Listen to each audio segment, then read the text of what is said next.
We are now going to House File 4124. Senator Hur.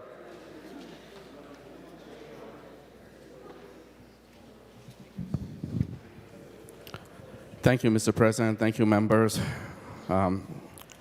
for your patience and stay calm over the progress of our previous bill to this moment here. House File 4124 is the 2024 Senate Omnibus Legacy Amendment Bill. In 2008, the Legacy Amendment was passed to protect our drinking water sources, restore wetlands, prairies, forests, and wildlife habitat, preserve arts and culture heritage, support parks and trails, and enhance and restore lakes, rivers, and groundwater. The Legacy Fund is divided into 4 buckets, with 33% of the total going to Clean Water Fund, the other 33% to the Outdoor Heritage Fund, 19.75% to the Arts and Culture Heritage Fund, and 14.25% to the Park and Trail Fund. Article 1 of this bill includes recommendation from the Los Sam Outdoor Heritage Council. The council is made up of 12 members, 4 legislators, 8 citizens who are tasked with making annual recommendation to the legislature on how to spend Outdoor Heritage Fund. I'd like to thank Senator Andrew Lane for serving on the council with me. There are 48 recommendations this year with 6 projects under prairies, 6 under forests, 6 under wetlands, and 27 under wildlife habitat. Some highlight in this article are shoreline enhancement, wildlife habitat restoration, and funding for invasive carp deterrent at Lock and Dam number 5 of the Mississippi River, which has strong bipartisan support. Article 2 appropriates $25.4 million from Clean Water Fund. It contains recommendation from the Clean Water Council. This council is a 28 members composed of state agency, House and Senate majority and minority members, and representative from organizations dealing with clean water issues. Some highlight in this article include chloride reduction program, river and lakes monitoring, and reducing nitrate contamination in the southeast Minnesota, which also has strong bipartisan support. Article 3 contains park and trail provision where we uphold the agreement of 40% of the dollars go to Metro Regional Park and Trails, 40% to the state park and trails, and 20 go to Greater Minnesota Regional Park and Trails. This year, the total budget of park and trail is $9.1 million. Article 4 is the Arts and Culture Heritage Fund items with total budget of $12.2 million. We retain this statutory requirement of 47% appropriation to the state arts board, which is $5.7 million this year. A subtotal of $3.9 million go to direct appropriation. That leaves $1.1 million designated for competitive grant under community identity and heritage. Arts and culture heritage projects under this article are diverse and statewide renowned. From Twin City Jazz Festival and Capri Theater to the 250th anniversary of the Declaration of Independence and 50 years celebration of Southeast Asian in Minnesota. And from Hawj Dome Croatia Hall to our Julie Garland's Ruby Slippers. Yes, home is really not Kansas, but home is here in Minnesota. More exciting and bipartisan support projects are in this bill. Mr. President, I'd like to offer the A2 amendments. Senator Hur offers the A2 amendment. The Secretary will report the A2 amendment. Senator Hur moves to amend House File number 4124 as amended pursuant to Rule 45 as follows. Delete everything after the enacting clause and insert. This is the A2 amendment.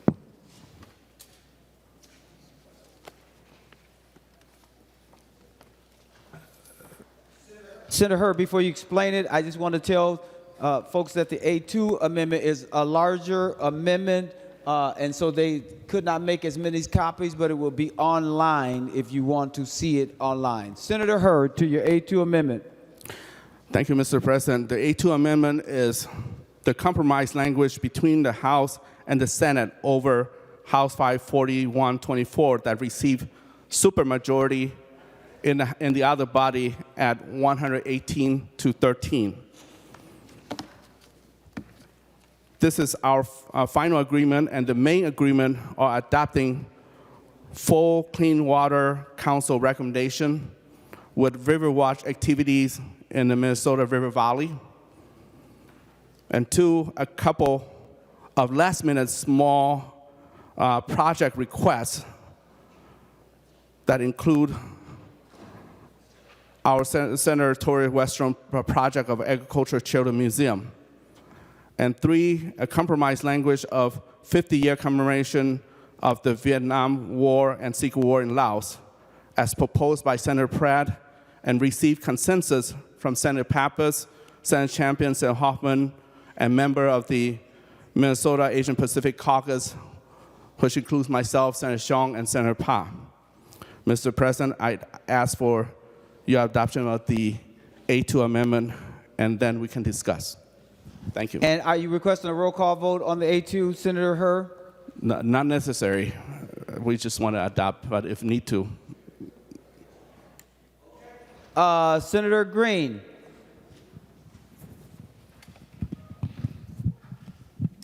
Mr. President, would Senator Hurd yield for a couple of questions? Senator Hurd, will you yield? He will yield. Senator Green. Thank you, Mr. President. Senator Hurd, I was looking, I just got this, and I was prepared for this bill. I studied it for many days, in fact, weeks, and now I get a pretty big amendment, so I want to know, we had debated a few things in here.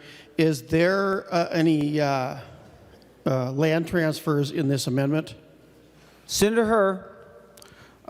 Senator Green, can you define land transfer? Is it like more like the lands bill transfer, or is it in another definition? Senator Green. Mr. President, I didn't really hear what he said, but I think I hopefully got the gist of it.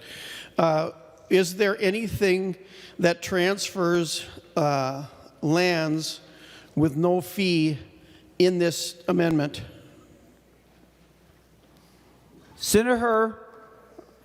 Mr. President and Senator Green, I'd like to ask your question so that we can get a little clarification here on your questions.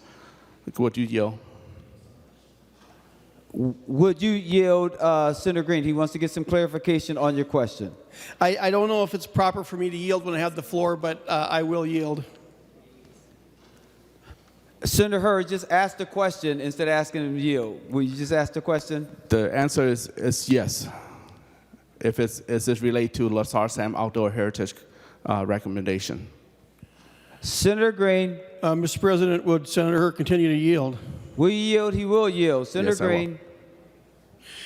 Senator Hurd, can you tell me what that is and then point it out where in the bill so I can look at it? Yep. And Senator Green. Senator Hurd.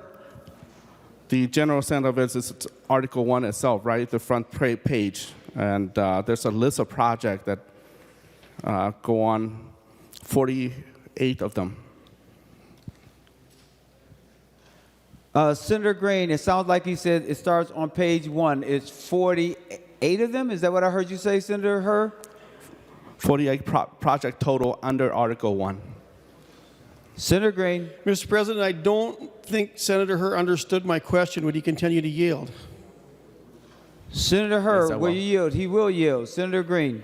Thank you, Mr. President. Senator Hurd, what I'm asking is, there were some proposals earlier in this session that did not make it into the bill, and they involved land transfers to 2 Indian reservations at no cost.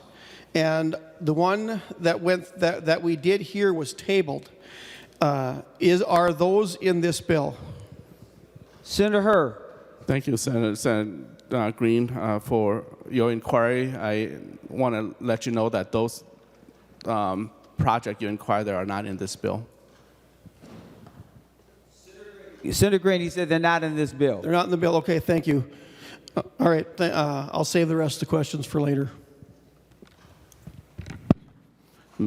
We are on the Her A2 amendment. Senator Her. Mr. President, I request roll call.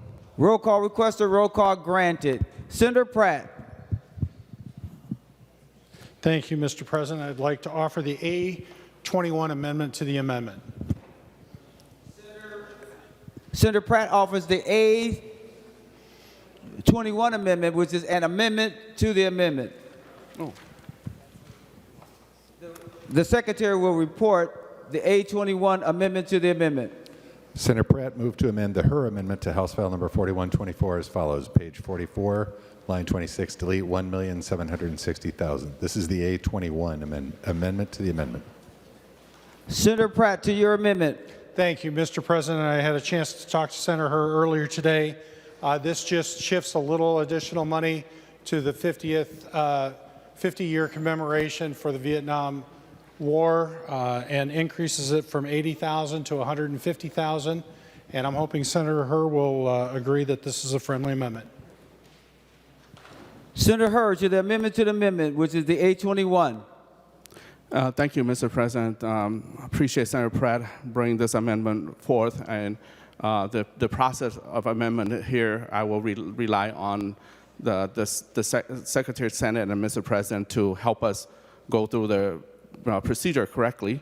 But this, the amount that Senator Pratt has proposed here is what I have promised members that have talked to me about the celebration, including Senator Hoffman and Mr. President, yourself, and Senator Pappas, and Senator Xiong, and Senator Pa. So we are in consensus to that. I'm in a dilemma right now whether this was agreed upon, this language on the amendment was agreed upon with the House number, but because I promised you, and we promised together, we work together, we're going to stand on the Senate position, but I'd like to tell members that vote based on your district and vote based on your conscience. Senator Pratt, to your amendment to the amendment, the A21. Well, Mr. President, first I'd like to request a roll call on the amendment to the amendment. Roll call requested, roll call granted. Senator Pratt. Thank you, Mr. President. Well, members, the original request for a statewide commemoration was $300,000. We have cut that back in half. What Senator Her originally proposed was about a quarter of the initial ask. And I think it's important for us to remember all of the constituencies that were involved in the Vietnam War, all of those who sacrificed their lives, all of those who were wounded, including the American soldiers that went over there along with the Vietnamese, the Lao, the Cambodian, and the Hmong who served in the SGU. Mr. President, for so long, our Vietnam veterans, when they first came home, did not receive the honor that they so deserved. The honor for fighting along comrades to defend basic human rights and democracy. And I think it's right for us to have a statewide commemoration, and I appreciate Senator Her support on this, along with several other senators who have approached me. And let's approve this amendment to the amendment so that we can move forward on the bill. Members, this is the amendment to the amendment, the A21. Any final words, Senator Her? Thank you, Senate President, and I will stand by my words as I promised our little small group of caucus that we talk about.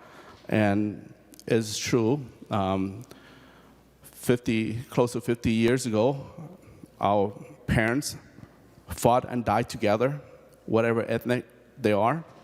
whether it's Minnesotan veterans, whether it's Lao veterans, whether it's Vietnamese veterans, Cambodian veterans, Mountain Yard, Lua Min, tribal folks that are in Southeast Asia. But one thing I want to bring forward is one group of people that has no national identity, and that's Hmong. And we are the save rescue of all the other group, whether it's they're from Cambodia or Laos or Vietnam, when they are in the United States, when their plane crashed during the Ho Chi Minh Trail, it's our forebear responsibility to rescue those soldiers and make sure that they are sent home safely, or make sure that their body are sent home. And as a people of no nation, we don't want to forget our underlying action, and also as a people of diaspora calling Minnesota home now. And I just want to point that out, and we will go ahead and vote for this amendment. Thank you. Senator Lang. Thank you, Mr. President. And I appreciate Senator Her taking the leap and going to conference for this amendment. I think it's a worthwhile endeavor for sure. Just a little background, and I can tell you that I've served with a lot of Vietnam vets, and in the 2 deployments I've done, the first deployment was about 18 months. I left in the spring of 1 year, and I came back in the fall of the following year.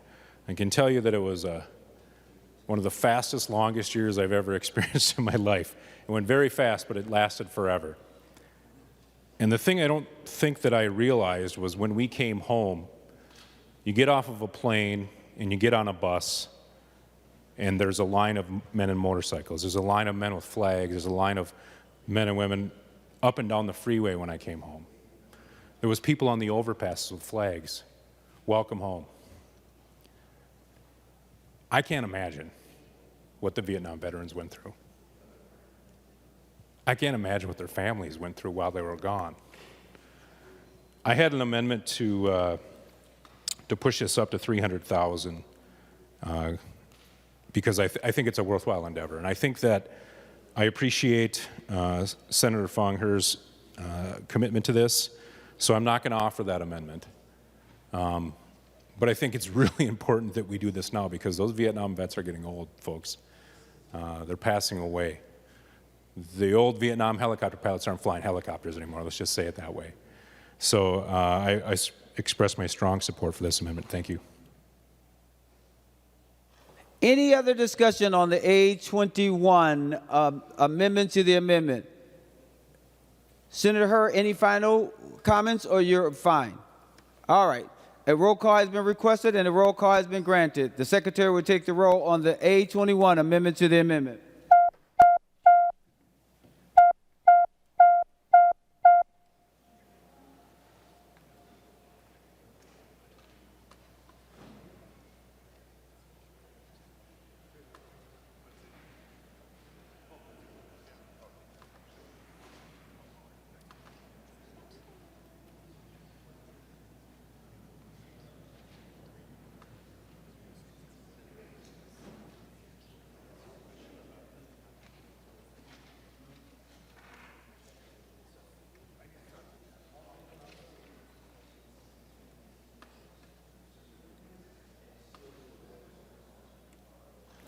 Senator Morrison, for those voting pursuant to Rule 40.7. Thank you, Mr. President. Senator Bolden votes aye. Senator Bolden votes aye. Senator Dietzig votes aye. Senator Dietzig votes aye. Senator Umu Verbatim votes aye. Senator Umu Verbatim votes aye. Senator Kunish votes aye. Senator Kunis votes aye. Senator Pa votes aye. Senator Pa votes aye. Senator Fateh votes aye. Senator Fateh votes aye. And Senator Port votes aye. And Senator Port votes aye.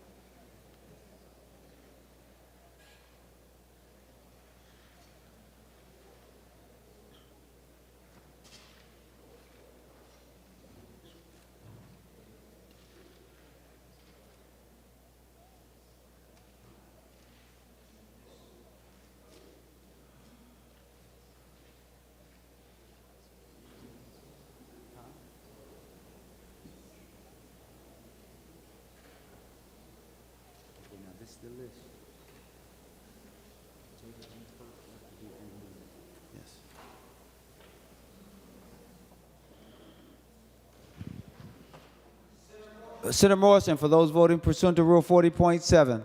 Thank you, Mr. President. Senator Pa changes her vote from aye to nay. Senator Pa changes her vote from aye to no.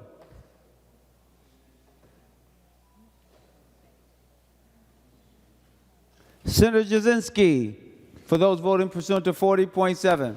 Thank you, Mr. President. Senator Anderson votes aye. Senator Anderson votes aye. Senator Barr votes aye. Senator Barr votes aye. Senator Dames votes aye. Senator Daines votes aye. Senator Draheim votes aye. Senator Draheim votes aye. Senator Duckworth votes aye. Senator Duckworth votes aye. Senator Housley votes aye. Senator Housley votes aye. Senator Miller votes aye. Senator Miller votes aye. Senator Weber votes aye. Senator Weber votes aye.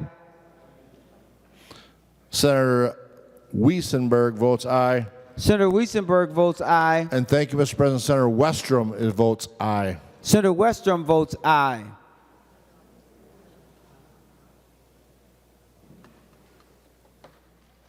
All senators having voted who desires to vote, the secretary will close the roll. There being 64 ayes and 1 no, the amendment to the amendment is adopted. Senator Nelson. Thank you, Mr. President. I have the A17 amendment. Senator Nelson offers the A17 amendment, and the secretary will report the A17 amendment. Senator Nelson moves to amend the Her amendment to House File number 4124 as follows. Page 24, after line 33, insert. This is the A17 amendment to the amendment. Senator Nelson, to your A17 amendment to the amendment before, and then I will go to Senator Her. Thank you, Mr. President. The A17 amendment is actually born out of the controversy that is arising from the Habitats Project X in the bill before us. And that is the Silver Lake Dam in Rochester. I've heard from, first it started hearing from city councilors not knowing who were concerned that they did not know that the city was requesting this funding for the Silver Lake Dam. And then there was a large rally. Some said the largest rally that has been in Rochester. I was not there. I was up here, so I don't know. But there was a large rally of folks who were not in support. And there has been controversy. There's been great controversy about this. And I did visit with the executive director of the Lessard Sam's Outdoor Heritage Fund, just wondering what the process was. And typically, the funds are awarded or appointed, allocated, and then they are awarded at the end after the project is completed, if of the funds that we would pass today in this bill. But the comments were that maybe that was a little bit too late, maybe that city resolution, rather than needing to come after the funds had been allocated and the entity had been reimbursed before they could accept the money, perhaps that resolution of local support should come on the front end before the request comes to the Lessard Sam's Outdoor Heritage Fund. So the A17 amendment does that, members. I understand that the Lessard Sam's Outdoor Heritage Fund does not choose usually to weigh into controversial local issues. I don't think it was intentional in this time, but just because the process does not require a city or the entity seeking the funding resolution until after the funds have been allocated to that particular project. This would just move that local approval up to the time that the request is being made to the legislature. That's my amendment, Mr. President. Senator Hurd to the A17, unless you need a minute or so.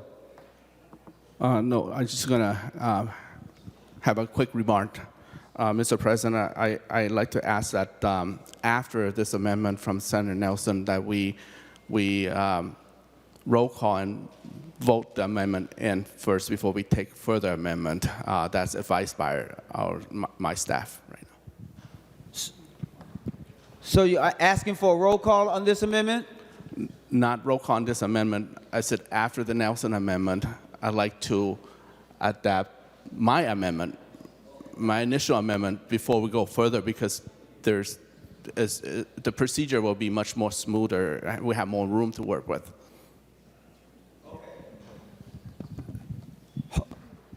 Hold on, Senator Hur, because just hold on.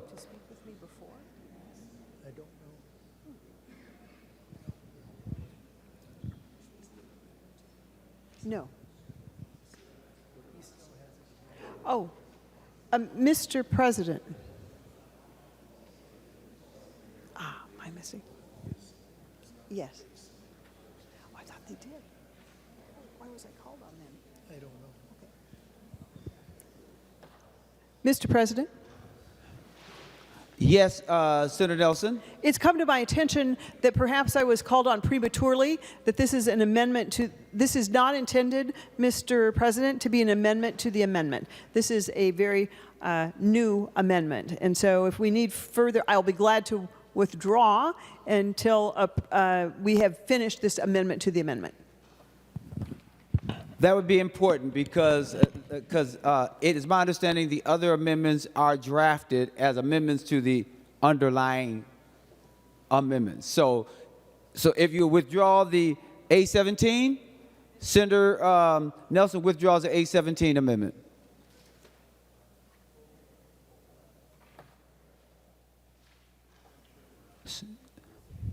We're just going to make sure we're on the same page. Now, Senator Hur. He wants a roll call. Mr. President, I ask for a roll call to my A2 amendment. Roll call requested, roll call granted. Now we'll go to the other amendments that are drafted to the A2. And it's my understanding that would be Senator Green. Is your amendment drafted to the underlining A2 amendment or not? Mr. President, no, my amendment will be toward the total bill. Okay. All right. Senator Hur. Mr. President, I'd like members to vote for my amendment, the A2 amendment, as amended. Thank you. Okay. We are on the A2 amendment as amended. Now, roll call has been requested. Senator Klein, okay, I see you standing. All right. The secretary will take the roll unless there any other discussion on the A2 as amended. The secretary will take the roll on the A2 as amended.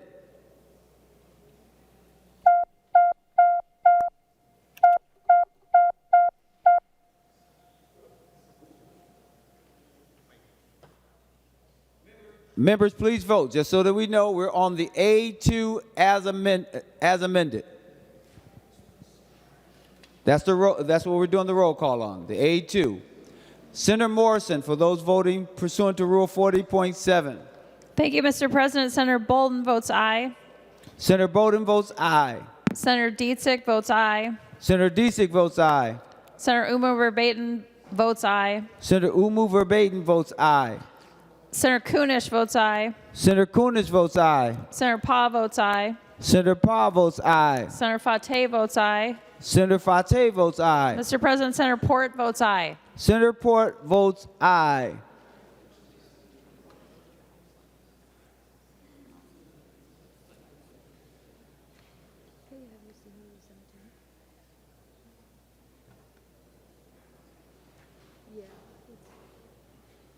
It does not.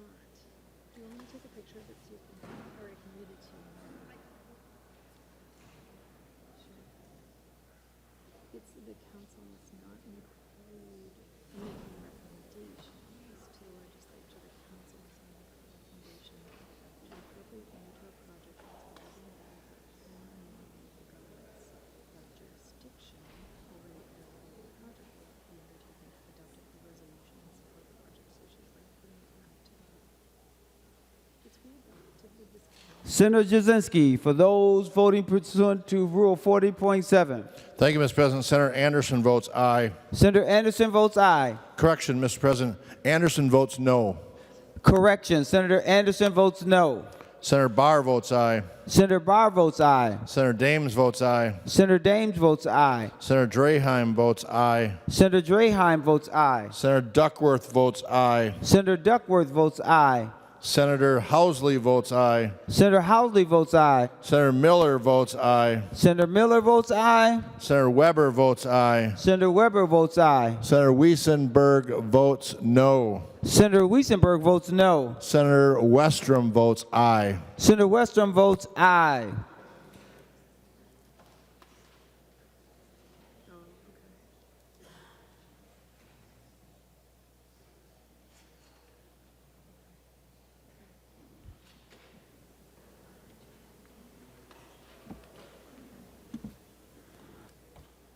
All senators having voted who desires to vote, the secretary will close the roll.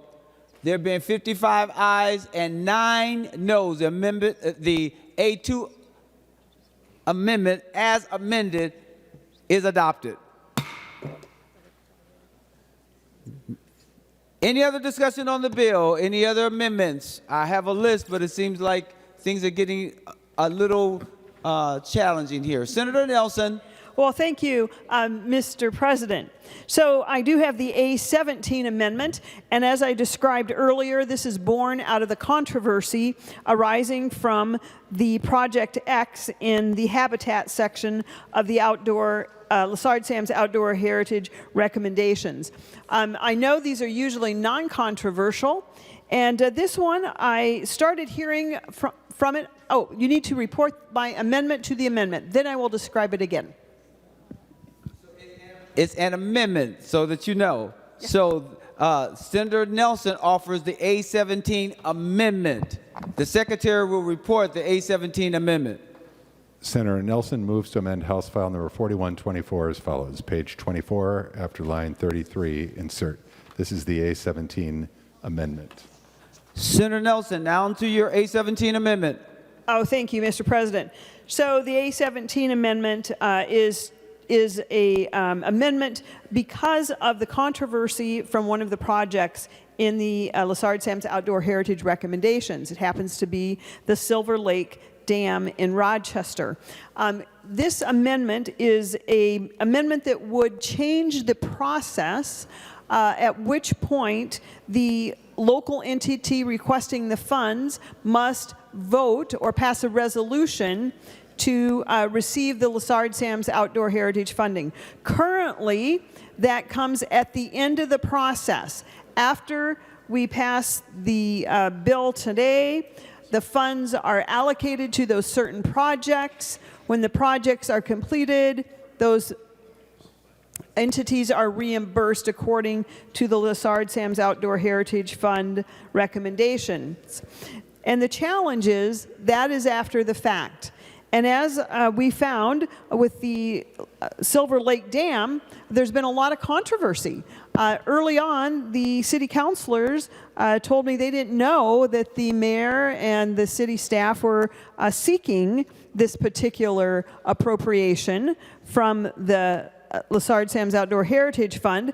And then the community got quite involved with quite a large rally, and then a number of rallies, I believe, and then a number of social media outcries, and now I'm getting letters here at the Capitol about this. It's a very local decision, not a decision that the Minnesota legislature needs to weigh in on, but it is a decision that if the city council in this case, if my amendment were to become law, then the city would weigh in before the appropriations are allocated, which makes a little bit more sense than doing it on the back end. Will you accept the money the legislature has approved to reimburse the expenses you've already incurred? That's the process right now. And so, members, the A17 just provides greater input from the local communities, which is where this input should come from. So, members, this is the A17. I encourage a green vote. I think it's a good government bill. Certainly something that had not been intended, but the situation that has arisen has made this very controversial, and we should put that controversy at the local level, seeking the funding, and I encourage a green vote. Senator Hawj to the A17 amendment. Mr. President, I'd like to ask Senator Nielsen if she will yield. Senator Nelson, will you yield? She will yield. Senator Hawj. Senator Nelson, I just want to check to see if the language here on your Amendment 17 apply to every project on Subdivision 3, or is it just applied to Silver Lake? Senator Nelson to the question. Oh, thank you, Mr. President. And Senator Hurd, that is a very good question. This would not apply necessarily to this one project today. It's going forward prospectively. In fact, all the projects on our sheet today, those folks have already been here requesting funding. So you can't ask them to go back and pass a resolution before they come up here and request funding. This is just a good government provision going forward so that we do not get in this type of position again. So again, the city resolution or the county resolution first, then come to the legislature and seek these specific funds. Senator Hurd.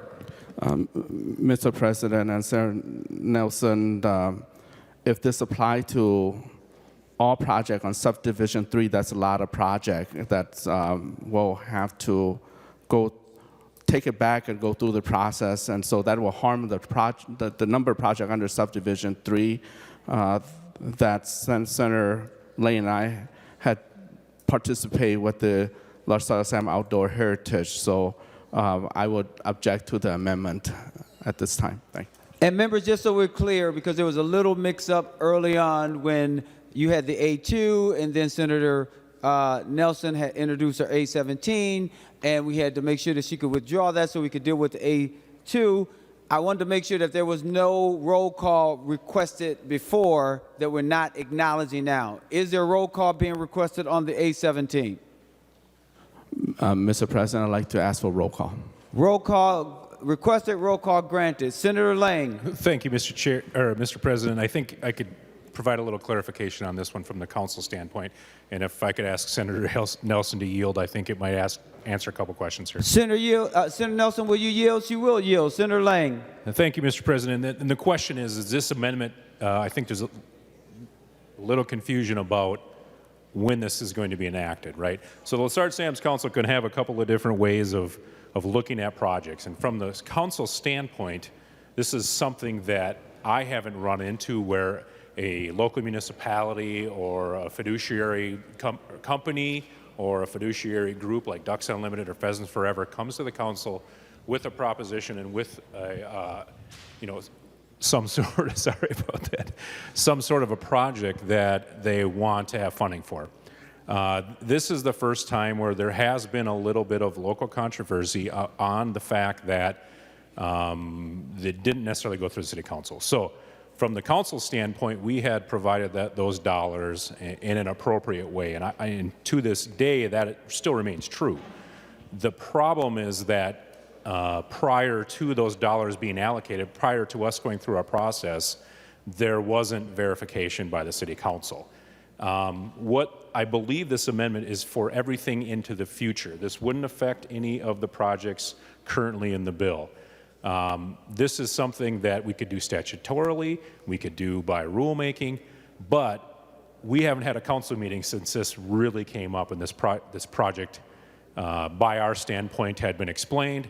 We're to a point now where I think the amendment is a good amendment. I know that Senator Hurst is worried about the projects in the bill now. I don't think it affects those bills. This is from this point going forward, including the Rochester bill. This probably would not affect.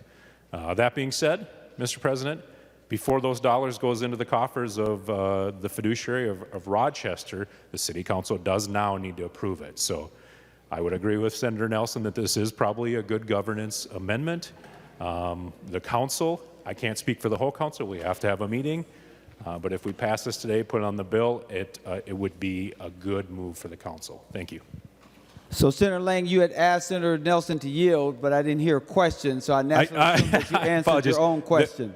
I got too long-winded, Mr. President, but the question I would ask her, this does, just to reassure myself and the rest of the body, this does only affect projects in the future. Senator Nelson, to the question. Thank you, Mr. President. Senator Lang, yes, we want to be very clear about that. This is prospective, looking into the future so we don't get into one of these local controversies again. So this is looking forward. These folks have already been here. They have already made their requests, so they can't unmake the requests. But I would say it is a good government amendment. One other question that has been brought to my attention is this seeking a vote? No, members. This is a resolution. This is simply the city council making a resolution so all the councilors know, so their public knows that yes, we are going to the city to seek Lessard Sam's outdoor heritage funding. Now, I said the city because that is the one entity that this amendment was born out of, but I will point to you to the A17 amendment and just give you the exact language. It's very short, but I want to make sure everybody knows exactly what it is. In making recommendations to the legislature under subdivision 3, that is the Lessard Sam's Outdoor Heritage Council, the council must not include a recommendation to appropriate money to a project unless the governing body of one or more local governments that have jurisdiction over the area where the project will be undertaken have adopted a resolution in support of the project. So I think hopefully that clears any questions. It's a resolution that's needed from the governing body before the Lessard Sam's would make a recommendation like we have before us today. And it is prospective. Senator McEwen. Thank you, Mr. President. I rise today to speak respectfully against this amendment that is being offered today by the A17, Senator Nelson's amendment, on behalf of my seatmate, Senator Bolden. As members, as you know, this project is also in Senator Bolden's district. She had hoped to speak to the issue herself, but at the moment, she is with her son who is undergoing brain surgery today. The Silver Lake Dam modification is a local project. This funding request was brought forward by the City of Rochester administration at the approval of its city council. Senator Bolden confirmed with the city last night that this remains a priority for them. The project addresses 4 main needs at Silver Lake: dredging, dam removal, trail connections, and a standalone pedestrian bridge. While the project is occurring within Silver Lake Park, it is driven by broader community goals such as flood control, ecosystem restoration, and dam safety. As Senator Bolden relates, that this is exciting to many community members, the possibility for a safer, more accessible, and convenient crossing of Broadway Avenue for pedestrians and cyclists of all ages and abilities. I have a little bit more of information that Senator Bolden has provided about the project, but I will say, members, that she has heard from community members in support of this project, as well as others who hold concerns about details of the project and the city's process. But I would submit, Mr. President and members, that the proper role of the state legislature in this instance is to evaluate the funding requests that have come before us. By independent recommendation, the Silver Lake modification project was among the highest scoring individual projects in the state. And as Senator Bolden understands it, there will still have to be now actions taken on the part of the city council to go ahead and approve it. This is what her local community is asking for. So I just want to relate, members, that this is Senator Bolden's wishes, is that respectfully we vote no on this amendment. Thank you. Senator Hoffman. Will Senator Nelson yield, please? Senator Nelson, will you yield? She will yield. Senator Hoffman. Thank you, good senator from Rochester. There's another good former senator from Rochester who used to bring this mandatory fire sprinkling prohibited amendment because it had to deal with water. And since you're talking about water, I'm almost tempted to bring that amendment up, but I'm not. This is a serious question. For those that don't know the story, you'll soon learn it in the next couple of days. Senator Nelson, will you yield, please? Yes, you've already said yes. Did the good former senator from Rochester, is this the conversation that he was talking about for the last couple of months? Is that a yes or no question? Thank you. Senator Nelson.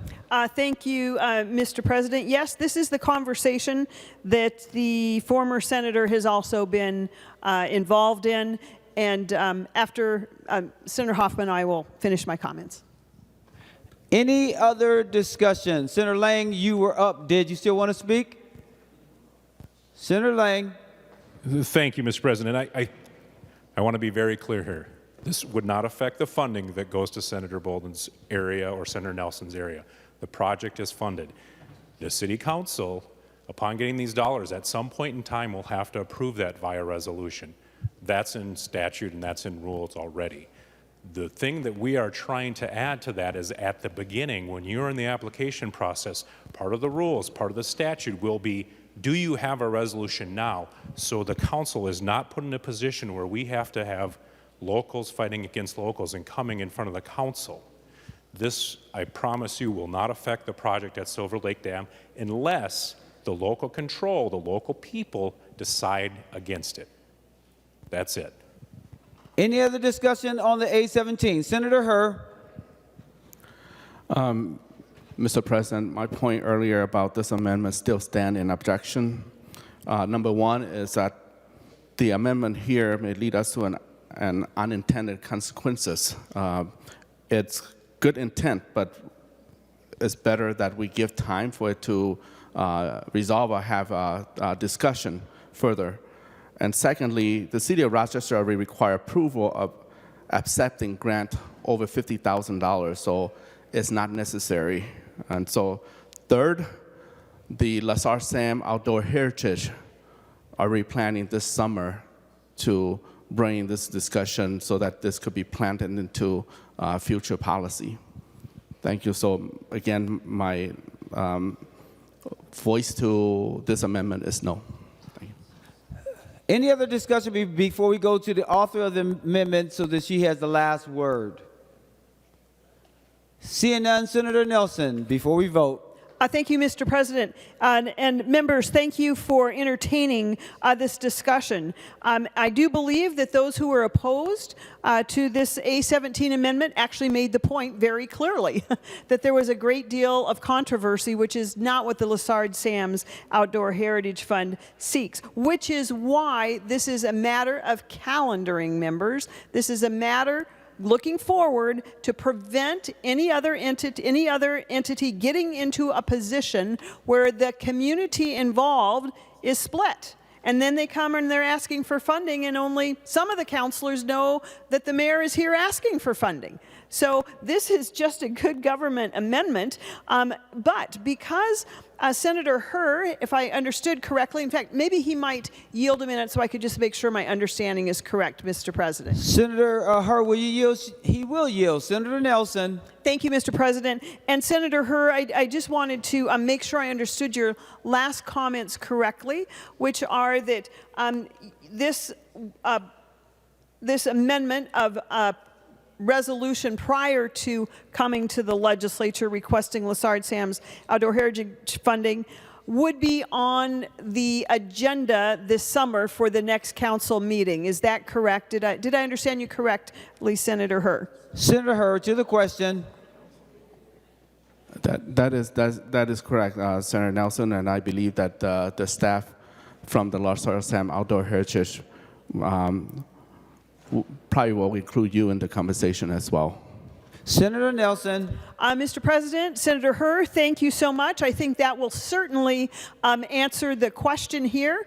If we can have this discussion where it belongs at the Lazard Sam's Outdoor Heritage Council. I appreciate the body's listening tonight and appreciate your promise going forward, Senator Herr. With that, I will withdraw the A-17 amendment. Senator Nelson withdraws the A-17 amendment. Mr. President, I have the A-51 amendment. Follow up. Senator sorry about that. They said she had one amendment. Now she's going to another amendment. Senator Nelson offers the A51 amendment. Yes, Mr. And President. the secretary will report the A51 amendment. Senator Nelson moves to amend her amendment to House File number 4124 as adopted by the Senate May 3rd, 2024 as follows. Page 17, line 22, after the period, insert. This is the A51 amendment to the A2 previously adopted amendment. Senator Nelson, to your A51. Thank you, Mr. President. Very briefly, should there still be confusion at home about what is happening, I just want to make sure that this amendment specifically states the appropriation that we will be voting on momentarily for the Silver Lake Dam is effective the day after the governing body of the City of Rochester adopts a resolution approving the use of the money for this purpose. So we still want to make sure that the governing body has supported this resolution. Any other discussion on the A51? Senator McEwen, on behalf, I think, of Senator Bolden. That is correct, Mr. President. On behalf of Senator Bolden, again, who is not with us today to be with her son, who is having a serious surgery, she respectfully requests a no vote on this amendment and would like the process as it is to continue, and then for us to have any discussion about changes of the process going forward. We can talk about that, but at this point, she respectfully requests a no vote on the amendment. Thank you. Senator Herr. Mr. President and Senator Nelson, just want to let Senator Nelson know that the city is already required to take action on the same language that you proposed here. So I will object to your amendment as well. Any roll call on the A51 amendment? Mr. President, I will withdraw my amendment with the discussion we have had on the floor right here. So the A51 is withdrawn. Senator Nelson withdraws the A51. Now, Senator Green. Thank you, Mr. President. Been a long time coming here. I'd like to offer the A3 amendment. Senator Green offers the A3 amendment. The secretary will report the A3 amendment. Senator Green moves to amend her amendment to House File number 4124, adopted by the Senate May 3rd, 2024, as follows. Page 24, after line 33, insert. This is the A3 amendment to the A2 amendment. Senator Green, to your A3 amendment. Thank you, Mr. President. The A3 amendment, and I'll just read one portion of it, and then I will tell you that it goes to different areas of the bill. It's a grantee that receives money appropriated from the Outdoor Heritage Fund for a project must provide matching funds from the non-state sources of at least 50% of the total eligible projects. Mr. President, I have been following the legacy bill since it was first adopted, 15 years ago now, basically, or pretty much. And what I've found is the same people continue to come back for money year after year.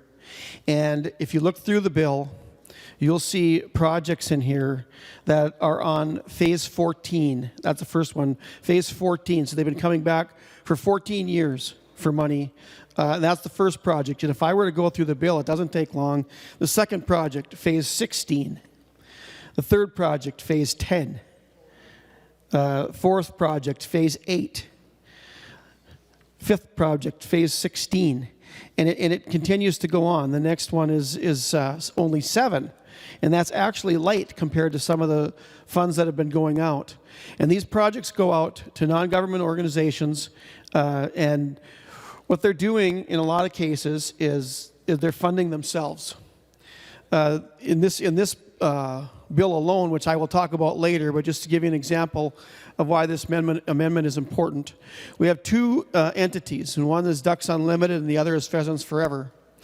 They both respectively are getting approximately $15 million apiece in this bill.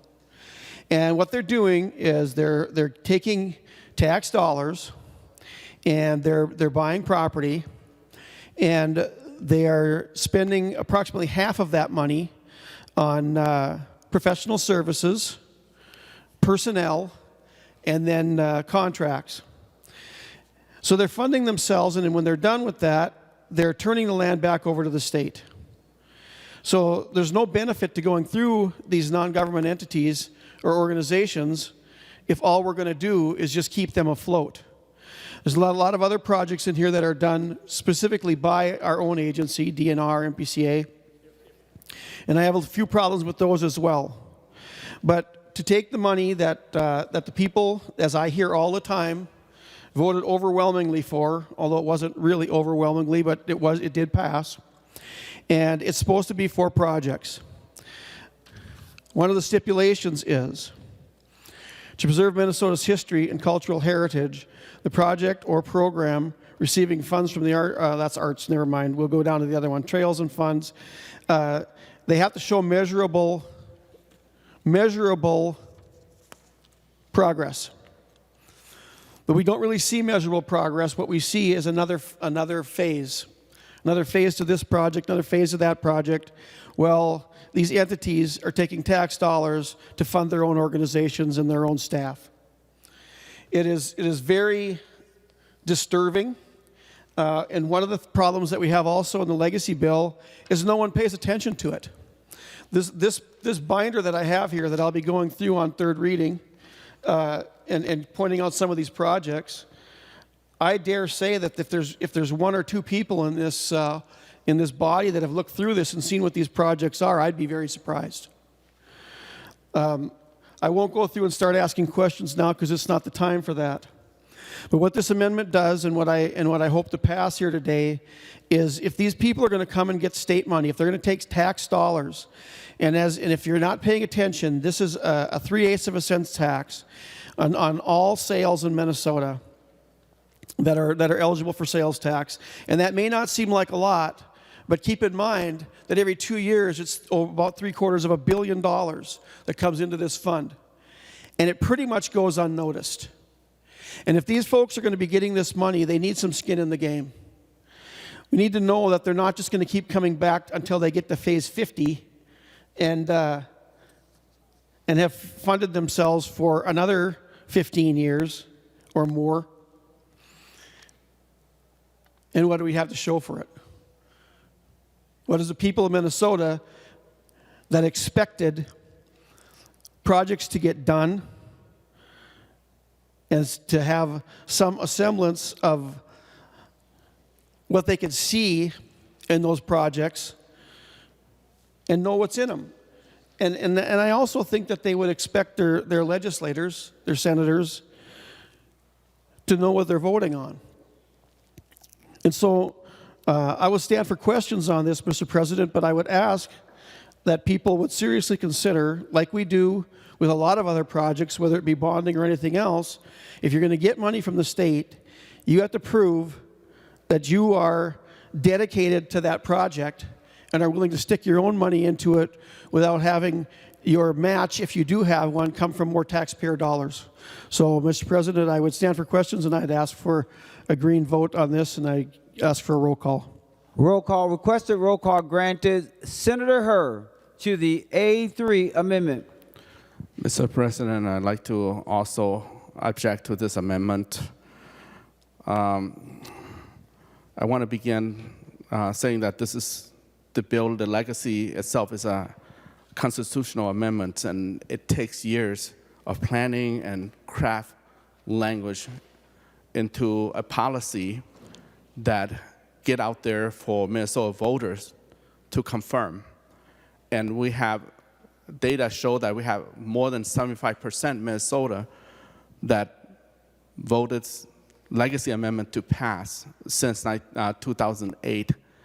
And for us to take this language, simply take this language today to do a match fund, we had to think carefully just in case we are causing further damage. But I do have a question for Senator Green, if he would yield. Senator Green, will you yield? He will yield. Senator Herr. Senator Green, can you say the match dollar, where will the match dollar be coming from? Senator Green. Well, Mr. President, Senator Herr, it wouldn't be up to the state or to any senator to say where the matching dollars would come from.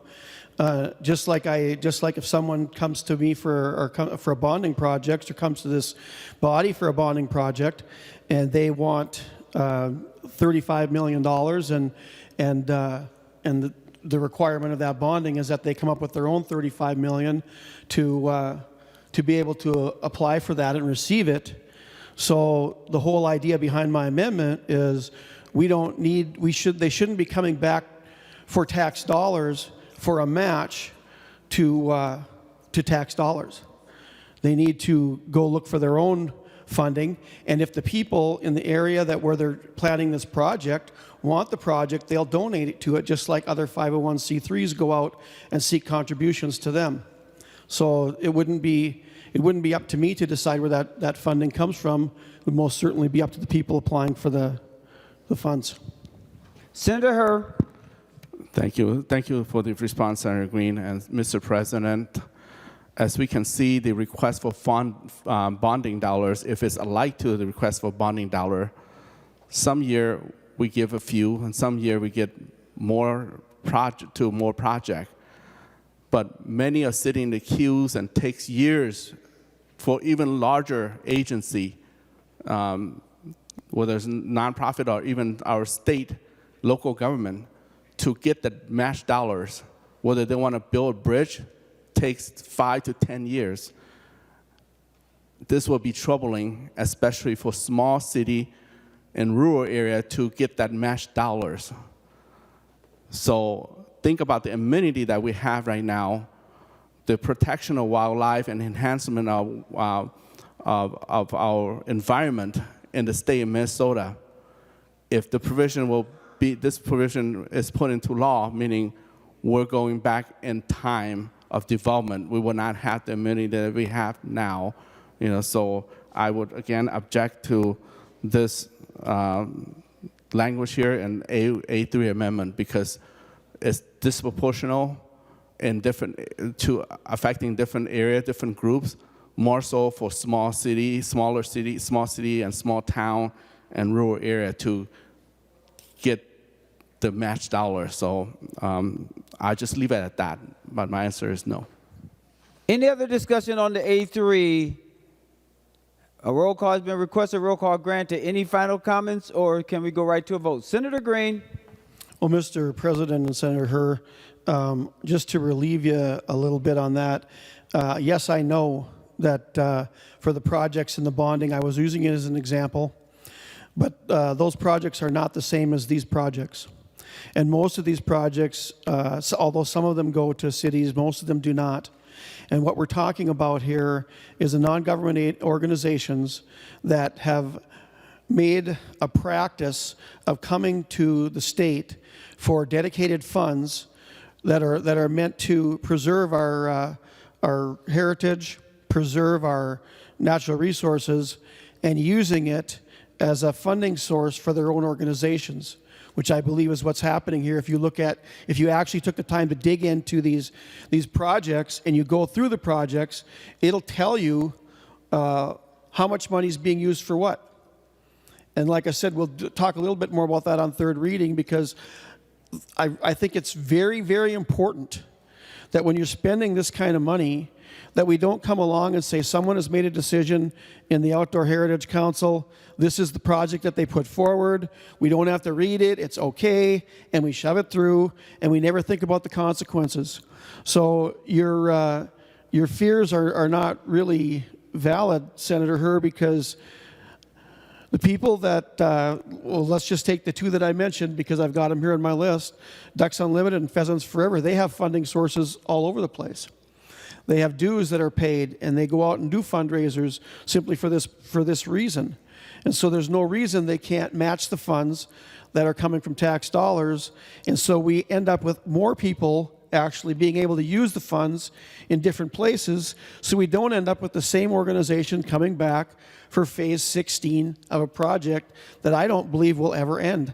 And the reason I say that is if you look at these projects, another thing about them is they won't even give you the exact place where they're going to have this project in place.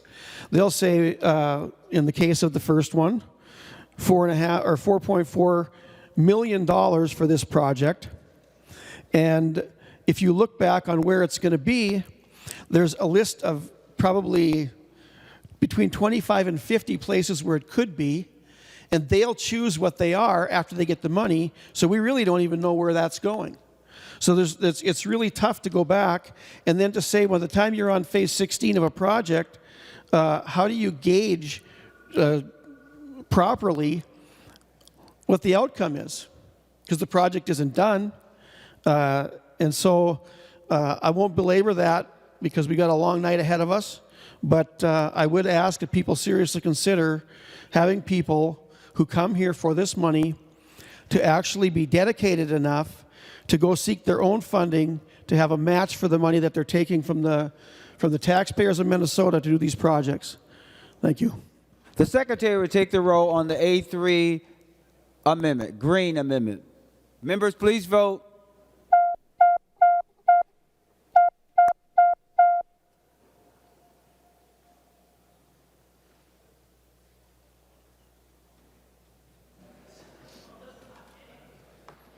Senator Morrison, for those voting pursuant to Rule 40.7. Thank you, Mr. President. Senator Bolden votes no. Senator Bolden votes no. Senator Dietzig votes no. Senator Dietzig votes no. Senator Umu Verbatim votes no. Senator Umu Verbatim votes no. Senator Kunish votes no. Senator Kunish votes no. Senator Pa votes no. Senator Pa votes no. Senator Fateh votes no. Senator Fateh votes no. Senator Port votes no. Senator Port votes no. And Senator Mann votes no. And Senator Mann votes no.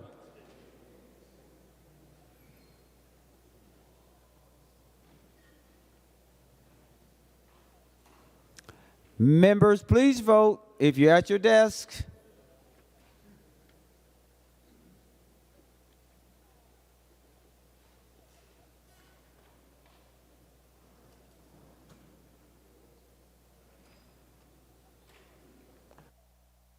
Senator Duckworth, are you doing the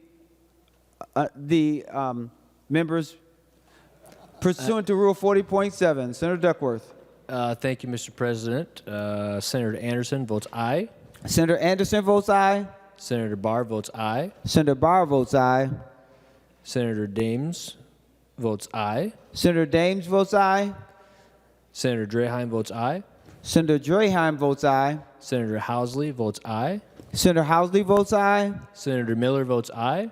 Senator Miller votes aye. Senator Weber votes aye. Senator Weber votes aye. And if you'd give me one more moment here, Mr. President, I'll have the last one for you in about 30 seconds. I'll be happy to.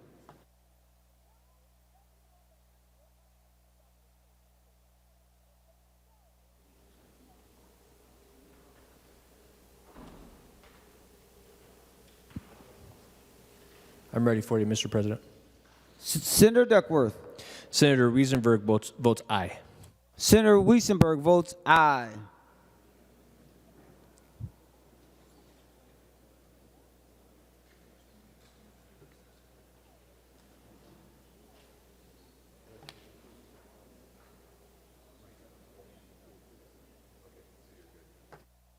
All senators having voted who desires to vote, the Secretary will close the roll.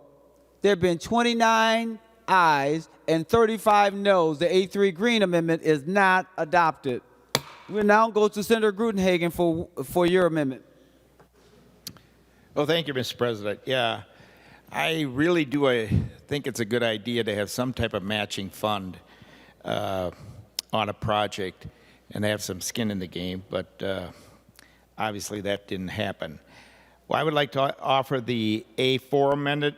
Senator Grudenhagen offers the A4 amendment. The Secretary will report the A4 amendment. Senator Grudenhagen moves to amend the Her amendment to House File Number 4124, adopted by the Senate May 3rd, 2024, as follows. Page 24, after line 33, insert. This is the A4 amendment. Senator Grudenhagen to your A4 amendment. Well, thank you, Mr. President. Yeah, basically what this amendment does, it's a prohibition on state land purchases in counties where 25% of the land is publicly owned, either by the state or federal government, unless the county board approves the acquisition. You know, I've been here long enough to hear from state reps and also senators about the concern in counties where more and more of their land, sometimes up to 50% or more, is owned by the state and federal government.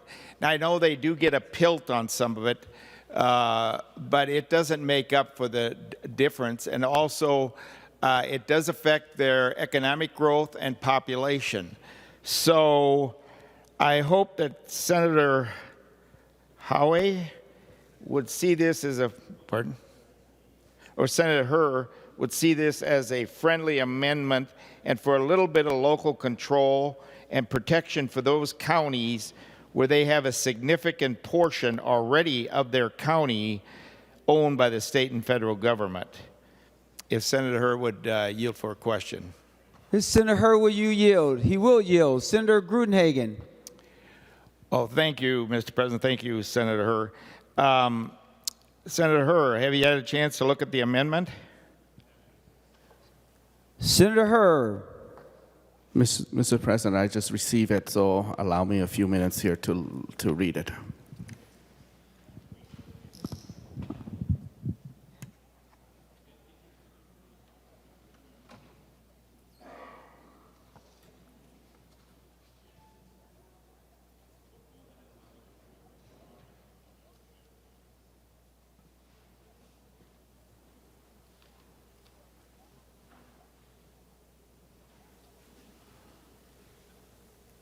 Okay, Senator Grudenhagen, it appears that he's had a chance to read it. What's your question? Oh, Senator Herr, after reading the amendment,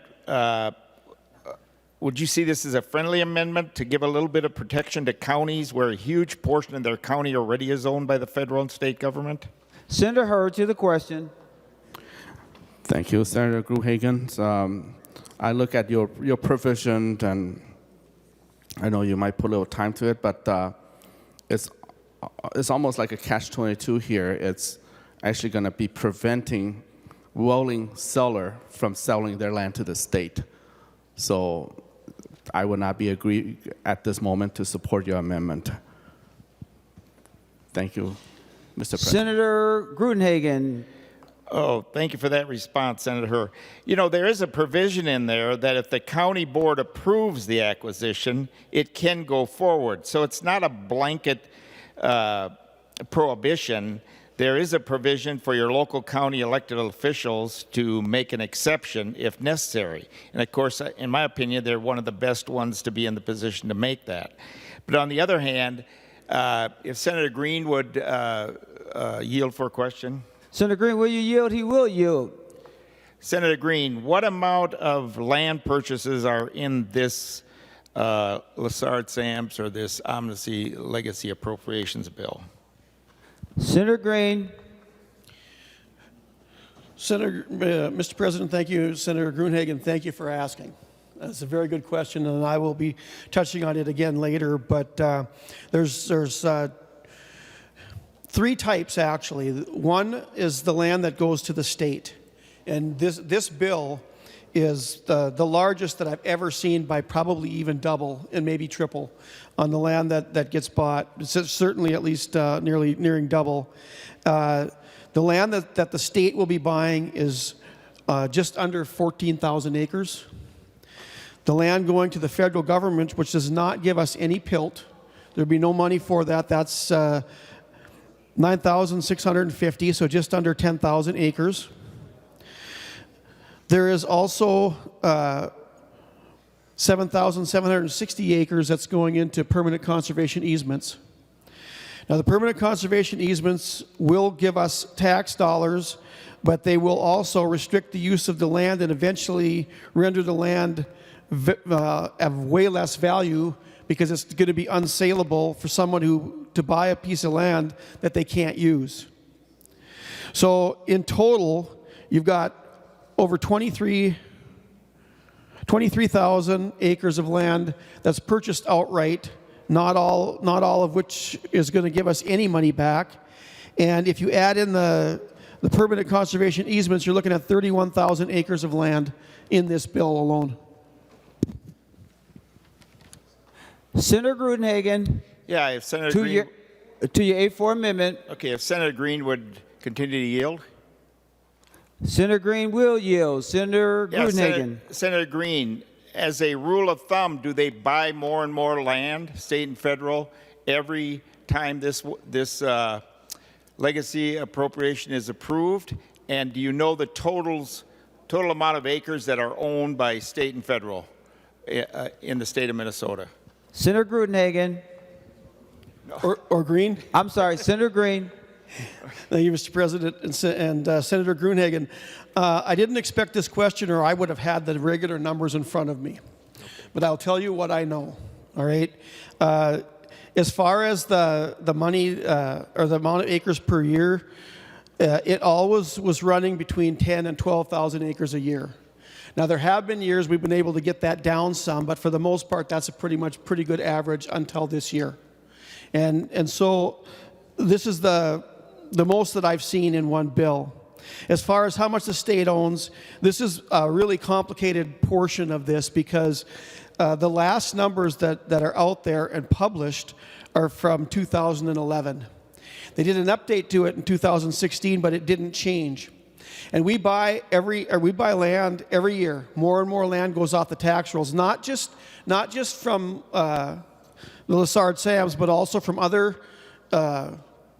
bills, other environmental funds, and also the fact that every year we lose a tremendous amount in tax forfeitures because people can no longer afford to pay their taxes. Because what happens is, especially in the counties like we're talking about in your bill, every piece of land that goes off those tax rolls has to be made up for somewhere else. So if you've got a piece of land that comes off the tax rolls, let's take Beltrami County, for instance. It's got only 13% of its property, I believe, is taxable. 13% in a county like Beltrami. Beltrami has huge services, huge county services there. And so when they lose one more section of land, it really hurts. But according to the DNR's own figures, in 2011, there was approximately 29% of the land and body mass, including lakes, in Minnesota that was in some portion of publicly owned, whether that be state or federal. And I could never get any kind of a number on other entities that 501c3s, because you'd have to go to every county and try to parcel that out. And I've never been able to get to all 87 counties and do that. So what I've been looking at is trying to figure out how much land has been bought every year and how much is accumulated. And so what I've been using is, whether I'm in committee or anywhere else, and saying that it looks like we've got approximately 1/3 of the property in Minnesota is now in some kind of government ownership, and no one has pushed back. DNR hasn't come and told me I was wrong. No other entity has told me I was wrong. So that tells me that's probably a low figure. So that's where we're at. And as long as I'm up and talking, I will tell you that the counties in my area, and I fight for this a lot on the tax forfeited, because Monoman County, for instance, is over 27%, I believe, in some court of public ownership. Monoman County is the highest tax per capita and the lowest population in the state. And if it's not the poorest, it's one of the poorest counties in the state. In fact, just this year, our hospital had to stop inpatient care because they were losing money every year. And there's just not enough money in the county to fund these. Beltrami County, like I said, huge sections of public land, and no way to gain any income from that for all the services that Beltrami County has. The last time I checked, I think that Clearwater County was between 35 and 37%. And these are just a couple of my counties, and it stretches all around my area. And when I look at these bills, and I told you that we don't know where this land is going to be bought. And there again, I'll just go to the very first project again. And it gives a list of the counties. And I won't tell you all the counties that are here, but they start out at Becker, and they go right down the line, and they end in Yellow Medicine. So all across the state. So in this particular bill, they're going to buy they're gonna buy 910 acres of easement and 202 acres of land purchased outright, and they'll decide where that is after they get the money. And this is the problem with this bill. I mean, how many times in this body would we approve $192 million to somebody and say, what are you going to use the money for? Where are you going to use this project for? And they would say, well, we don't know, just give it to us anyway. And we say, okay. So it's a real problem.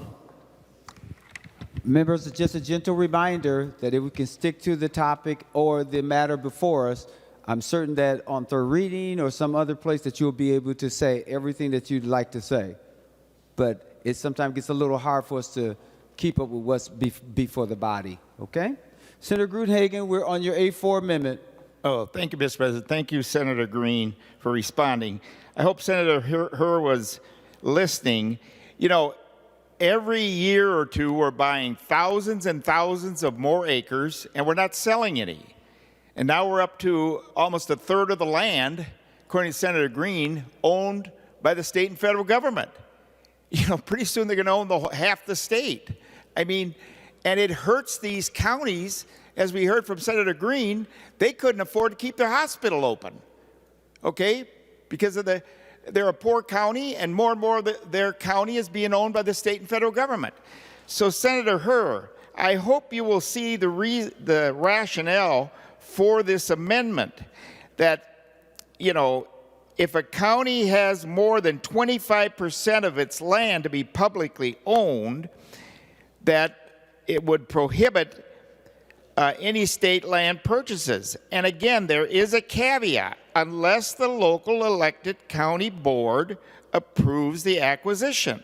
So we're not saying nothing can be bought, but the local people, the local elected officials, along with the citizens, can give the input rather than the state just coming along and saying, yeah, we're taking this land. So Senator Herr, I hope you will support this amendment. It's a good amendment. We do have to address this creeping state and federal government that seems to buy more and more of our state land to the point where it's even hurting these counties where over 25% of the land is now owned publicly. So members, I'd ask for a roll call and please vote green. Roll call requested, roll call granted. Senator Herr, for what purpose do you rise? Because he's the author of the amendment, and he was supposed to be the last one to speak. Did you forget something, Senator Herr? Senator Herr. No, I didn't forget something. I was going to ask Gruenhagen to yield, but I just leave it at that. Maybe I'll just say something that the amendment here will prioritize county government to make decision for individual to sell their land, and that's really not fair for individual who want to sell their land. So unless we prefer to have county to make every decision on land transfer for private citizen to sell their land, unless we want county to make any decision for us, I would ask members to vote against Senator Gruenhagen amendment. Because I did allow Senator Herr to go out of order, which usually puts me in a challenging position. So now Senator Green wants to speak. So Senator Green, and then Senator Gruenhagen, you can still have the last word. Well, thank you for that, Mr. President, and I will make this very short, and I just want to address the issue of willing buyer, willing seller. The state can come in and they can offer a lot of money, especially if they use the non-government entities. They can come in and offer a lot of money. The question between a willing buyer and willing seller is if you're a person or even a business or a city, there comes a time when you have to look at the prospects in front of you and say, how much do we need? And if the county says, we shouldn't be buying any more land, just like if I had money and I wanted to go buy land at some point, well, I probably wouldn't have had enough money, but I would say, I'm done buying land. We've got enough right now. And so that is just the point here. So I'm hoping that eases Senator Herr's issue with the willing buyer, willing seller, because the state shouldn't always be a willing buyer in certain places. Members, anyone else before we go to the author of the amendment, who will be the last person to be heard before we vote? Senator Gruenhagen, if there's something else that you missed. Senator Gruenhagen. Just real quickly, I just want to respond to Senator Herr's comments about where we're moving everything to approval by the county boards, not all across the state. This amendment would only apply to counties where 25% of the land is publicly owned. And Senator Herr, you heard about the hardship that a large percentage of a county being owned by public land puts on the citizens, both in terms of property taxes and also services. And so again, we're only singling out those counties where more than 25% of the land is publicly owned. And then if they still want to sell some additional land, that's when the county board can approve that acquisition. It doesn't include all 87 counties. It only includes those counties where the public land is starting to encroach on the ability of private citizens to have the services such as health care that they need. And because the federal and state government are crowding them out, it's making their lives extremely difficult. So members, again, a roll call, please vote green. The Secretary will take the roll on the A4 Gruenhagen amendment.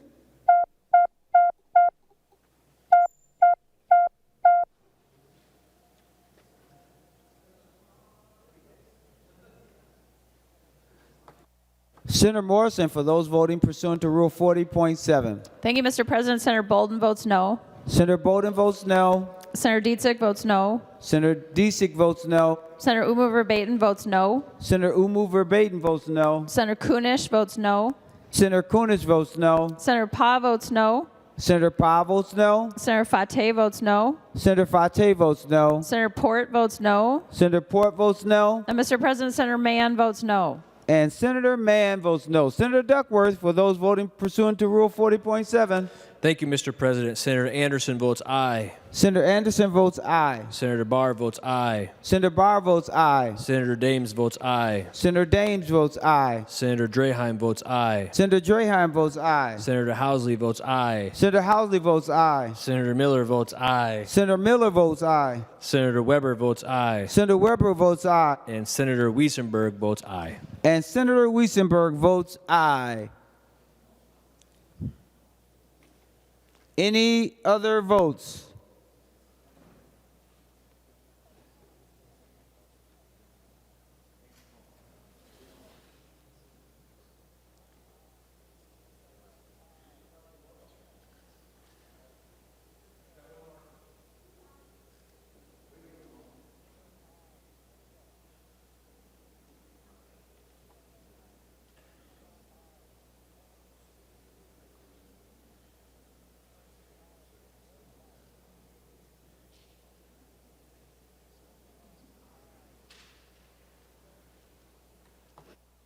All senators having voted who desires to vote, the Secretary will close the roll.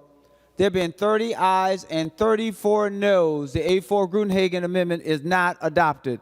Senator Eichhorn. Thank you, Mr. President. I'll offer the A5 amendment.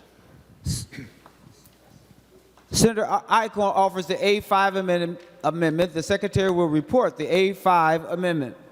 Senator Eichhorn moves to amend the Herr amendment to House File Number 4124, adopted by the Senate May 3rd, 2024, as follows.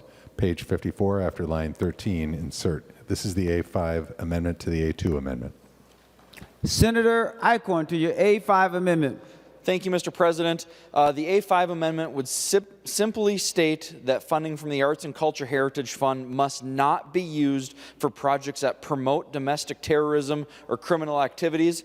Unfortunately, when it comes to the Arts and Culture Heritage Fund, it goes to boards that end up appropriating this money, and then a year later, Senator Green gets a book on his desk that looks like it's the governor's budget full of these projects, and we finally get to find out what we actually spent our money on. And there definitely have been some questionable projects in the past. So we just want to make sure that our state tax dollars that people voted for in this amendment, I don't think they expected to be spent in this way. So we want to make sure that the people's money is being spent in a way they expect it to. And I don't think the average Minnesotan would like to see our tax dollars spent on activities that promote domestic terrorism or criminal activities. So Senator Herr, I hope you'll find this as a friendly amendment because we don't want to see our tax dollars spent in that way. But I will also ask for a roll call, Mr. President. Roll call requested, roll call granted. Senator Herr to the A5 amendment.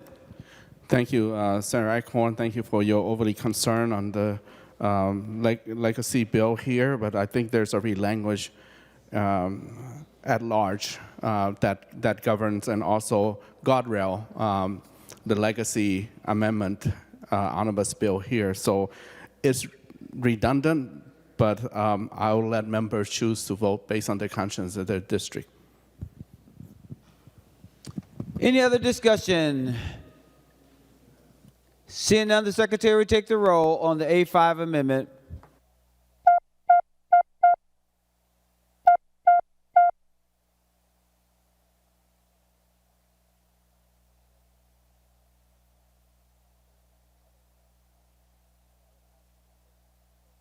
Members, please vote.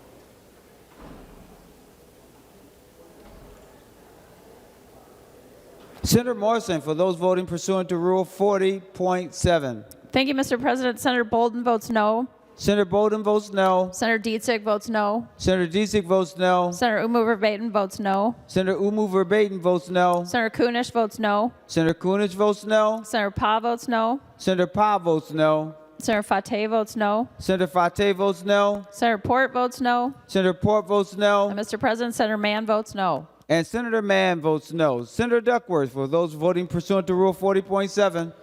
Thank you, Mr. President. Senator Anderson votes aye. Senator Anderson votes aye. Senator Barr votes aye. Senator Barr votes aye. Senator Dames votes aye. Senator Dames votes aye. Senator Draheim votes aye. Senator Draheim votes aye. Senator Housley votes aye. Senator Housley votes aye. Senator Miller votes aye. Senator Miller votes aye. Senator Weber votes aye. Senator Weber votes aye. And Senator Wiesenberg votes aye.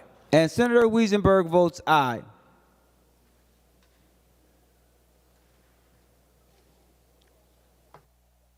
All senators having voted who desires to vote, the Secretary will close the roll.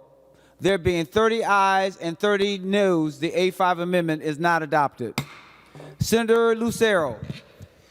Thank you, Mr. President. There's been a handful of discussions. I know Senator Green has touched on it, and that is the projects that the arts boards are awarding and how it shocks the conscience of many Minnesotans. The dollars that are awarded are tax dollars. And so what I want to do, Mr. President, I have several amendments, but I want to discuss the base of my amendments first before I offer the first amendment, because it's pertinent to why I'm going to offer those amendments. But I'm only going to offer one amendment right now. I know you're looking at your list, so there's only one right now. So, Mr. President and members, when dollars are allocated to the arts boards, people can apply for those dollars in the form of grants, and the grants are awarded. And as the bill is before us, there's dollars that will be awarded to the arts boards, or arts board, and then there's sub-boards. We won't know, for the dollars that we allocate this year, we won't know what the awards are handed out until next year when that's public information. So what I have before me is examples of how dollars were spent last year. And it's pertinent now, and hence it'll lead up to the amendments, because I want to show, Mr. President, the body and all of Minnesota where our hard-earned dollars are going. And in my opinion, it is a complete waste of money that is not achieving the objective in our Minnesota Constitution. So I have before me here the list of those awards from last year. I'm not going to read them all. I'm only going to read some. But there are a total of 18 pages here. So I spent the evening and this morning going through these projects and just looking at what the quality is of these awards. So just based on the order of which they appear on the website. $10,000 to research his second book and engage underserved residents in rural communities. The reoccurring theme we'll see over and over and over again is $10,000, $10,000, $10,000 to research his second book. Mr. President and members, there are many aspiring authors that go through the activity and effort of writing their book.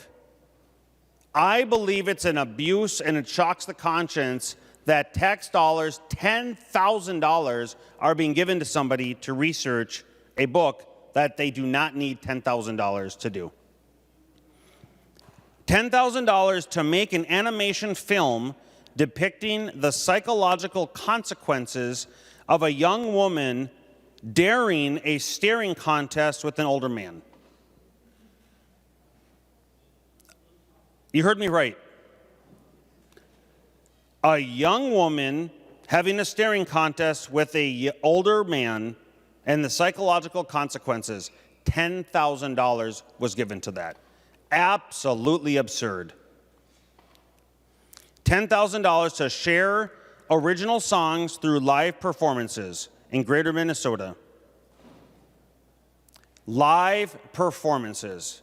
Mr. President, there are live performances occurring all across Minnesota tonight, throughout the week, on the weekend, all throughout the year.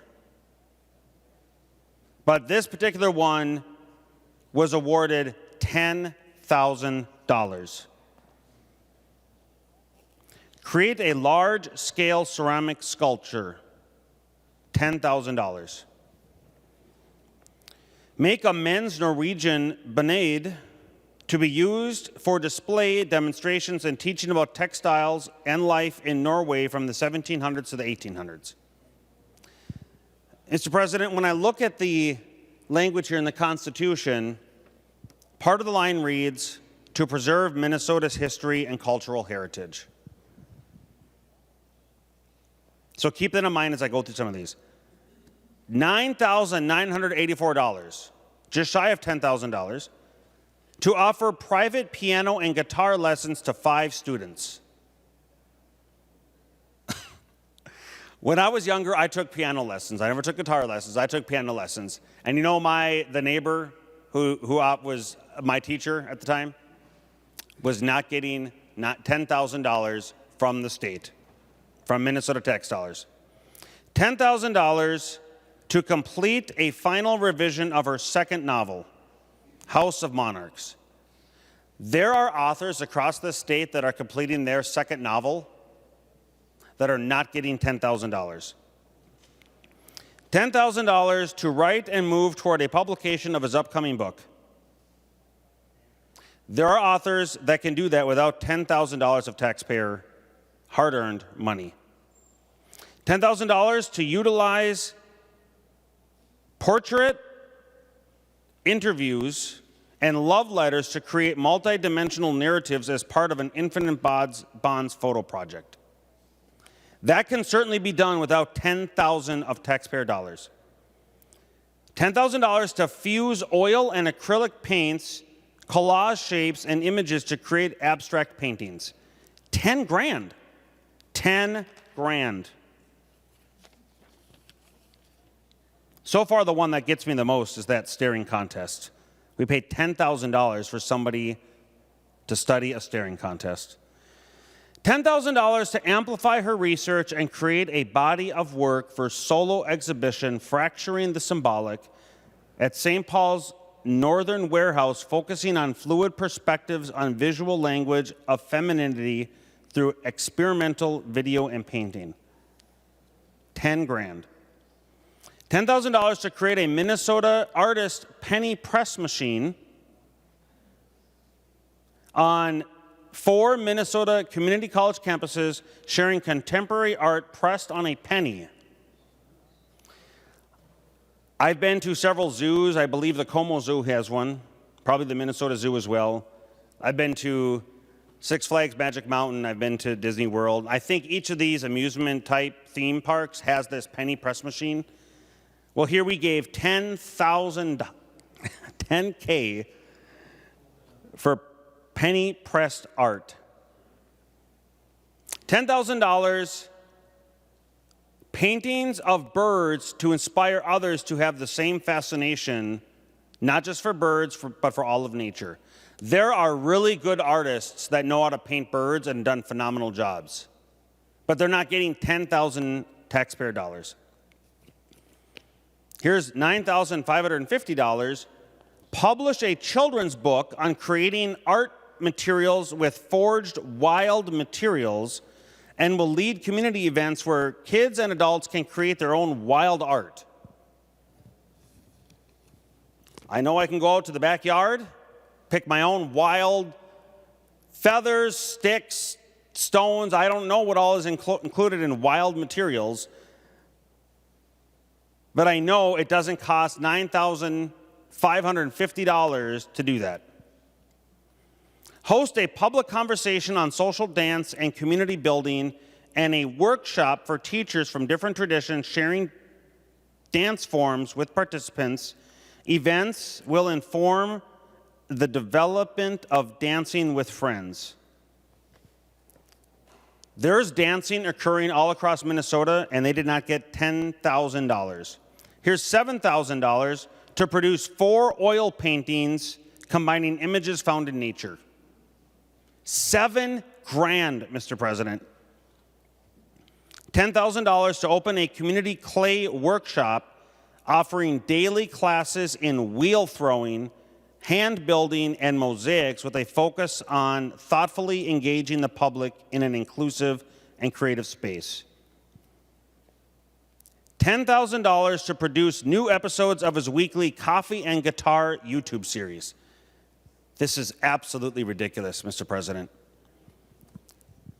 I produce social media videos with my cell phone and some lapel microphones I purchased from Amazon.com.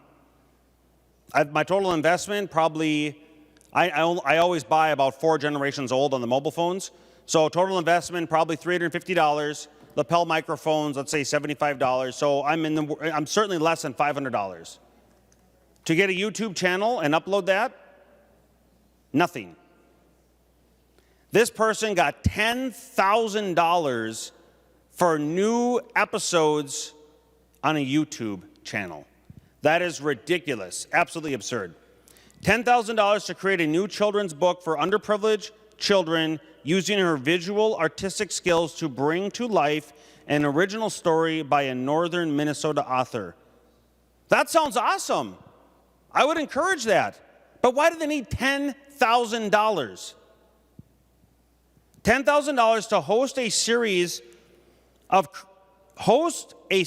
of creative wellness-based interactive film screenings and discussions for Black women and femmies in Minneapolis and St. Paul.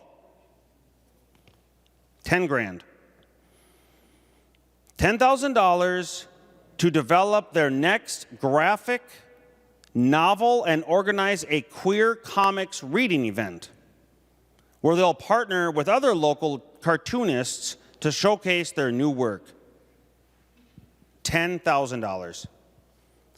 Here's $7,869. Complete a sci-fi manuscript, Strange Inequities. Complete a sci-fi manuscript for $7,000. $5,300. Organize several concerts in underserved Twin Cities communities of her song cycle transition and the experience of being transgender and pursuing a gender transition. I don't think this person needed $5,300 to sing about her transgender transition.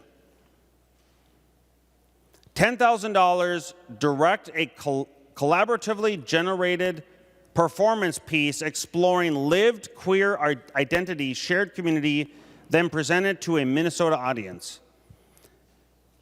$10,000 to work with incarcerated people and staff at Stillwater Prison to create a short documentary about a tattoo apprenticeship program inside the prison. That might be a phenomenal, enriching experience. I'm not even going to argue that point. The point I'm arguing, Mr. President, $10,000 to create this series on an apprenticeship program inside the prison, tattoo apprenticeship program. Here's $9,700 to create a podcast series highlighting a variety of early to mid-career Native artists from varying fields of artistic expressions. There are people in this body, Mr. President, that have podcasts, that have social media channels, and they're certainly not being awarded $9,700 for their efforts. $10,000 to complete a new short film titled And Then It Happens.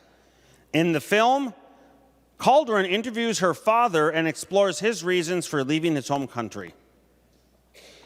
So there, in fact, I interviewed my grandma before her passing on a video camcorder, not a cell phone. And I was asking very, questions about her experience. I didn't get $10,000 to do that. And this person is getting $10,000. One of the recurring themes, Mr. President, that I think becomes patently obvious is this is a ruse. People are gaming the system. There is a pile of millions of dollars that are being allocated, and people have caught on to this to submit applications for grant programs to get $10,000 to interview their own dad. Produce a new series of works on paper to engage and inform the audience about vegetable gardening. Mr. President, in fact, I am very interested in vegetable gardening myself. I don't know if Senator Ress is on here, but I've asked her about tomatoes and cherry tomatoes. My wife is from India. We do a lot of curry. She's from Pakistan, Indian ethnicity. We do a lot of curries, and tomatoes are used a lot. In fact, we use so many Roma tomatoes that we named one of our dogs Roma. Yes, after the Roman tomato. And so vegetable gardening is certainly something I'm interested in. If I could get $10,000 to do so, I would love to do that. But this person did. They're onto the ruse. $10,000 to create an art portfolio that showcases New York and inspires community members to conserve wildlife. Mr. President, I'll just read this again. Constitution. To preserve Minnesota's history and cultural heritage. This person got $10,000. Which one? Let's see, which line was that? To showcase New York. They're showcasing New York with Minnesota tax dollars. $10,000 to work on their artist development plan to build their professional artist portfolio. Mr. President, Minnesota tax dollars should not be going to fund somebody's aspiring artist desires. $10,000 to complete a short documentary titled Eileen in the 60s. Eileen in 60. About the cultural forces that led her mother, Eileen, to surrender a baby in 1960 and what that particular year has to teach us about fights over bodily autonomy. 10 grand. $9,929 to expand on her solo project exhibition highlighting Muslim Somali women. $10,000 to organize and create an exhibition of paintings that explores the connections between the historical events of Minneapolis truckers' strike in 1934. Now, I actually identify with that as a former trucker. I'm sure Senator Barr is listening. He's a trucker. But I suspect that neither of us desired $10,000 be given. $10,000 to complete a documentary short about Chef Gustavo Ramiro's efforts to adapt heirloom Mexican corn for Minnesota farms and host screenings for Latino and indigenous people with health outcomes with Point benefit of order. for accessible masa. For what purpose do you rise? Thank you, Mr. President. I rise to raise a point of order under Mason Section 112.6. A member has no right to read or have the chief legislative officer read from any paper or book or to use any electronic recording as part of a speech without the permission of the body. And while the rule does say, Mr. President, that this rule is never rigorously enforced, I think that a great deal of latitude has been granted, and I would ask that, Mr. President, that you find this point of order well taken and instruct the senator to please stop reading documents to this body. Advice, Mr. President. A point of order has been put forth. Senator Westlaw, I just want to make sure I get it right. Section 112. Point what did you say? Point 6, Mr. President. Advice. Advice, Mr. President. Thank you, Mr. President. My advice to you on this point of order would be that you find it not well taken. Senator Lucero is simply describing and talking about the types of projects that are funded by the legacy appropriations.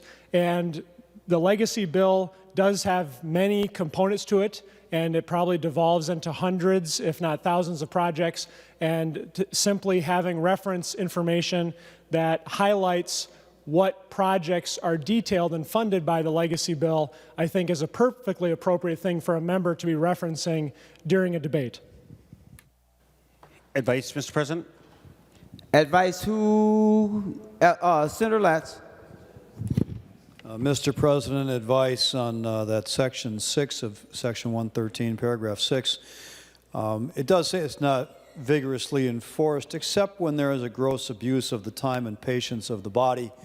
I'll tell you, I'm out of patience listening to this. It also says that it's customary to allow members to read printed extracts as part of their speeches, as long as they do not abuse the privilege. So I think we're getting close to, if not already across the line. I don't know how long it's been here, but it would have been a very simple matter to hand out a copy of this list, refer to it, identify 3 or 4 examples, and move on, and the whole body would have been just as well informed. So it seems to me it's gotten to the point of beyond the leniency of the body and crossed the line into a violation of section 113, paragraph 6. I'm sorry. 112, paragraph 6. Advice. Senator Gruenhagen. Oh, thank you, Mr. President. Yeah, I would urge you to vote against this point of order because he's simply reading where the money's going out of the bill. That is germane. And I think members should see where our tax dollars are going. That's the whole reason we came up here and were voted up here, was to bring accountability to the tax dollars. And personally, I find it quite interesting to see where some of this money is going from hard-earned taxpayers. So please rule the point of order out of or don't approve it, and let Senator Lucero continue to read out of the bill. Thank you, Mr. President. Senator Makewaite. Thank you, Mr. President. The advice I offer is that you find the point of order well taken. The senator from St. Michael Albertville is not reading from the bill. He's reading from a different piece of paper. And throughout Mason's Section 112, including Mason's 112.6, it does talk about abuse of time and patience of the body, which I will add to the good senator from St. Louis Parks. Mine is wearing thin. It's been 20 minutes. And I do think the points are important, but they can be made without the extensive use of reading. I urge you to find the point of order well taken. Senator Lucero. Thank you, Mr. President. Advice. Thank you, Mr. President. And I can appreciate the sentiment of my fellow members. But I assure you, I am only reading a snippet of each line. I'm not reading each line. Moreover, I'm not reading the totality of each line. Moreover, I'm not reading each entry. I'm only reading partial sentences. Moreover, I am also adding commentary between each one, so as to not just simply be up here reading a continuous line of text. I'm adding this context, I'm adding my own experiences, and I'm adding the frustration. Another point I would add, there is, I would hypothesize, less than 50% of the members in this body. So to Senator Latz's point and the advice of simply making a photocopy of this and distributing it, there's less than half the members here that would even see it.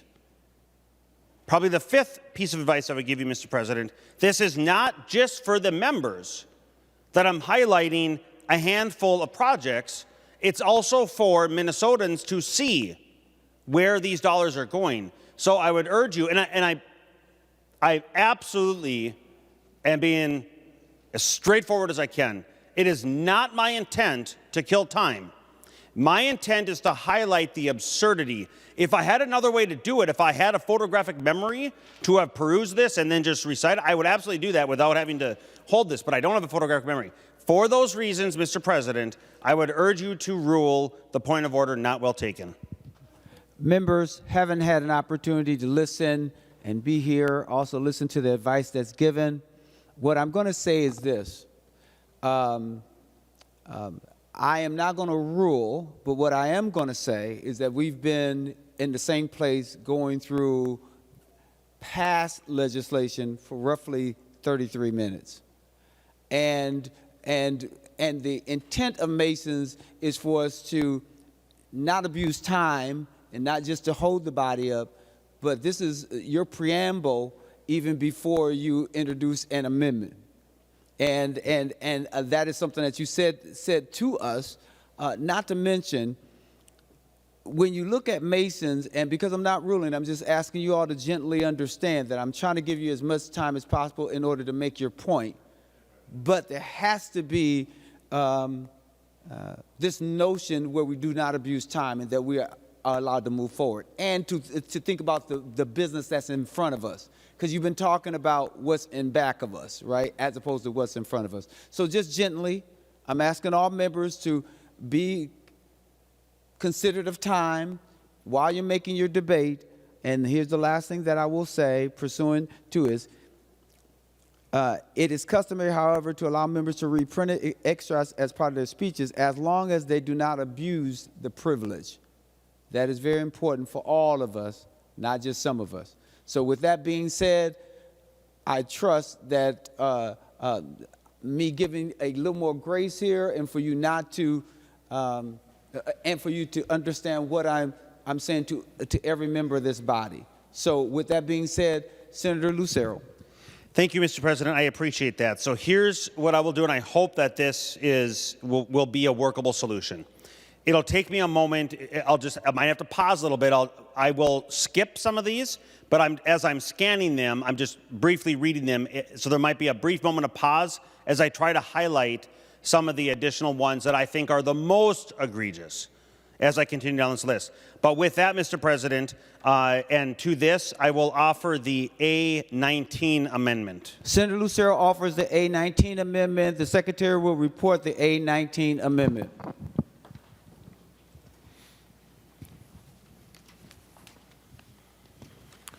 Senator Lucero moves to amend the Her amendment to House File Number 4124, adopted by the Senate May 3rd, 2024, as follows.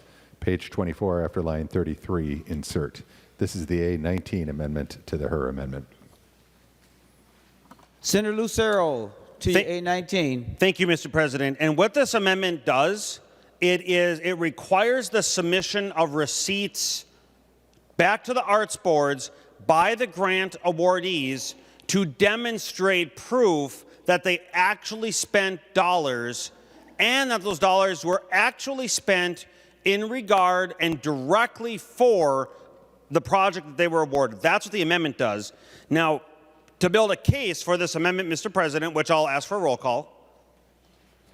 Roll call requested, roll call granted. Thank you, Mr. President. To build the case, that's why I was going through this, because it is my assertion that the grant awardees, not just in every year past, the past years, this is just the most previous funding, but in multiple years in the past, there has been similar, absolutely absurd projects awarded.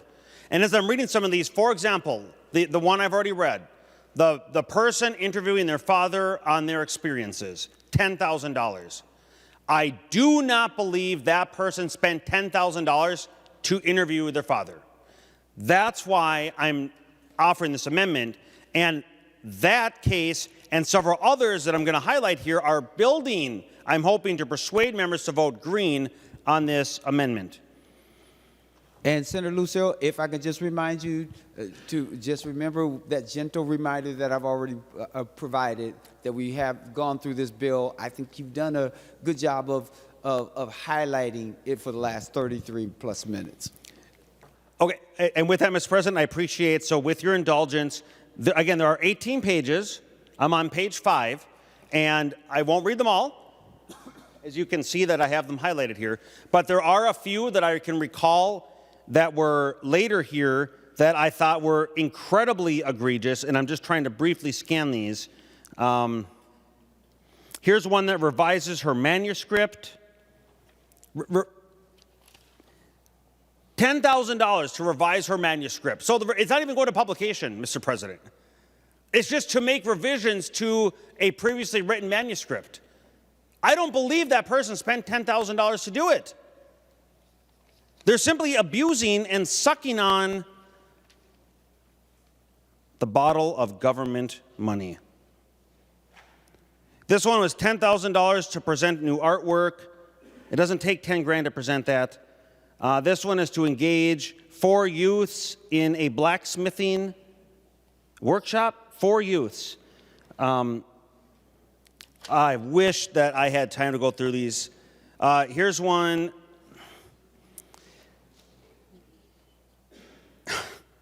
To create a sculpture of interviewees utilizing and compelling aluminum tape technique. $10,000. Mr. President, I know that I'm not the only one that scanned these, so I want to ask Senator Green if he would yield. Senator Green, will you yield? He will yield. Thank you, Mr. President. Thank you, Senator Green. I know that, so without reading, I know that you have probably, I know you're the one that gave me this. And I've looked through this, so I know you have, Mr. President. So my question to Senator Green is, because we don't want to read and we're looking not to abuse, but I do think it's critically important that Minnesotans understand where their tax dollars are going. So Senator Green, from your memory, do you have a few projects that you could also highlight that are patently absurd? Senator Green to the A19. Yeah, Mr. President and Senator Lucero, I wish that I had the list in front of me. I do not. I can tell you about some of the projects that I remember from the past, but before I do, I want to make the point that, you know, we heard the discussion about how this isn't the bill in front of us, and that's the problem. That's the problem, and we'll have amendments to that too, because we don't know where the money in front of us is going. All we have to do to judge, or all we have to judge on, is what it's been spent on in the past. Because this money is going to people in the form of a grant, and after the money is allotted, then the arts boards will pick what they want. And as a general rule, if you look through these projects, and I read through them all. I think there's just under 400. There used to be many more than that, but that's when they were giving grants that were more along the lines of $500, $1,000, sometimes $3,000. The grants that are in these are almost all $10,000 with only a few less. And some of the things in the past, and I'm going to go back because I think the most egregious one that I ever saw was for $13,000 for someone to take a trip to the Caribbean to view sunsets to get ideas for paintings. And I think we did get that stopped because after that one came out, we did pass an amendment that the money actually, at least now, has to be spent inside Minnesota. And so I'm going to have an amendment later on as well, and I'll bring that up when it comes, trying to deal with that and trying to get ahead of this.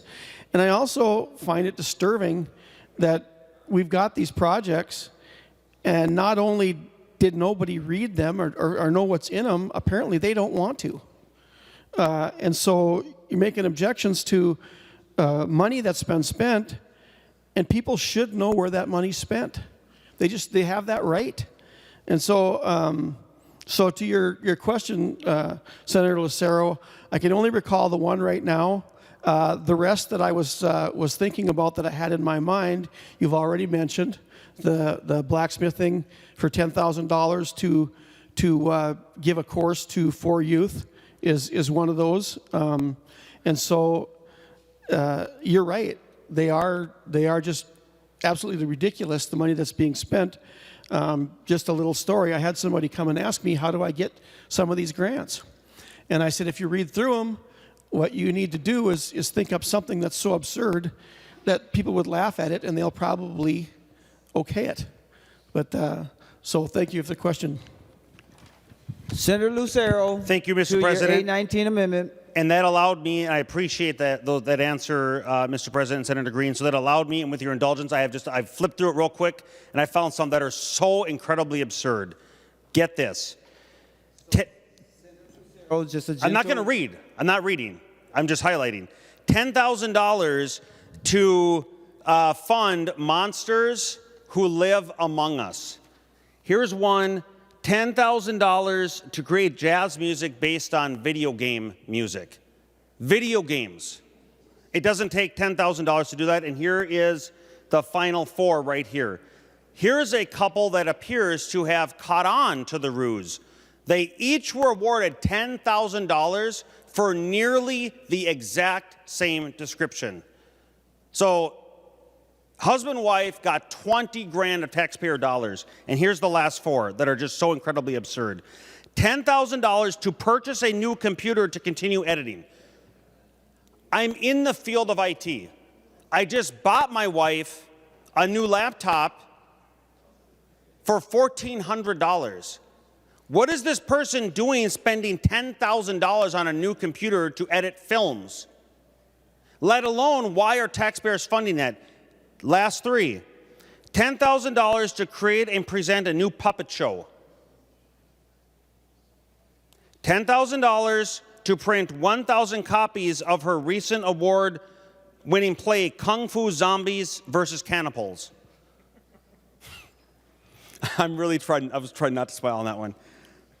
Not just regular zombies, Kung Fu zombies. Kung Fu Zombies versus Cannibals. The last one, $10,000 to create new puppets and sets for Phantom Loss, a puppet show. So here's the point, Mr. President. I think we get the pattern, and I think Minnesotans are just having their jaws dropped right now. And if I were permitted to look around me, I'm sure the jaws of many members in this chamber would be dropped at the amount of dollars that are being squandered. The amount of dollars that are being confiscated from Minnesotans and be given with unaccountability. So to the A19 amendment, that's why I'm trying to bring some accountability. Like the gentleman who's got a grant for $10,000 for a new computer. I do not believe they spent $10,000 doing that. I know you can get some gaming computers for maybe $2,500. But this was a editing program. I don't believe it costs that much, but certainly not $10,000. What I want to see are the receipts. And I believe that is a fiduciary responsibility that taxpayers expect to make sure that the dollars given to these grant awardees are indeed what they're being spent on. I also highlight that couple that got 20 grand for nearly the same thing. With that, Mr. President, roll call having been asked for, I encourage a green vote. Senator Herr, you're speaking to the A19. A19, Mr. President, and Mr. President and member, I strongly object to this amendment. One, its amendment itself is not prudent. Second, is the description of arts and artists are wrong. So number one is that I almost throw a question, but maybe I shouldn't. I just say that there's no this amendment here would require fiscal note, and it's not doable. Second, the grant recipient that receive grant from our state boards have to maintain the receipt, the record for 6 years. It's a tireless effort. You don't want to do that sometime. I have been a starving artist in my life. I'm a cameraman by trade. And to live on a budget of $20,000 a year, you know, and to video record, produce video for documentary, produce video for nonprofits, sometimes I work for free. I don't want to go so much in my story here. But how much can you do with $10,000? That's what I ask these days. But to struggle or goal-driven artists that want to express themselves so much to the world, who are gifted, $10,000 meant a lot to them. $10,000 is not much because one of each of that $10,000, you know where it go? It generates into our economy, go tenfold. It pays for rental space, it pays for material, it subcontract other people, pay for our youth, pay for our students to participate in our activities. And I thank you to Senator Lucero, the good senator, for bringing our various art form into light. You know, the folks out there that you criticize, they're cheering right now that you brought Kung Fu Zombie versus whatever is one of the play that I actually went and watched. And I have to credit their ability, their talents that got so many young people involved out of just $10,000 creativity. So thank you for bringing all the vibrant, all the various art forms in our state, because art itself is abstract. Art is classic. Art is absurdity sometimes. And it's expression that will help us to make better lives. Art can change people, can change life. Our arts can keep our community together. And arts also save lives as well. So remember, there's a question to this amendment that I cannot answer, so I will not support this amendment right now. Thank you for allowing me to do a little filibuster of my time, not reading, but just looking at my notes. So thank you, Mr. President. No for this amendment. Members, we're on the A19. Any other discussion before the last person we hear from is Senator Lucero, and then we will vote on the A19. Senator Lucero. Thank you, Mr. President. There's one I can't find in here that I would also want to include because it kind of was near and dear to my heart, actually. It was some kind of a documentary or some kind of artwork that revolved around two films that I thoroughly enjoy, as a matter of fact. Sigourney Weaver's Alien and Aliens. But, Mr. President, I encourage a green vote on this amendment. Let's put an end to those Kung Fu zombies.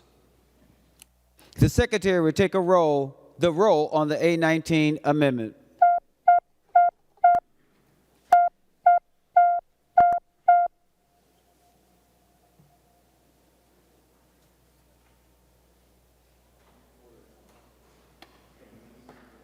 Senator Morrison, those voting pursuant to Rule 40.7.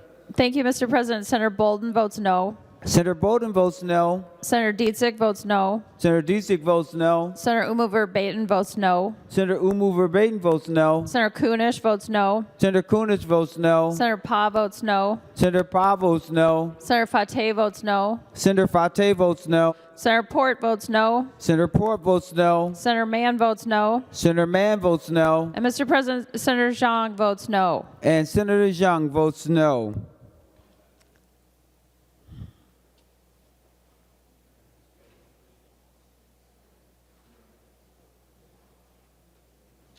Senator Duckworth, those voting pursuant to Rule 40.7. Thank you, Mr. President. Senator Anderson votes aye. Senator Anderson votes aye. Senator Barr votes aye. Senator Barr votes aye. Senator Dames votes aye. Senator Dames votes aye. Senator Draheim votes aye. Senator Draheim votes aye. Senator Housley votes aye. Senator Housley votes aye. Senator Miller votes aye. Senator Miller votes aye. Senator Weber votes aye. Senator Weber votes aye. And Senator Wiesenberg votes aye. And Senator Wiesenberg votes aye.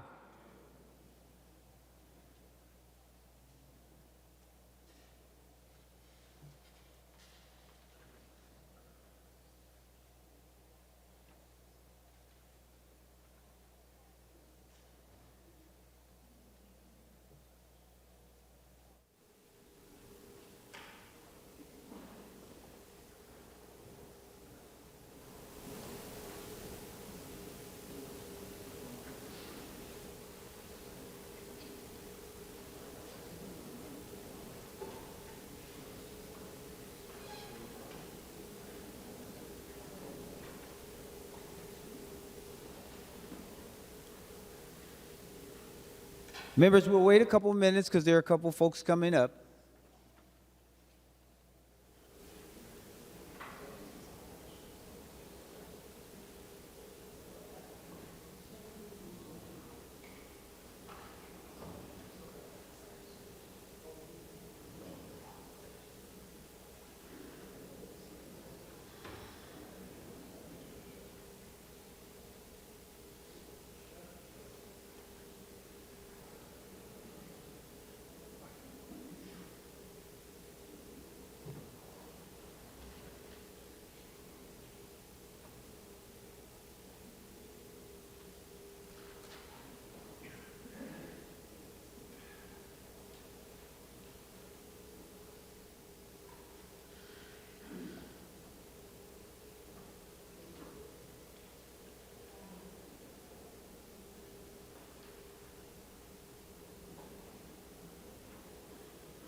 All senators having voted who desires to vote, the secretary will close the roll.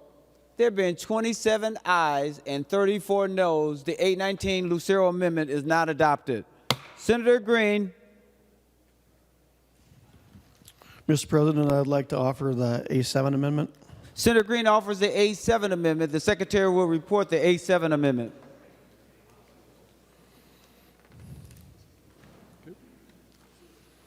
Senator Green moves to amend the Her amendment to House File Number 4124, adopted by the Senate May 3rd, 2024, as follows. Page 54, after line 13, insert. This is the A7 amendment to the Her amendment. Senator Green, to your A7 amendment. Mr. President, the A7 amendment looks to correct some things that I believe are wrong in the legacy amendment as it stands right. Not the legacy amendment, but some of the laws that were passed after the legacy amendment was first put into our Constitution. And one of the things that they did, and I've talked about this a lot, is they set aside a certain portion of the Arts and Cultural Heritage Fund to the Arts Board.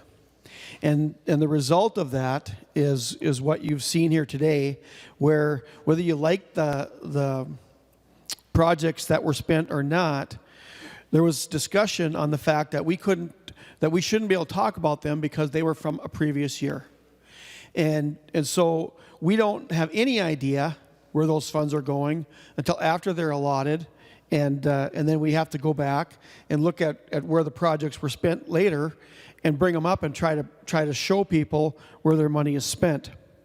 What the A7 amendment does is it will take the 47% and put it back into the hands of the legislature.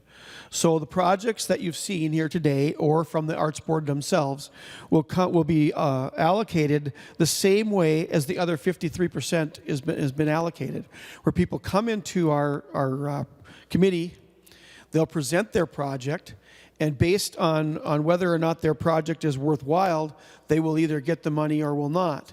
And there again, it goes back to the fact that we are the elected officials, we represent our people. There may be a whole lot more projects out there that people that get squeezed out will be able to fund, that we'll be able to see before they go forward. And if you look in the bill, you'll see a small portion of that because we're in the supplemental year. But in a funding year, there's a lot more projects that we can do. And I think this is a good amendment. I don't see how we can honestly stand before the people of Minnesota and say there's 47% of this money that we don't want to look at until after it's spent. So that's what the amendment does. Mr. President, I will stand for questions, and I'll ask for a green vote, and I'll ask for a roll call. Roll call requested, a roll call granted. Senator Hurd to the A7 Green amendment. Thank you, Mr. President. I appreciate Senator Green for overly concerned and for the accountability of the dollars that have been spent. And I think differently.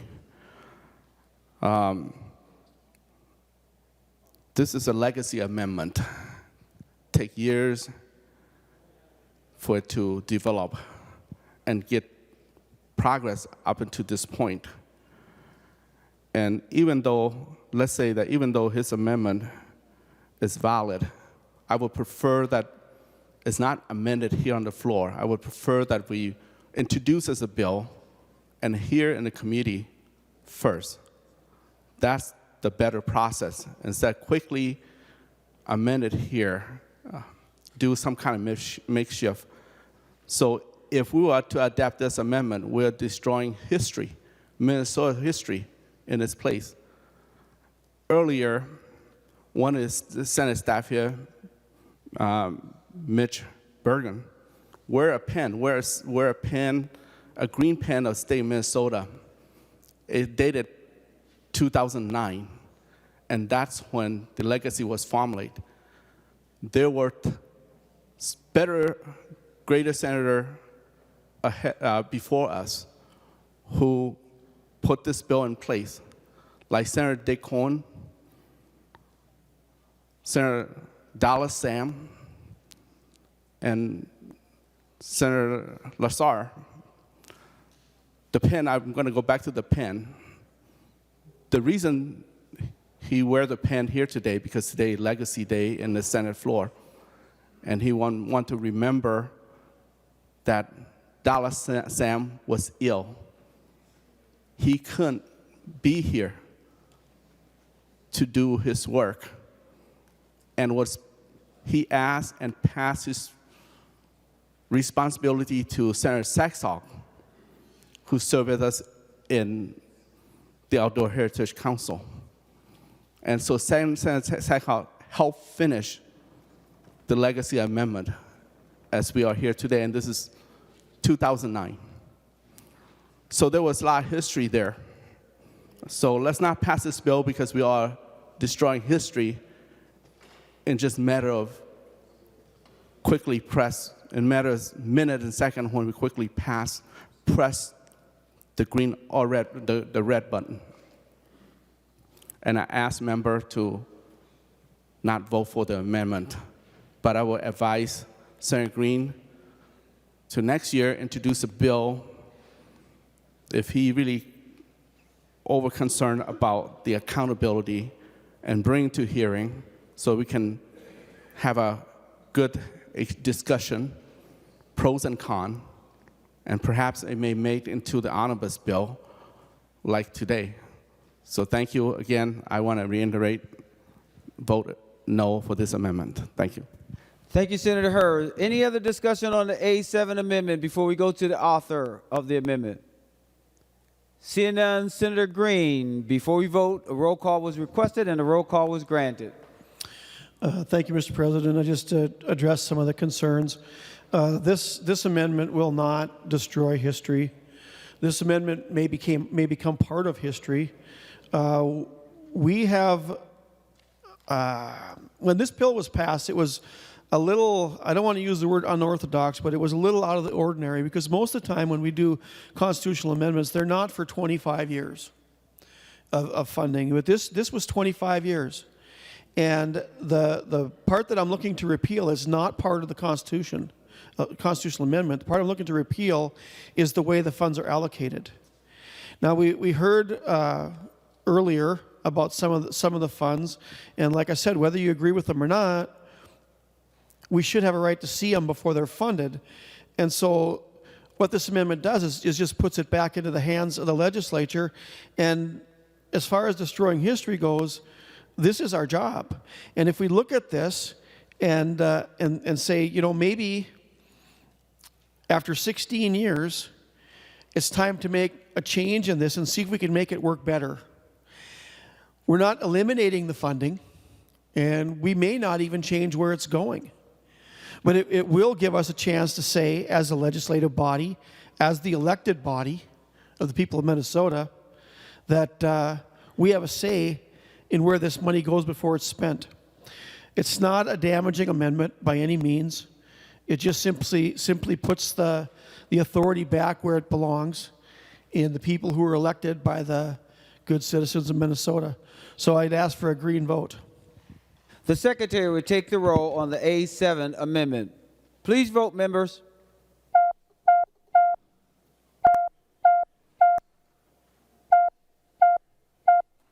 Senator Morrison, for those voting pursuant to Rule 40.7.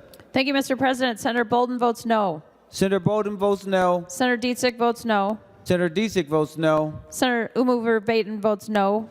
Senator Verbaeten votes no. Senator Kunish votes no. Senator Kunish votes no. Senator Pa votes no. Senator Pa votes no. Senator Fateh votes no. Senator Fateh votes no. Senator Port votes no. Senator Port votes no. Senator Mann votes no. Senator Mann votes no. Mr. President, Senator Zhang votes no. And Senator Zhang votes no. Senator Duckworth, those voting pursuant to Rule 40.7.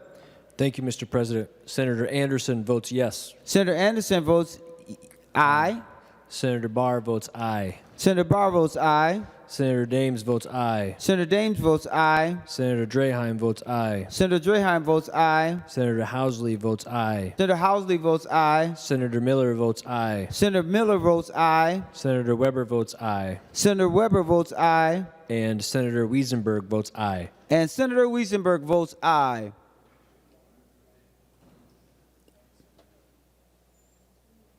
Which one?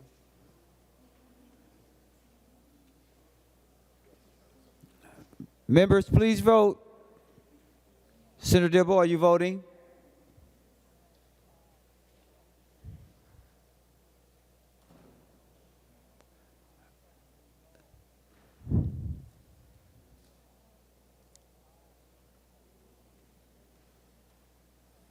All senators having voted who desires to vote, the Secretary will close the roll.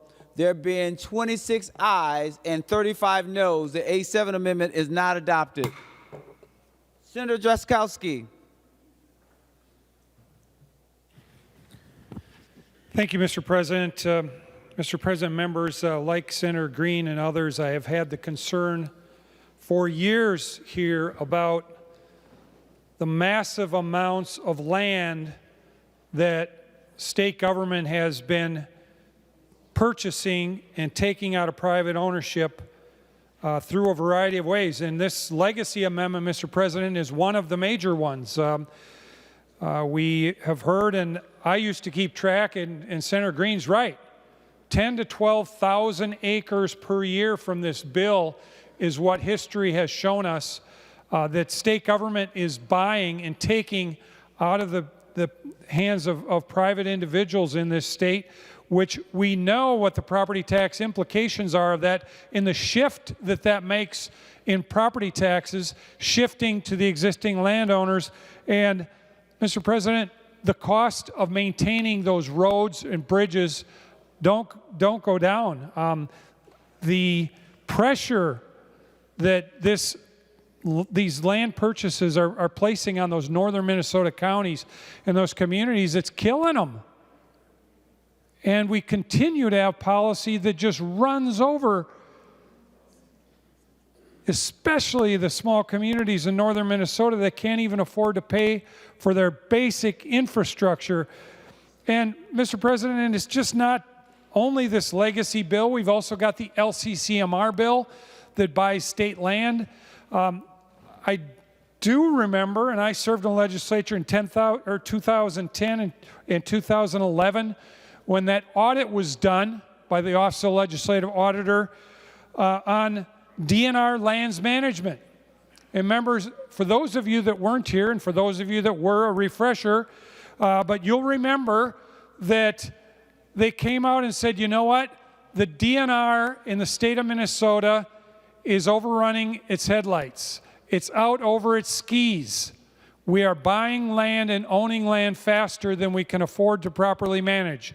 That's what the legislative audit in 2010 said, Mr. President, and we have only accelerated it since. As Senator Green pointed out in this bill,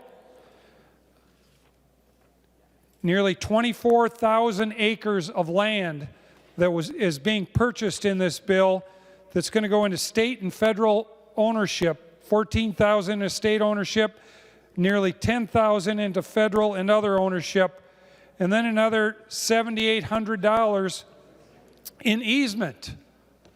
And the pressure again that this places on those communities in northern Minnesota, and we're starting to see some of them in the southern part of the state. Members, in 2010, government ownership of land in the state of Minnesota equated to about a quarter of the land, 5.6 million acres then, Mr. President, in 2010. And as Senator Green pointed out, it's closer to a third of the land in the state of Minnesota today owned by various forms of government, of which the state government is the leading one. And we continue to buy more and more. Mr. President, they aren't making any more land. Minnesota's not going to get more land. Once it's gone and once it's in the hand of state government, it's unavailable for people to use. It's unavailable to spread the cost of property taxes out over. And that's what we're seeing in northern Minnesota and other communities and even other parts of the state. So I've got an amendment, Mr. President. It's the A6 amendment. Senator Drazkowski offers the A6th amendment. The Secretary will report the A6th amendment.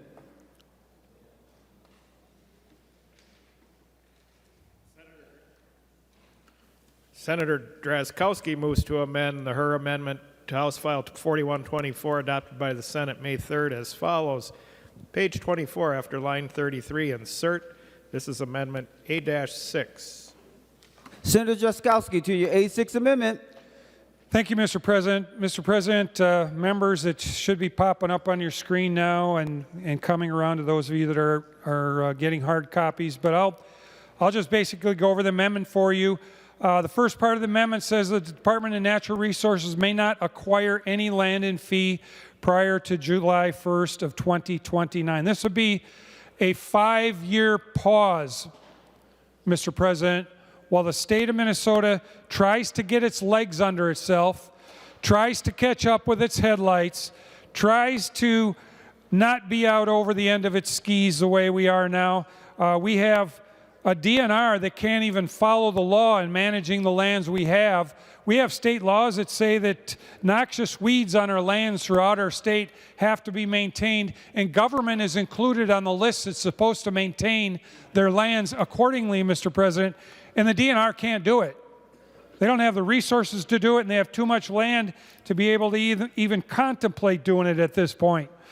So that's the first part of the amendment, Mr. President. The second part of the amendment is also a very important part because, as Senator Green pointed out, the ability for decision makers, not only members of the legislature, but other people in this state, to get their hands around the amount of state land that we own, the categories of state land, where it resides, what it's being used for, in a variety of other categories, is where it, how the state acquired it, et cetera, and whether or not it's even generating revenue at this point.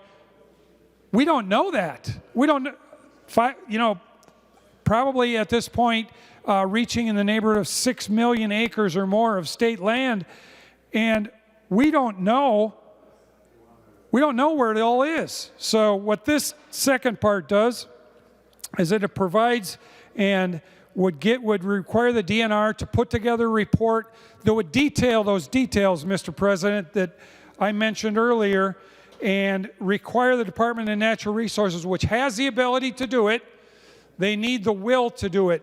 This amendment will provide that will direct the DNR to develop the report and deliver it to Senator Herr's committee. And that's what this part of the amendment does. That's my amendment, Mr. President. I'd encourage member support and ask for a roll call vote. Roll call requested and a roll call granted. Senator Herr to the A6 Drazkowski amendment. Thank you, Mr. President. Again, this amendment is similar to the previous amendment made by earlier, but it prohibited private owner from selling lands as well. And I trust in our system. We can make irrational decisions so quickly in putting this amendment in place. Again, this is a legacy amendment bill. And so let's be rational and not take this amendment. I ask members to vote no. Any other discussions on the A6 amendment? Senator Green. And Mr. President, I stand to speak in favor of this amendment.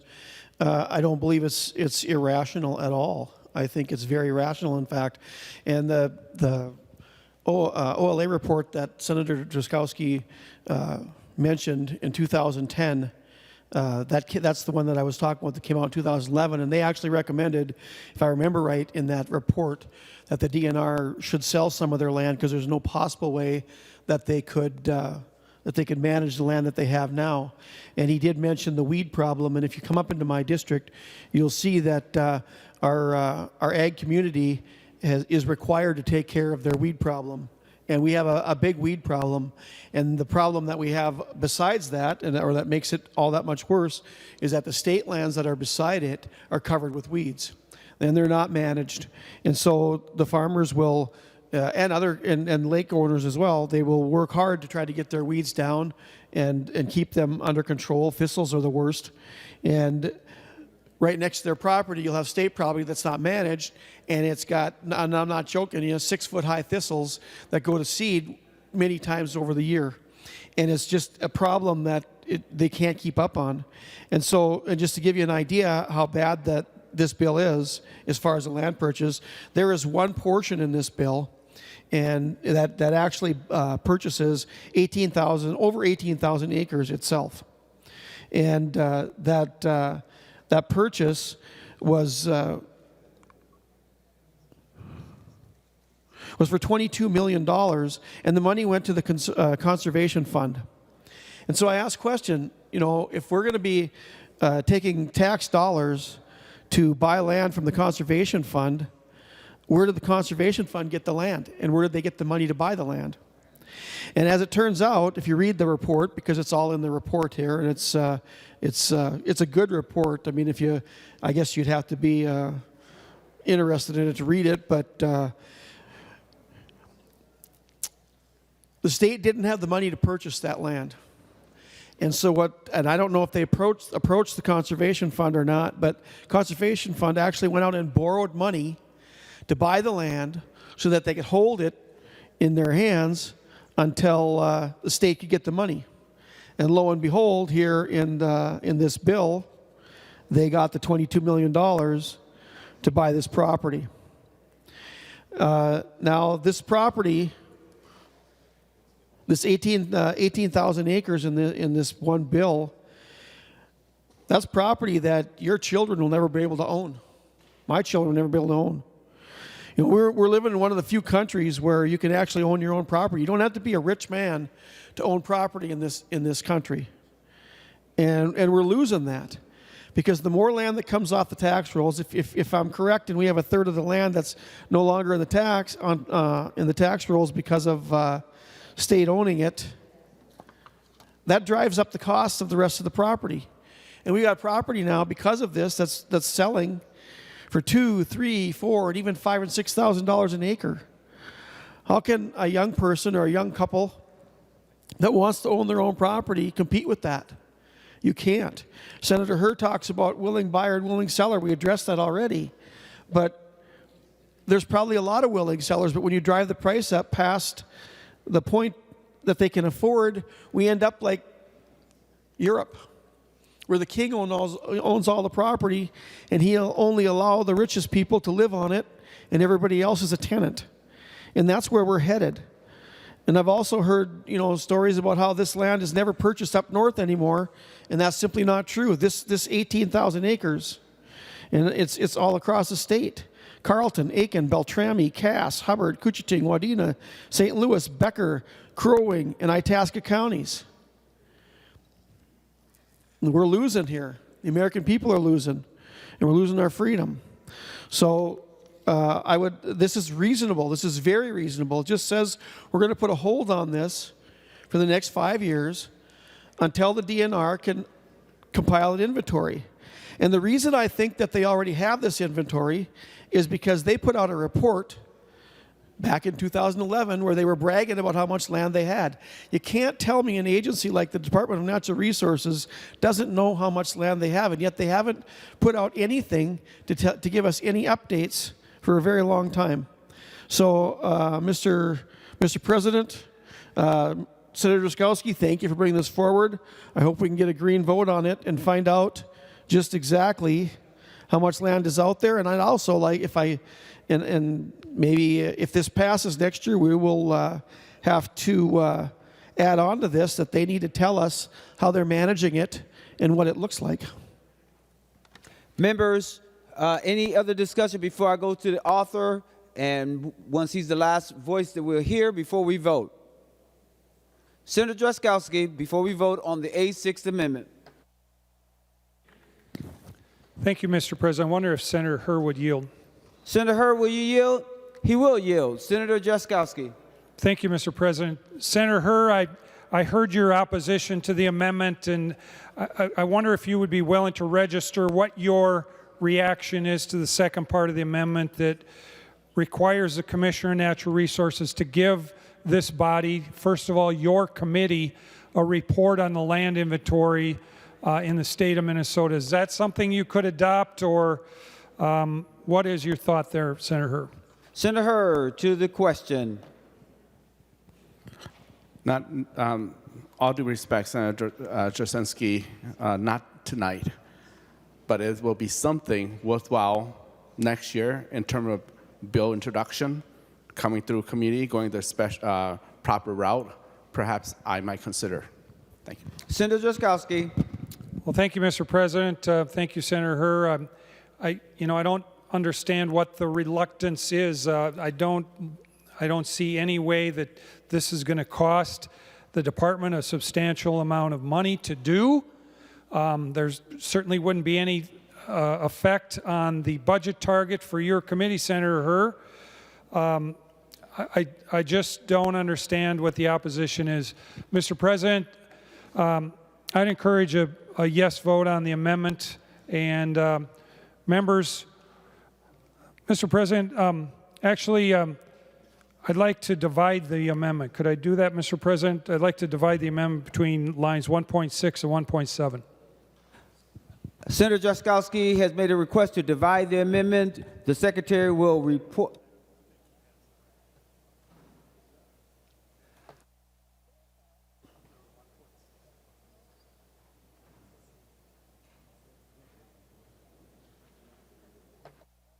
Senator Jaskowski, can you tell us again where you would like to divide it? Because I think it seems a little difficult to divide, but let's see what you say. Senator Jaskowski. Thank you, Mr. President. At least on my copy of the amendment, it would be between lines 1.6 and 1.7.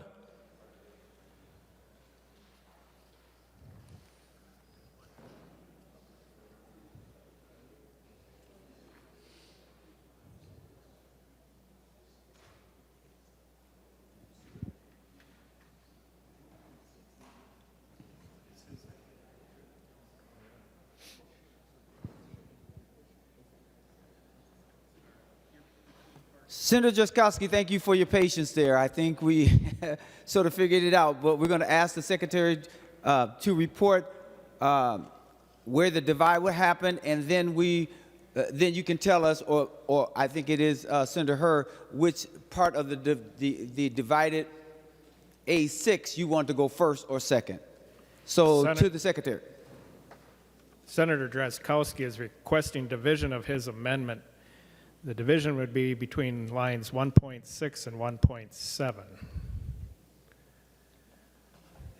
Now, Senator Jaskowski, because what the amendment is doing is that on Part A, you're just saying that the Department of Natural Resources may not acquire any land in fee prior to July 1st, 2029, and then the rest of the amendment. Is that correct, Senator Jaskowski? Yes, Mr. President. And which part would you like for us to take first? Part A, Mr. President. Part A? Yes. All right. So, members, we are going to take Part A. As I have indicated, and just for clarity, the secretary will report Part A. The first portion of the Drazkowski amendment would be lines 1.3 through 1.7. And Senator Herr? 1.6, I'm sorry. You want to correct yourself there, Mr. Secretary? The first portion of the Drazkowski amendment is lines 1.2 through 1.6. And Senator Herr, your thoughts on the A part of the division? Mr. President, I can't support it at this time. Again, I want to reiterate that this should go through the process, process of bill introduction and go to committee, because there are lots of things we don't know when we put quick provision like this. You know, there's no physical note involved. There should be that open a whole can of worms here for us to discuss, and we don't want to stay on just this amendment for hours trying to correct this. It should go through a committee process. So my answer is no. On whatever breakdown it is, the answer is no. Thank you.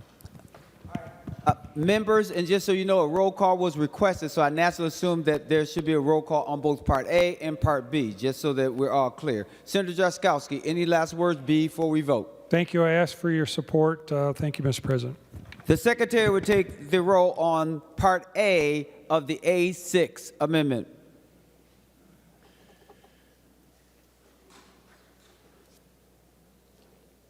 Members, please vote. We're on Part A.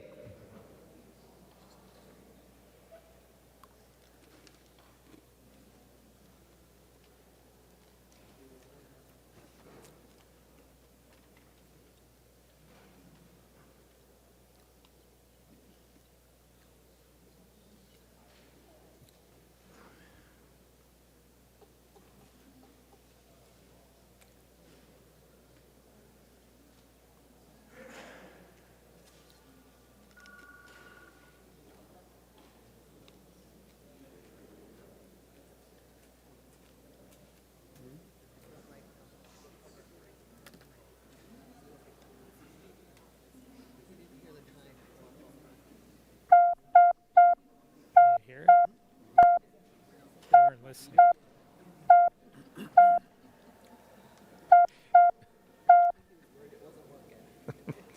Works fine if you push the button. Members, we're on Part A of the A6th Amendment.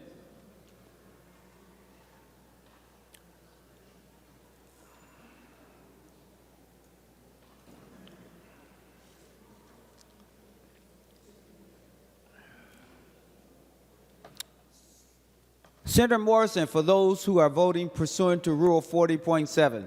Thank you, Mr. President. Senator Bolden votes no. Senator Bolden votes no. Senator Dietzig votes no. Senator Dietzig votes no. Senator Umu Verbatim votes no. Senator Umu Verbatim votes no. Senator Kunish votes no. Senator Kunis votes no. Senator Pa votes no. Senator Pa votes no. Senator Fateh votes no. Senator Fateh votes no. Senator Port votes no. Senator Port votes no. Senator Mann votes no. Senator Mann votes no. Senator Zhang votes no. Senator Zhang votes no. And Mr. President, Senator McEwen votes no. And Senator McEwen votes no. Senator Duckworth, those voting pursuant to Rule 40.7. Thank you, Mr. President. Senator Anderson votes aye. Senator Anderson votes aye. Senator Barr votes aye. Senator Barr votes aye. Senator Dames votes aye. Senator Dames votes aye. Senator Draheim votes aye. Senator Draheim votes aye. Senator Housley votes aye. Senator Housley votes aye. Senator Miller votes aye. Senator Miller votes aye. Senator Weber votes aye. Senator Weber votes aye. And Senator Wiesenberg votes aye. And Senator Wiesenberg votes aye. All senators having voted who desires to vote, the secretary will close the roll. There have been 29 ayes and 35 noes. The A6A portion is not adopted. Members, we're on on Part B of the A6th Amendment, and the secretary will report Part B of the A6th Amendment.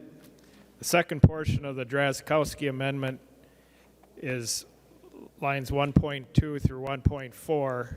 And then lines 1.7 through line 1.13. Members, we are on the lines 1.7 through 1.13. Is that correct, Mr. Secretary?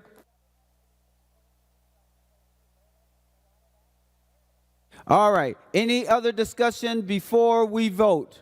Because there was a roll call that was requested on the entire amendment, so that we should see roll call on the board. And Senator Drazkowski, you can have the last word.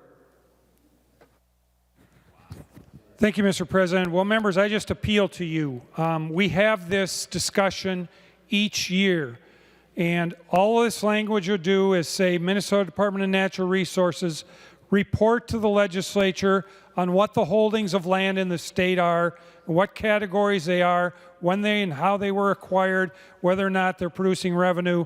And if you have any hesitation about that, this won't cost additional money to the bill. And if there's slight adjustments that need to happen in conference, it will happen very easily. There's really not a reason to not adopt this. So I encourage your support. Thank you, Mr. President. The secretary will take the roll on Part B of the A6th Amendment.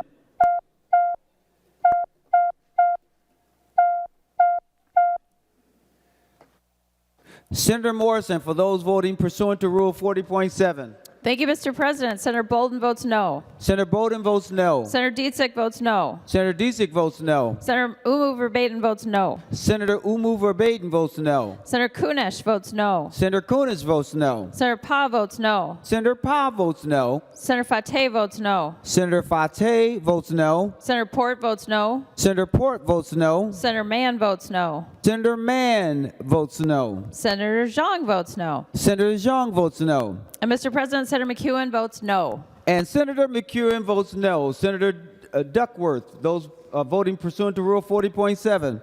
Thank you, Mr. President. Senator Anderson votes aye.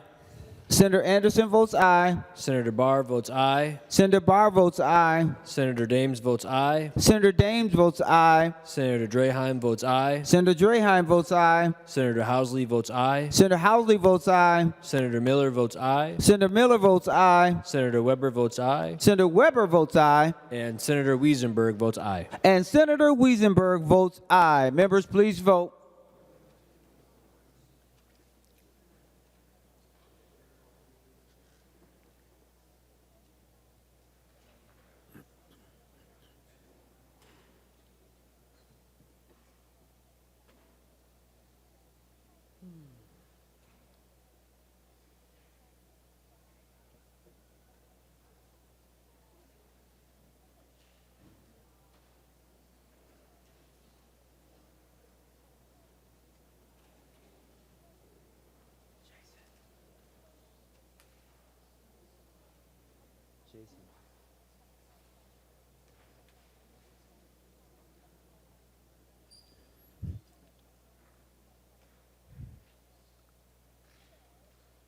All senators having voted who desires to vote, the secretary will close the roll. There being 30 ayes and 33 noes, the A6 amendment, Part B, is not adopted. Senator Lucero.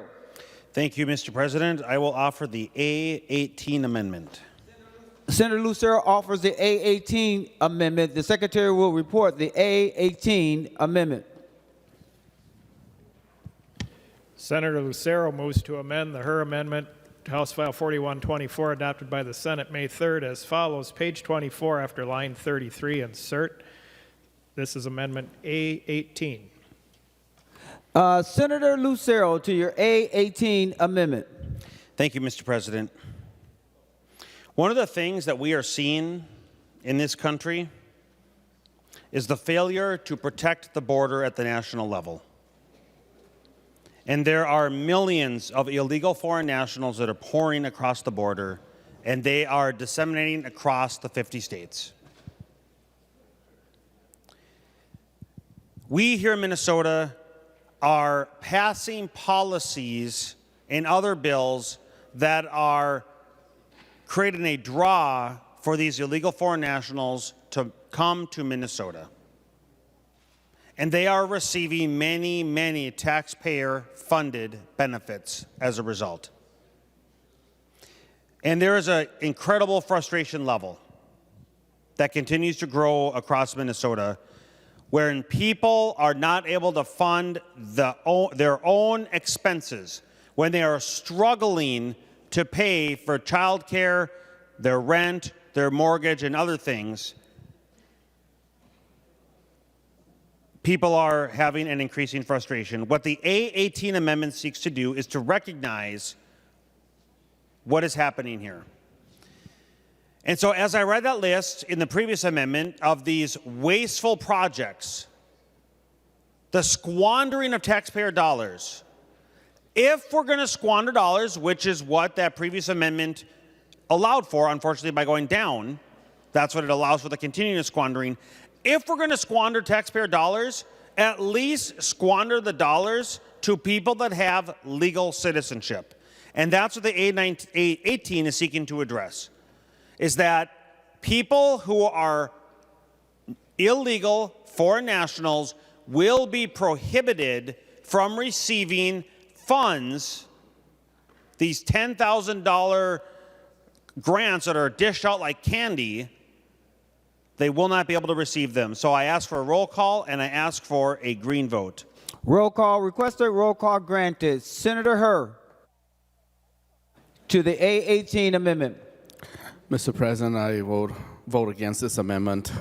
Allow me to just tell a little story about American. I'm a member of New Americans, and what surprisingly I learned about the goodness of America is that once you are among their team, whether it's racism, classism, or whatever, when you fell the ball, everybody cheer up, said, that's okay, we can do better. Let's beat the other team.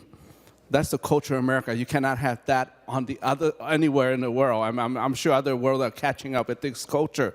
But what my peers of New Americans and myself have seen, the fruitfulness of America, the holistic America, is that we protect each other. We help each other. So once they are here, let's help them. Let them inspire us through the arts. Thank you. So I would not vote against, I will vote against this amendment and ask members to do so. Any other discussion on the A18 before I go to the author who will have the last word before we vote?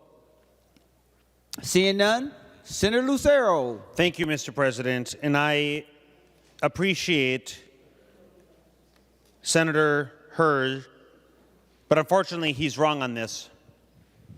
He just made some kind of assertion of racism or classism, and my amendment has nothing to do with race or class.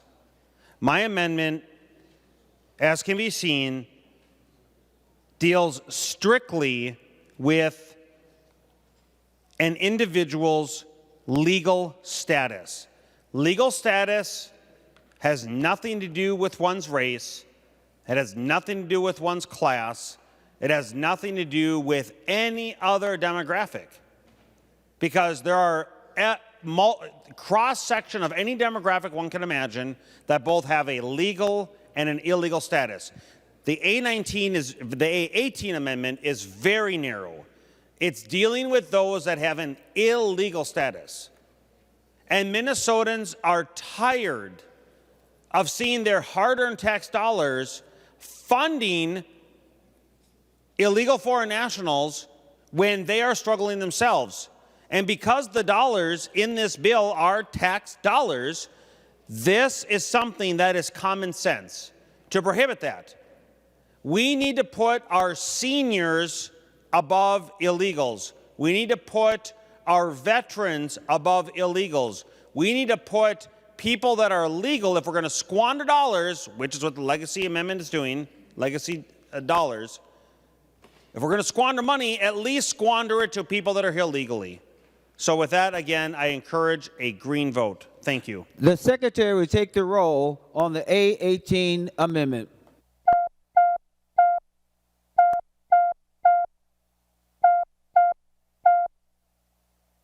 Senator Morrison, those voting pursuant to Rule 40.7. Thank you, Mr. President. Senator Bolden votes no. Senator Bolden votes no. Senator Dietzich votes no. Senator Dietzich votes no. Senator Umu Verbatim votes no. Senator Umu Verbatim votes no. Senator Kunesh votes no. Senator Kunesh votes no. Senator Pa votes no. Senator Pa votes no. Senator Fateh votes no. Senator Fateh votes no. Senator Port votes no. Senator Port votes no. Senator Mann votes no. Senator Mann votes no. Senator Zhang votes no. Senator Zhang votes no. Senator McEwen votes no. Senator McEwen votes no. And that concludes my presentation, Mr. President. And I'm reminding the Secretary that Zhang voted no. Mr. President. Senator Morris. My apologies. Morrison. My apologies, Mr. President. Senator Frentz also votes no. Senator Friends votes no. Senator Duckworth, those voting pursuant to Rule 40.7. Thank you, Mr. President. Senator Anderson votes aye. Senator Anderson votes aye. Senator Barr votes aye. Senator Barr votes aye. Senator Dames votes aye. Senator Dames votes aye. Senator Draheim votes aye. Senator Draheim votes aye. Senator Housley votes aye. Senator Housley votes aye. Senator Miller votes aye. Senator Miller votes aye. Senator Weber votes aye. Senator Weber votes aye. And Senator Wiesenberg votes aye. And Senator Wiesenberg votes aye. Senator Lucero, are you going to vote? I thought you would want to vote for your amendment, my good friend. All senators having voted who desires a vote, the Secretary will close the roll. There being 30 ayes and 34 noes, the A18 Lucero Amendment is not adopted. Senator Jaskowski, according to the list, do you want me to deviate from your list? Okay. Senator Jaskowski. Thank you, Mr. President. Mr. President, members, we heard from Senator Lucero and Senator Green and others about some of the expenditures that are happening in the Arts and Cultural Heritage Fund, or from the Arts and Cultural Heritage Fund. Many of them that were talked about today, to the average Minnesotan, seem to be very outrageous. Outlandish is probably an easy word to describe it. But we also are in a time, Mr. President, when our culture is struggling around whether or not this culture is going to truly continue to follow the rule of law in our state. We have some people in some parts, actually in many parts of the state, who at times want to put forward activities that seem to be more anarchist than those that are following the law. And Mr. President, as we look at the future of this spending that's coming out of this tax money in the Arts and Cultural Heritage Fund, we've got to make certain that our law enforcement people in the state are supported. Law enforcement is having a morale struggle right now in our state, and we're working to bring it back up. And the best way we can do that is to ensure them that we support them in their efforts. Many departments are having a hard time recruiting people because people don't want to go into the law enforcement profession. We need to turn that direction, turn that rig around, if you will, Mr. President. We need to bring that sentiment in a different direction, one that encourages people to go into law enforcement.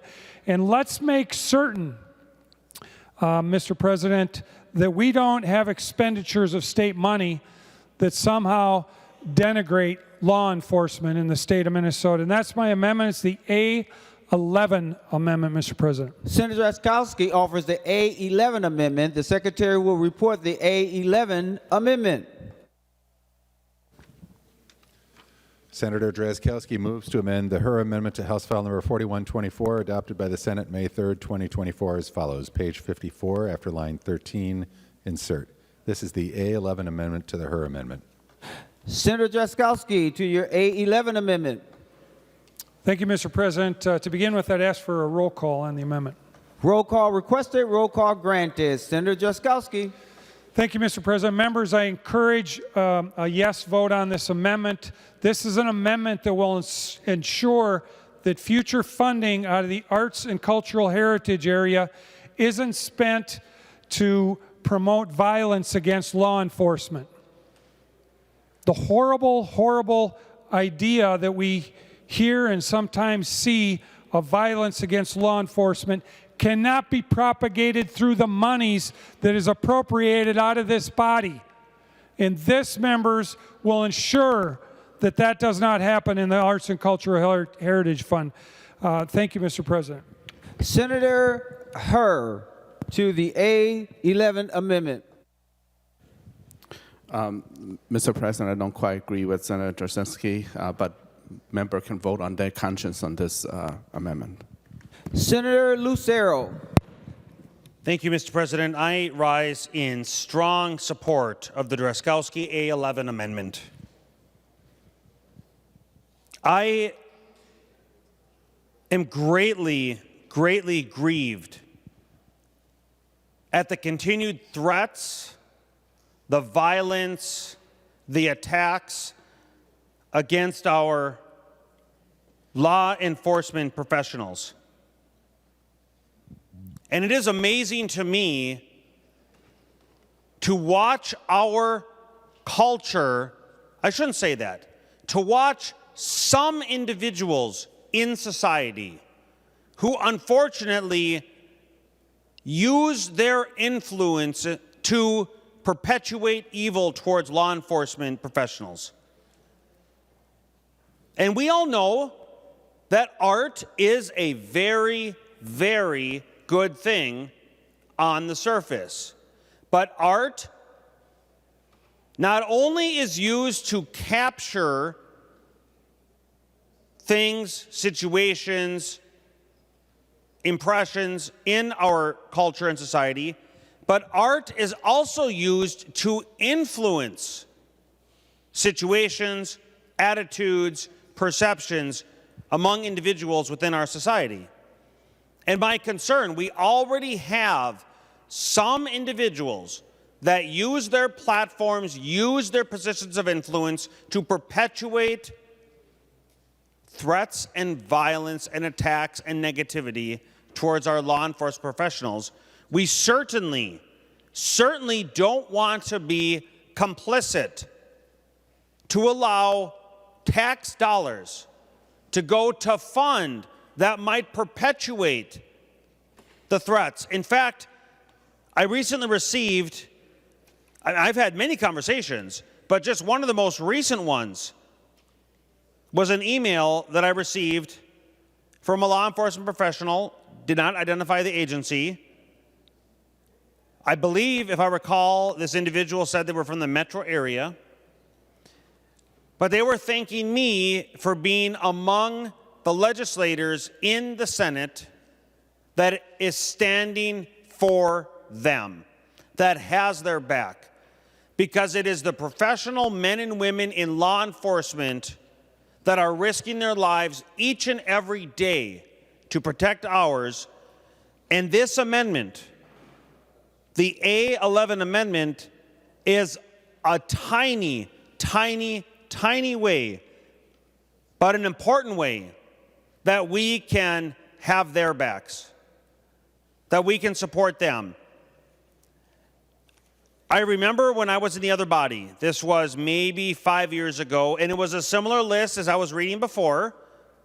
Representative Heinzman, I recall, detailed a picture that had come out using dollars,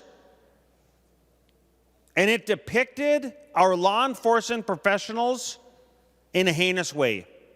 I'm not even going to repeat what it was. It was so heinous. It's not worth getting too graphic, but it's vile. And our law enforcement professionals are working hard. They're risking their lives. They leave work, kissing their loved ones, kissing their spouses, kissing their families, kissing their children, because they know they may not be coming home that day. And there are radicals in our society that take glee in attacking these individuals. And that attack is not just a physical attack. The attack comes through music. The attack comes through arts. The attack comes through plays, films. The attacks can be perpetuated through pictures. And it is important that we do not allow that to happen with taxpayer dollars. This is the right thing to do. We must stand for our law enforcement professionals, and a roll call already having been asked, I highly urge members a green vote. Thank you. Senator Aaron May Quaid. Thank you, Mr. President. I rise to offer an oral amendment. State your oral amendment. That will be an amendment to the amendment. Senator May Quaid. Thank you, Mr. President. My oral amendment to the amendment is on line 1.6, strike law enforcement and insert the word government officials. Mr. President, I agree. The violence we have seen against law enforcement is incredibly troubling and deeply sad. But we have also seen violence against more than just law enforcement. There are a number of types of government officials that we have seen violence against: election workers, members of Congress, threats to hang the vice president. The day on January 6th when we saw our Capitol overrun with insurrectionists, Mr. President, law enforcement were running through the halls to protect members of Congress while they ran to hiding places, hiding in offices. We have seen election workers doxxed and have to move, threatened with death. We have seen county administrators and people who work in nonpartisan positions who are trying to help us effectuate this democracy that we have be threatened. And so I am deeply concerned, Mr. President, definitely, about the violence against law enforcement, but we have to include all of the government officials who are being threatened and targeted with this kind of violence to make sure that none of this money goes towards promoting violence against any of them. So that is my oral amendment to the amendment, Mr. President. The Secretary will report the Senator May Quaid amendment to the amendment. Senator May Quaid moves to amend the A11 amendment as follows. Page 1, line 7, delete law enforcement and insert government officials. I'm sorry, line 6. Senator, any other discussion on the amendment to the amendment? Senator Lucero. Senator Pratt. Thank you, Mr. President. And before I speak to the amendment, I would like to impose a call of the Senate for the remainder of this motion. The Senate is now under call.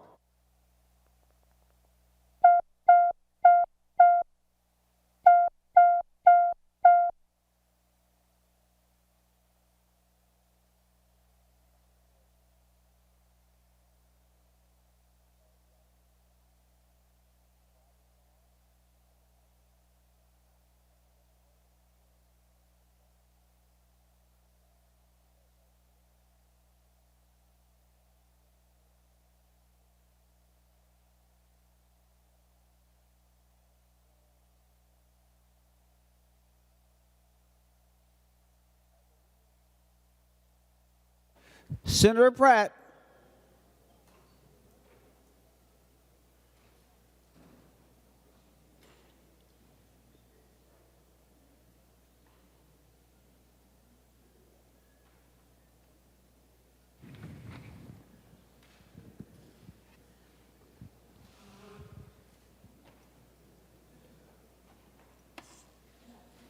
Mr. President? Yes. Mr. President, I move further proceedings under the roll call be dispensed with and the Sergeant at Arms be instructed to bring in the absent members. On that motion, all in favor say aye. Aye. All those opposed say no. The motion prevails. Senator Pratt. Thank you, Mr. President and members. I actually kind of agree with Senator McQuaid's amendment. I don't agree with how she's gone about it, but Mr. President, I'd like to request the amendment in writing, please. You're requesting what? I'm requesting her amendment to the amendment in writing. Senator McQuaid. Thank you, Mr. President. I can absolutely do that, and I also request a roll call on the oral amendment to the amendment. Or it will be Roll an amendment call to the requested, roll call granted. We'll pause for the amendment to the amendment to be put in writing. Mr. President? We will pause and wait for that request to happen. So let's wait.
Members, be patient. We're just waiting for those couple of words to be put in writing.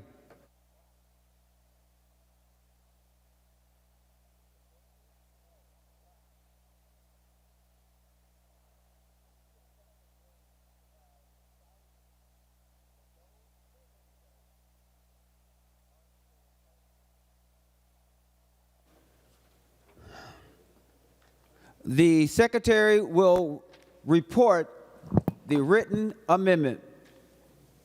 Senator McQuaid moves to amend the Drazkowski amendment to House File number 4124 as follows. Page 1, line 6, delete law enforcement. This is the A53 amendment to the amendment.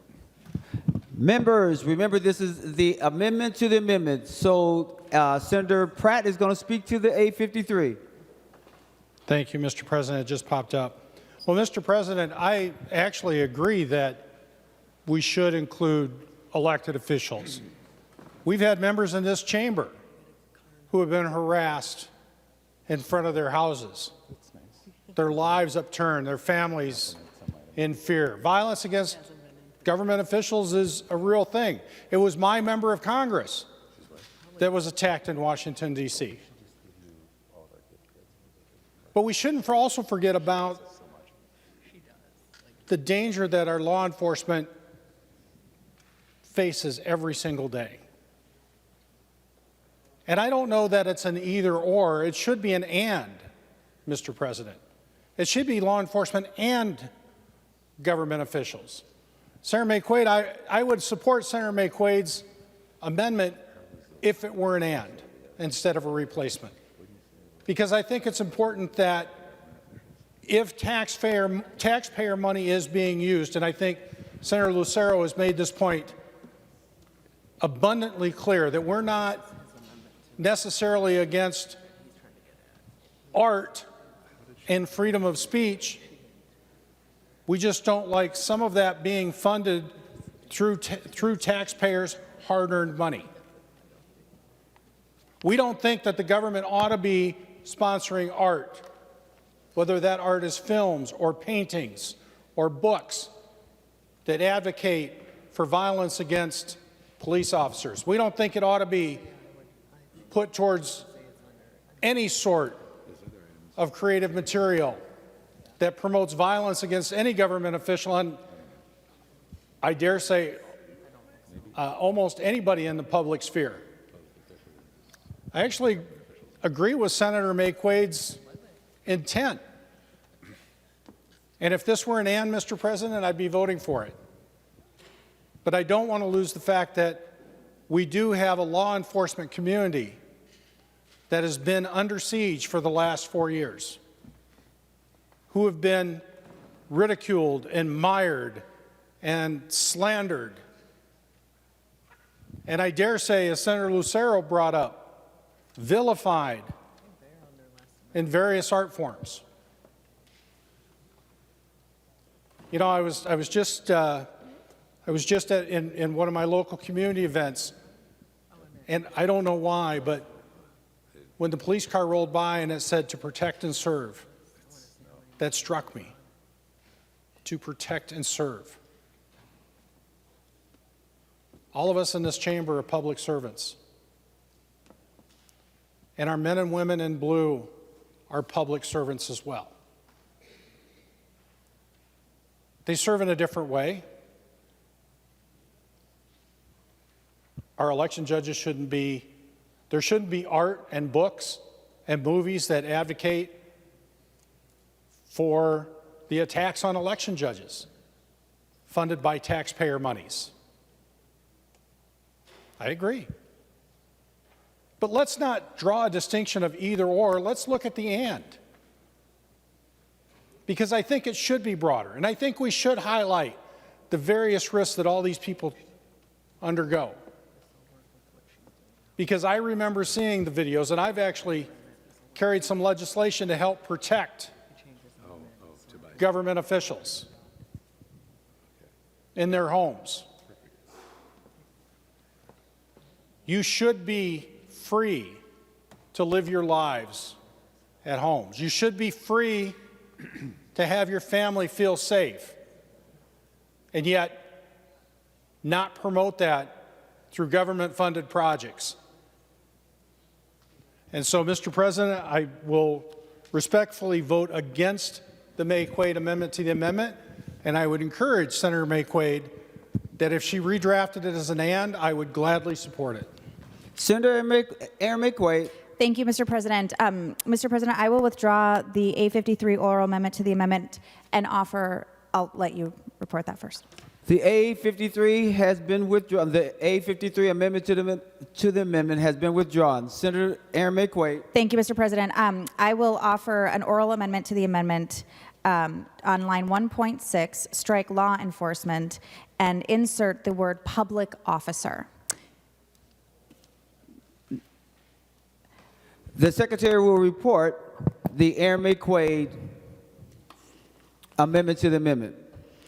Senator May-Quade moves to amend her amendment, the A11, moves to amend the A11 amendment to her amendment to House File Number 4124, adopted by the Senate May 3rd, 2024, as follows. On page 1, line 6, delete law enforcement, insert public officer.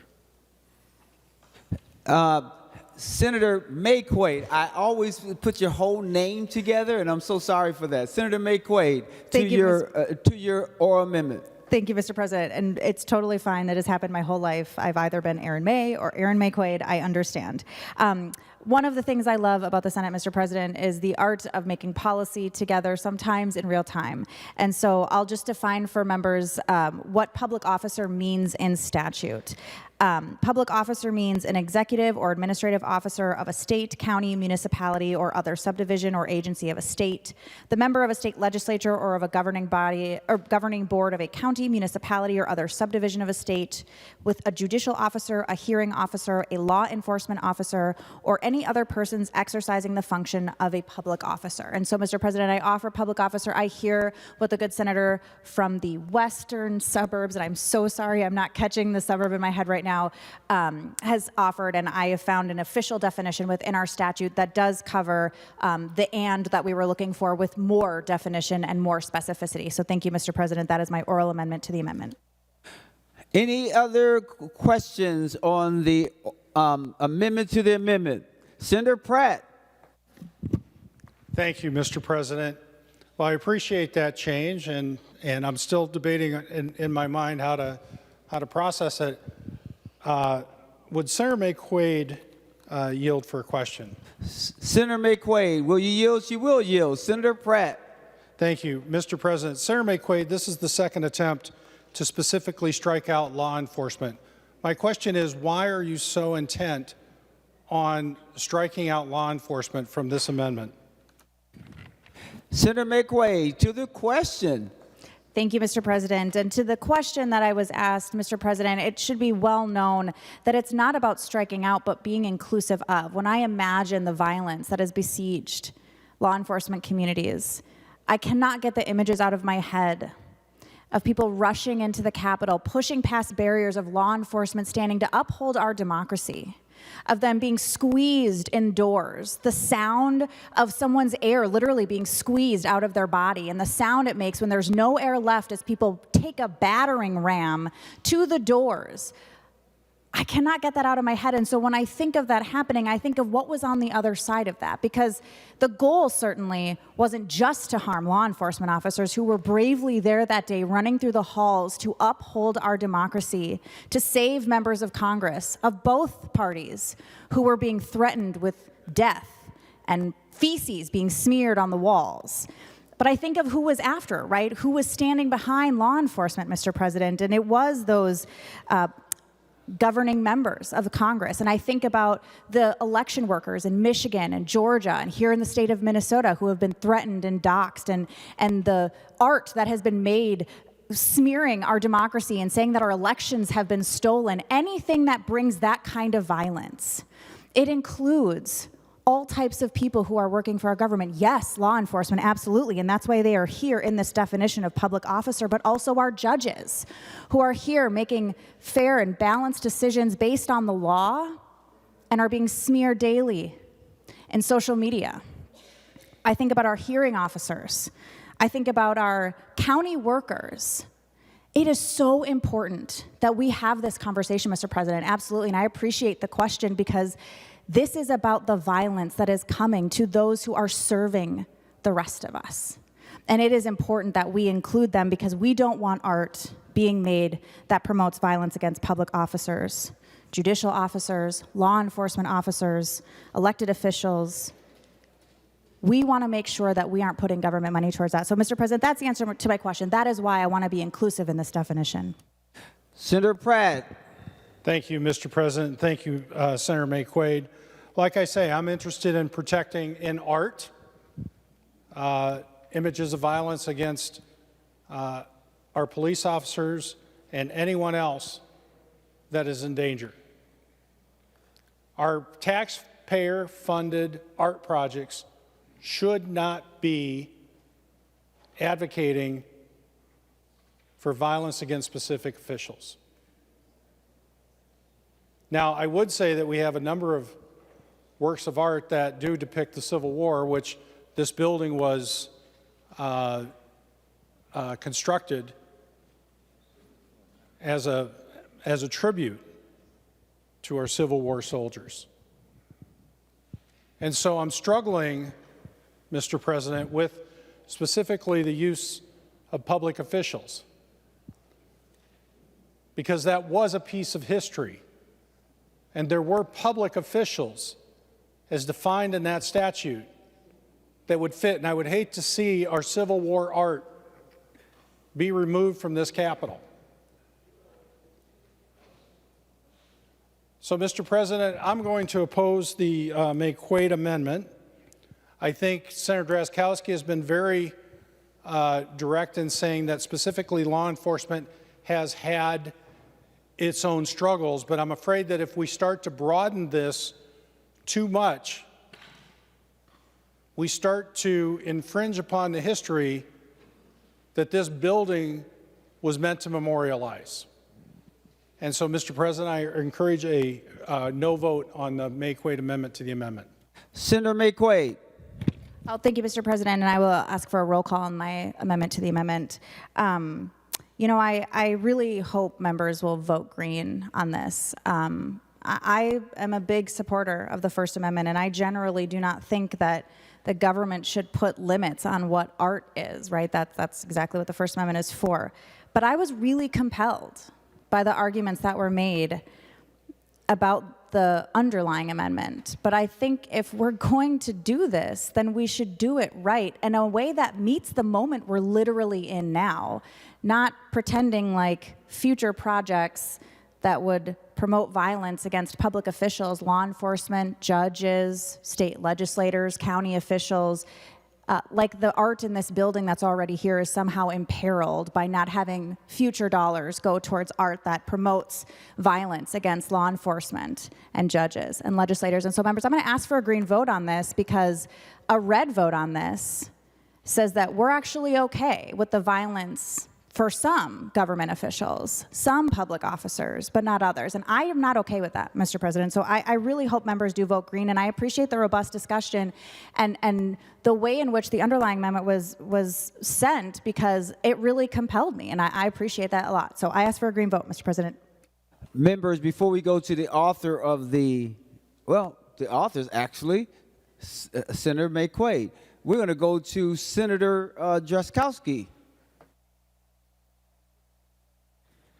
Thank you, Mr. President. I just read the final form of the amendment, and I'm wondering if Senator McQuaid may want to withdraw that amendment, put an S on the end, and then re-offer it, because I don't know that it reads properly without an S on the word on the end of the word officer. It should be officers plural. I think that's what she intended.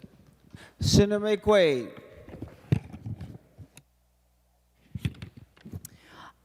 Thank you, Mr. President. I am very comfortable with the oral or the amendment to the amendment, and I trust that there will be a reviser's instruction to make things proper at the end of this bill. And so I will leave my amendment to the amendment. Thank you. Senator Lucero. Thank you, Mr. President. As I am going through this, and I'm not inherently opposed to Senator McQuaid's amendment to the amendment. I actually, anything that's going to narrow the ability for people to be awarded dollars, in my mind, is a positive thing. So I would just draw members' attention to this expanded. So some of my original comments to the underlying amendment were going to be, there was a project that had interviews, or was awarded $10,000 to interview for the memories of George Floyd. And I suspect that those memories, and if you heard other of the projects that I listed earlier, they included podcasts, they included YouTube channels, and so I suspect then, and perhaps I could actually ask if Senator McQuaid would yield for a question. Senator McQuaid, will you yield? She will yield. Senator Lucero. Thank you, Mr. President, and thank you, Senator McQuaid. Again, I appreciate the underlying sentiment of your amendment to the amendment. So if and I don't have a hard copy. I haven't seen that. I don't know if those were distributed, but I haven't seen a hard copy of it. But I'm just going off of what I've heard. Would my assessment be correct then under the language as you expanded, which it sounds like it's going to read government officer? Would that then, which includes, if I understood correctly, includes in that list law enforcement, that then tax dollars awarding in the future, if your amendment to the amendment is adopted and if the underlying amendment is adopted, dollars could not be used to have podcasts and YouTube's videos on people that are slamming law enforcement officers, lying about law enforcement officers in the riots, the destructive riots that occurred in the aftermath of George Floyd. Senator McQuaid, to the question. Thank you, Mr. President. And to the question, obviously I'm not the arts board, so an individual project is not in front of me, and I couldn't possibly say, but the key words in this amendment, the underlying amendment, even with my amendment to the amendment, is promoting violence. And so it's really important that we separate out talking about from promoting violence of. And so the delineation here would be something that promotes violence against judges, law enforcement, elected officials, versus talking about violence that happened or violence that has existed. So that would be the answer to the question, Mr. President. It's really about what it's saying and what it is doing with it. It's not just what it's talking about. Senator Jaskowski. Well, I'm sorry. Senator Lucero had the floor. Senator Lucero. Thank you, Mr. President, and thank you, Senator Makewood. I appreciate that. So, because if this were adopted and if this were to be challenged in a future court case, I want to make legislative intent very clear. I was hoping to get some clarity from the author of the amendment to the amendment, and I do appreciate her answers. And again, I cannot say enough. I don't have that whole list in front of me of what public officer or government officer includes, but I heard judges. I think I heard election officials of some capacity, in law enforcement, and I'm not sure who else is in that list. But I do not want taxpayer dollars, and I know Minnesotans do not want taxpayer dollars going to fund and promote violence towards any in that list. So for the purposes of any potential court case in the future, I want to make legislative intent very clear. Podcasts and YouTube videos or any social media posts that might come from, or computers that might be purchased with said funds, as we heard in another example. Any technology equipment should not be used in this amendment to the amendment, will not be used to record, edit, air, upload, any capacity, any violence that's promoted towards officials in this government official list. Again, purposes of legislative intent. Thank you, Mr. President. Senator Jaskowski. Thank you, Mr. President. I'd encourage support of the Makewood amendment and just encourage support. Thank you, Mr. President. The Secretary will take the roll on the amendment to the amendment.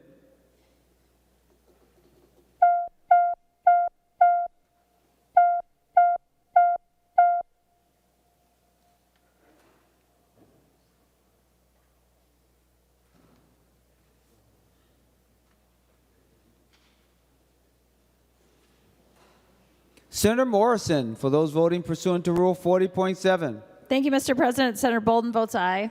Senator Bolden votes aye. Senator Dietzig votes aye. Senator Dietzig votes aye. Senator Fateh votes aye. Senator Fateh votes aye. Senator Kunish votes aye. Senator Kunish votes aye. Senator Mann votes aye. Senator Mann votes aye. Senator Marty votes aye. Senator Marty votes aye. Senator Umu Verbatim votes aye. Senator Umu Verbatim votes aye. Senator Pa votes aye. Senator Pa votes aye. Senator Port votes aye. Senator Port votes aye. Senator Zhang votes aye. Senator Zhang votes aye. Senator Friends votes aye. Senator Friends votes aye. Senator Duckworth, for those voting pursuant to Rule 40.7. Thank you, Mr. President. Senator Anderson votes aye. Senator Anderson votes aye. Senator Barr votes aye. Senator Barr votes aye. Senator Dames votes aye. Senator Dames votes aye. Senator Housley votes aye. Senator Housley votes aye. Senator Miller votes aye. Senator Miller votes aye. Senator Weber votes aye. Senator Weber votes aye. And Senator Wiesenberg votes aye. And Senator Wiesenberg votes aye. Is there any word on Senator Draheim? All senators having voted who desires to vote, the Secretary will close the roll.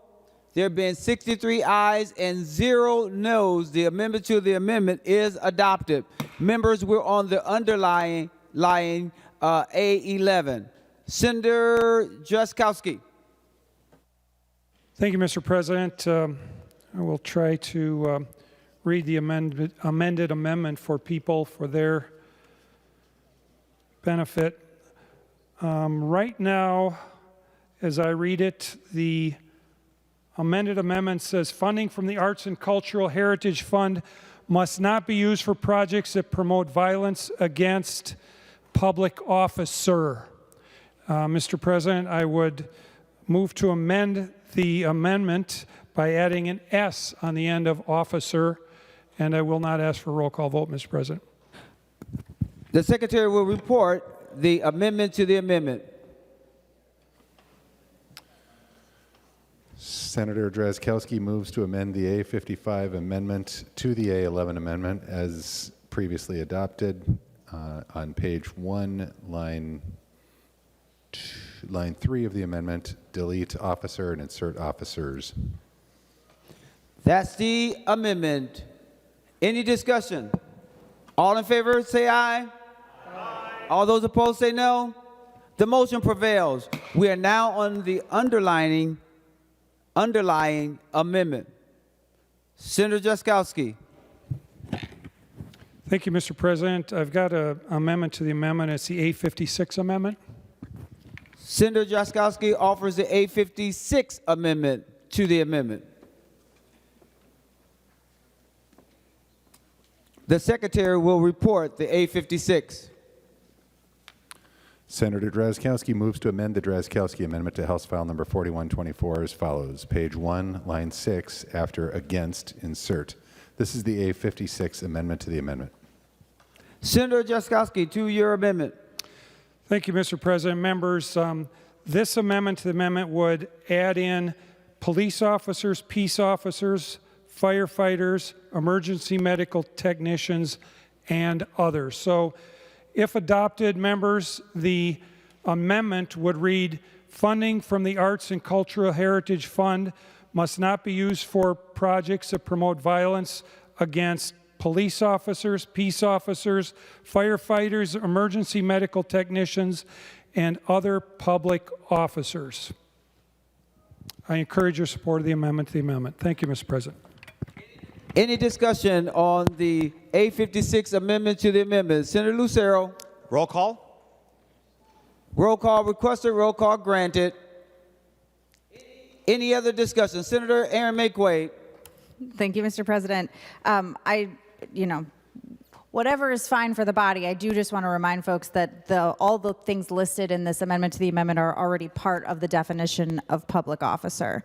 So we can be as redundant as we like, but it's already included in the amendment as amended. Any other discussion? Seeing none, the Secretary will take the roll on the A56 amendment to the amendment.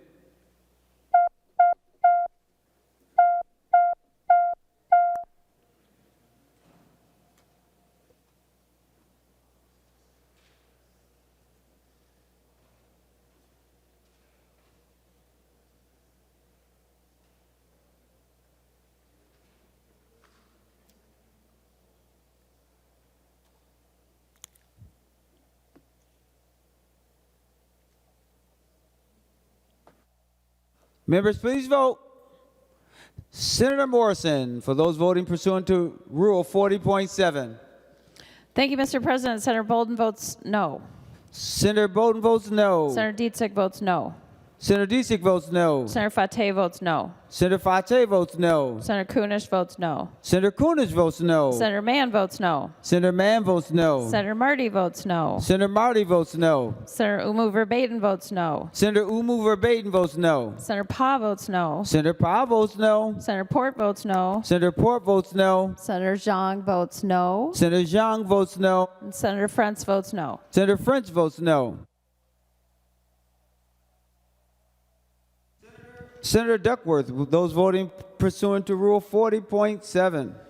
Thank you, Mr. President. Senator Anderson votes aye. Senator Anderson votes aye. Senator Barr votes aye. Senator Barr votes aye. Senator Dames votes aye. Senator Dames. Dames votes aye.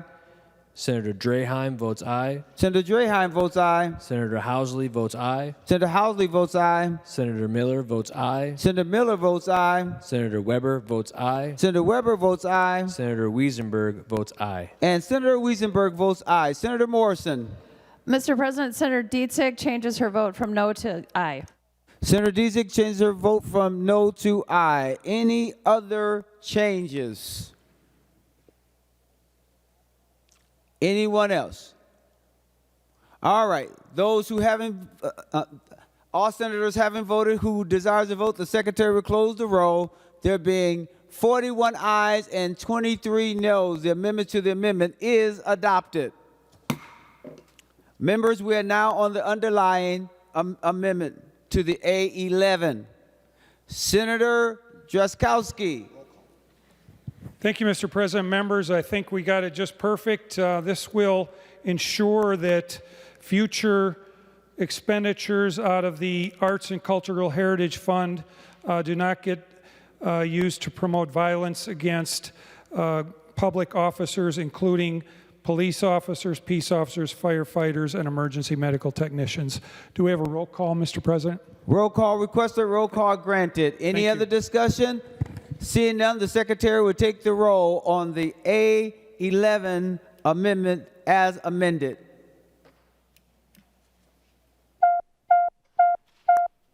Members, please vote.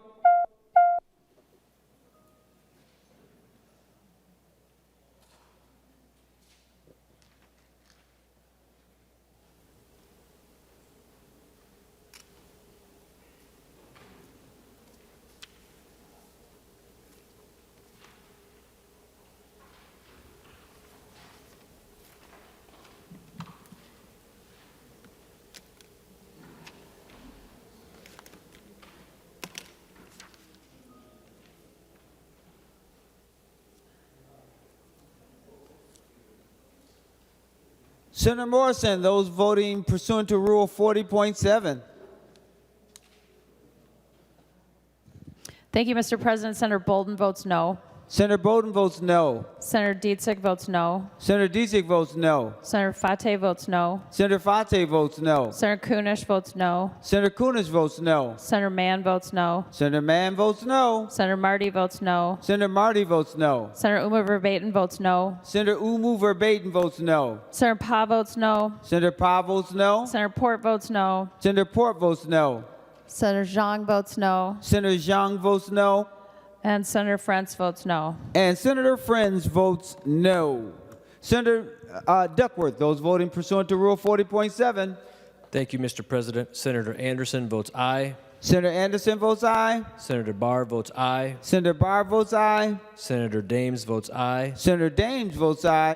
Senator Draheim votes aye. Senator Draheim votes aye. Senator Housley votes aye. Senator Housley votes aye. Senator Miller votes aye. Senator Miller votes aye. Senator Weber votes aye. Senator Weber votes aye. And Senator Wiesenberg votes aye. And Senator Wiesenberg votes aye.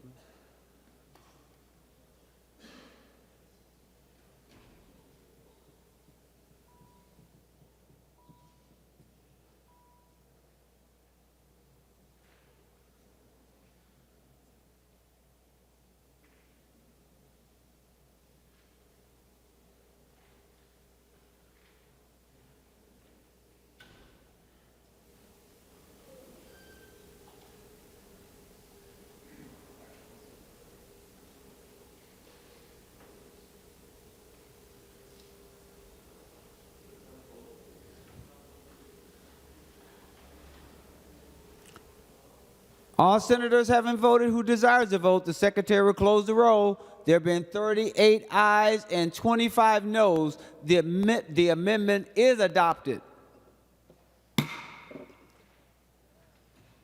Senator Lang.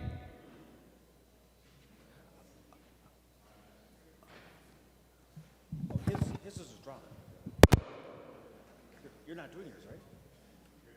Members, if you guys will help me out, because I've been given a list, and they asked me to call the list in order. So if you guys don't want the list in order, I'm okay with that. But I don't want to call on you, then you start doing this pointing at each other. Mr. President. So what are we going to do? Mr. President. It's going to be you, Senator Lucero? The list that I have has me next, but I could be wrong, and that's why there might be some confusion. But I thought that Senator Lang, which might be on your list, had been removed. That's why there might be some confusion. So I'm If I'm wrong, I will go now, with your permission, Mr. President. I'm totally okay. I don't mind, but I was told that the first pass of Senator Lang was the one that we were going to strike and not strike the second one. So with that being said, I want you all to be able to have your time. Senator Lucero. Thank you, Mr. President, and I look forward to Senator Lang's amendment after this. The amendment that I have is the A20 amendment. Senator Lucero offers the A20 amendment. The Secretary will report the A20 amendment.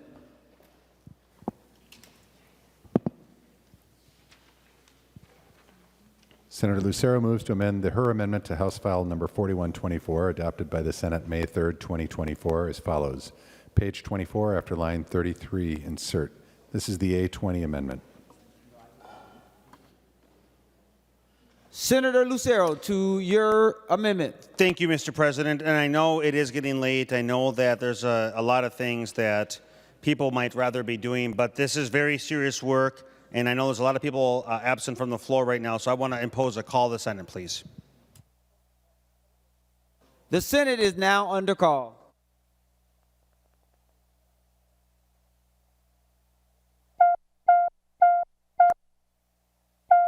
Senator Lucero, will the call be imposed only for the amendment or for the rest of the bill? My intent is just for the amendment, Mr. President. Thank you so much.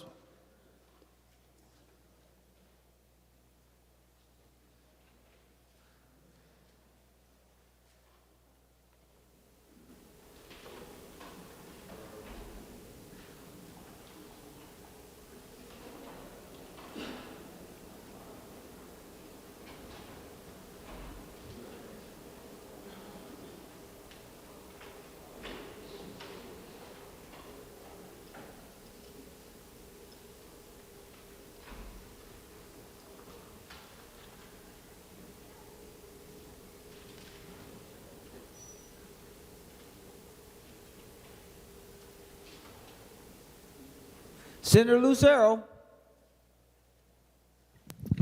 Thank you, Mr. President. As this being the first call of Senate I've ever done, I do not know the technical verbiage on how to bring that to an end, so it looks like Senator Rasmussen has it.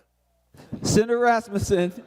Thank you, Mr. President. I move that further proceedings under the roll call be dispensed with and the Sergeant at Arms be instructed to bring in the absent members. On that motion, all in favor say aye. All those opposed say no. The motion prevails. That's the way you call phone a friend. Thank you, Mr. President. I know that repetition is the key to learning, so I may have to call a call to the Senate over and over and over again to ingrain that into my head. The amendment before us, Mr. President, the A20, as we have seen, there are taxpayer dollars that are being spent. And we have the highest fiduciary responsibility to ensure that those taxpayer dollars are spent wisely. What the A20 amendment does, it prohibits awarding of dollars to anyone who is convicted of felony burglary. I ask for a roll call and a green vote. Roll call requested. Roll call granted. Senator Herr. Member, vote based on your conscience. Thank you. Any other discussion on the A20 amendment? Seeing none, the Secretary will take the roll on the A20 amendment.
Senator Morrison, those voting pursuant to Rule 40.7.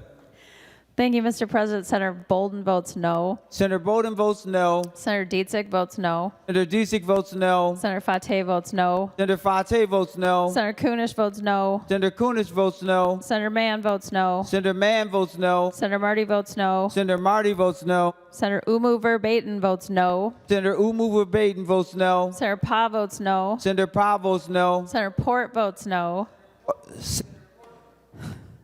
Senator Port votes no. Senator Zhang votes no. Senator Young votes no. And Senator Friends votes no. And Senator Friends votes no. Senator Duckworth, those voting pursuant to Rule 40.7.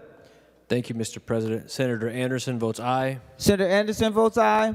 Senator Barr votes aye. Senator Barr votes aye. Senator Dames votes aye. Senator Dames votes aye. Senator Draheim votes aye. Senator Draheim votes aye. Senator Housley votes aye. Senator Housley votes aye. Senator Miller votes aye. Senator Miller votes aye. Senator Weber votes aye. Senator Weber votes aye. And Senator Wiesenberg votes aye. And Senator Wiesenberg votes aye. Senator Rasmussen. Thank you, Mr. President. Absentees?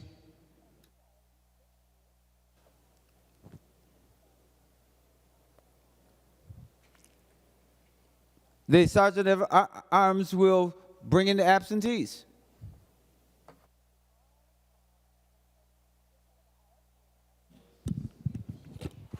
Mr. President. Hold on one moment.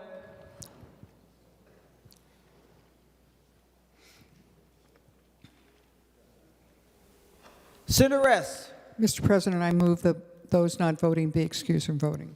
On that motion, all in favor say aye. Aye. All those opposed say no. No. The motion prevails. Division has been called. All those who are in favor of the motion, please stand. All the others should come in. Let me make sure.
Please be patient, members. We're checking on something. Remain standing.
Members, we're just checking on something. Not seeing 34 votes, the motion fails. So you can have a seat because under the rules, that is what you need. So have a seat. And the board will remain open.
Members, those who are not voting have asked to be excused, and they are excused.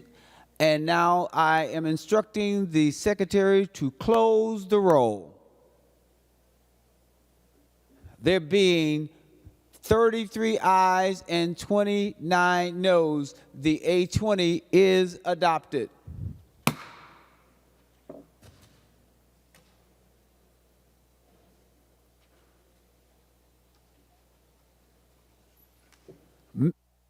Members, I am back to the list. So Senator Lang, are you with me now? Senator Lang. I am with you, Mr. President. Thank you. Mr. President, I have the, as soon as I can find, A14 amendment. Senator Lang offers the A14. The secretary will report the A14.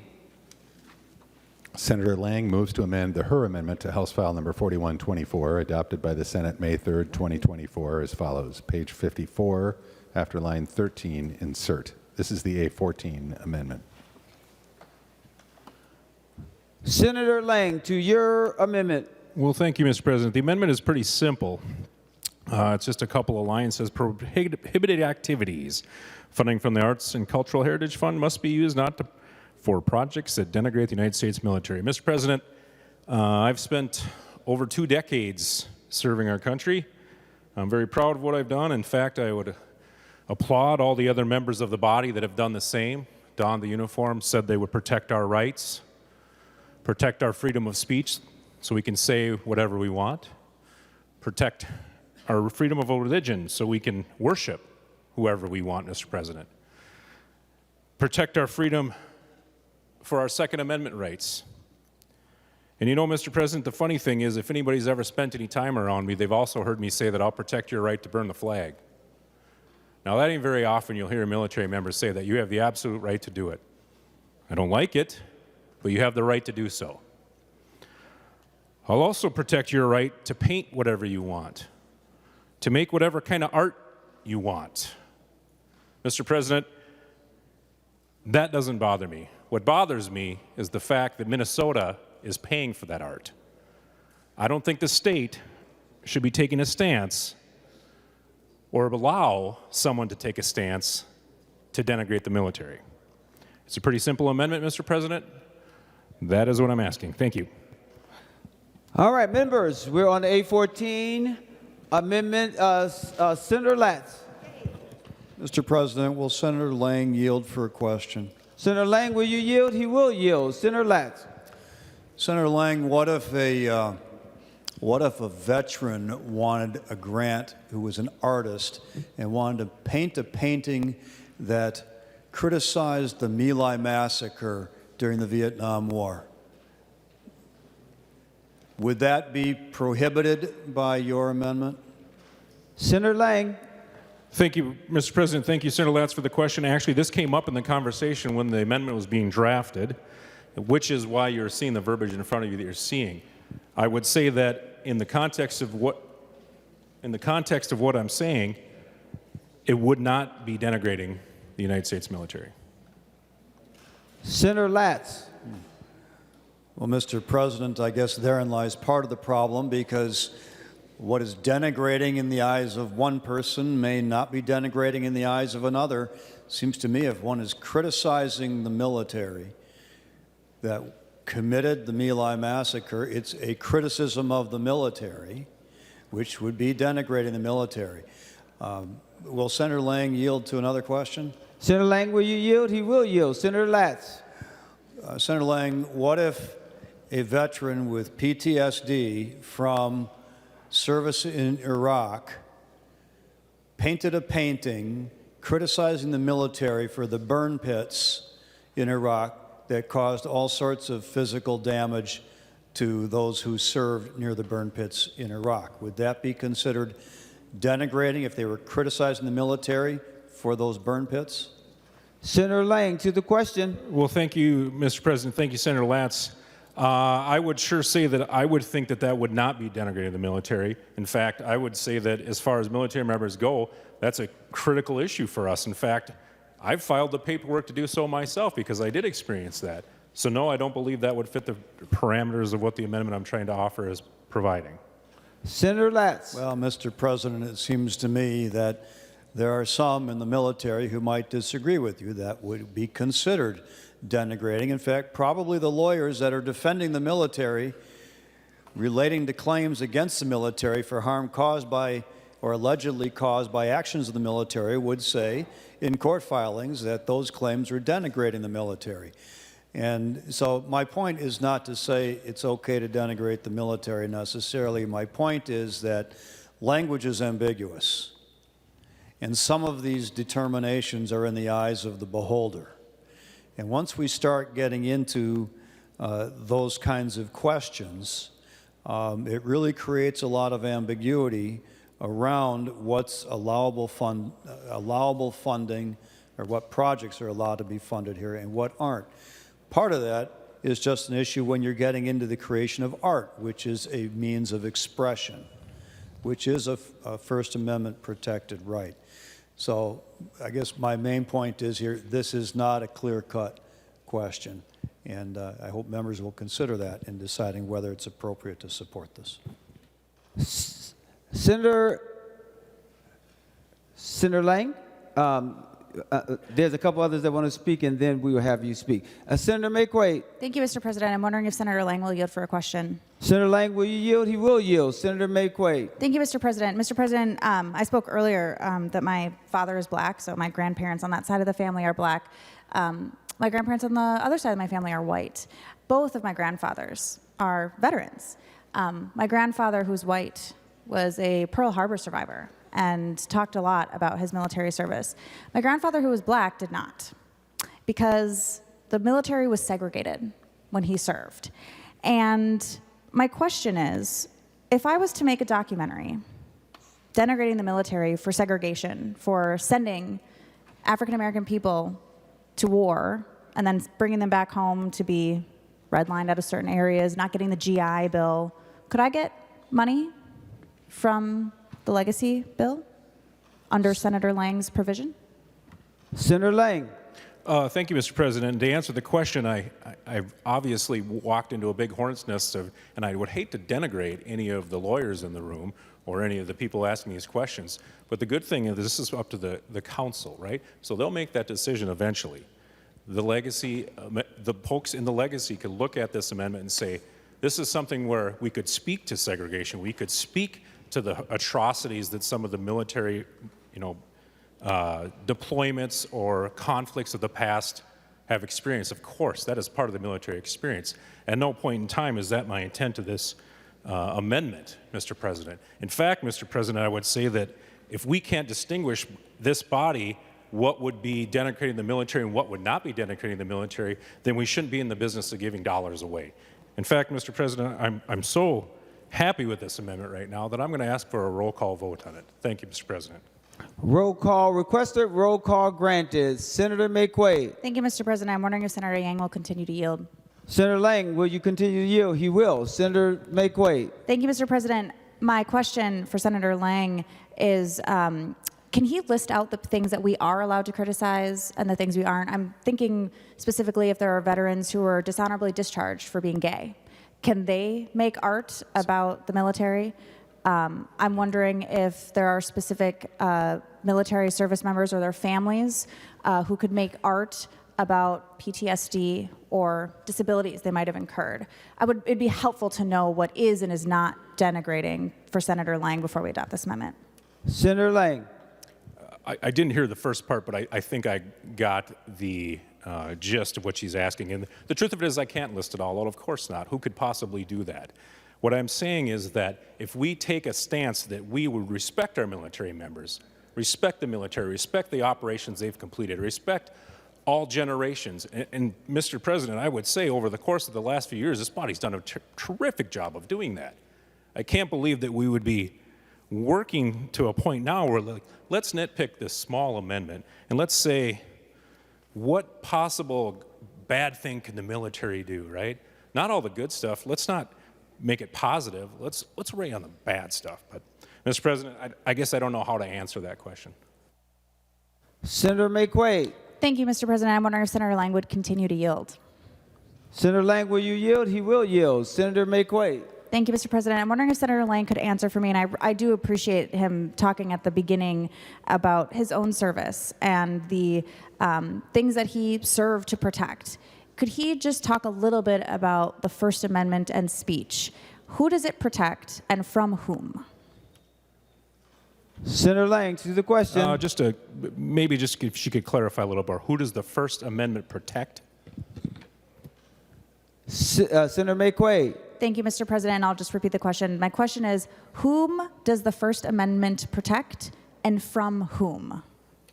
Senator Lang, to the question. Mr. President, I don't think I can answer that question. What I can say is it gives us all the opportunities to speak our minds freely, to speak however we want to.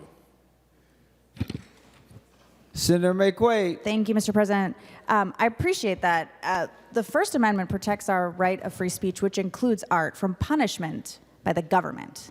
That's from whom it protects people from. And so I just want us to be really clear that as we wander down these paths of the government saying what kind of art and what the message in that art can be, we are running headlong into the First Amendment and doing the very thing that the military is out there protecting us from. So I'm going to encourage, as the granddaughter and the daughter-in-law of veterans, a no vote, because this is the very thing that we should not be doing in this legislative body, is dictating what is art and what's the message and what can't it be, because that is actually specifically what the First Amendment was drafted to protect, from the government compelling a certain kind of speech or a certain kind of message. There have been court rulings from time and eternity from our courts saying that, and so I'm going to ask for a no vote on the Constitution. Thank you. Members, we're on the A14 amendment. There's been a roll call requested, and the roll call has been granted. Senator Gruenhagen. Oh, thank you, Mr. President. Yeah, I stand in support of Senator Lang's amendment. You know, I agree we have freedom of speech and freedom of expression in our country, but we don't have freedom to be tax subsidized, okay? And that's what we're talking about in the legacy appropriation. You know, when you extend freedom of what you want to do to being tax subsidized, that's where you run into the problem. So again, they have the freedom to do those things, but we don't have to give them tax dollars to do it. Thank you, Mr. President. So please vote green. Any other discussion on the A14 amendment? Senator Hur. Mr. President, I want to stick to the premise of Senator Ladd's comments and also supports a strong no with Senator McQuaid.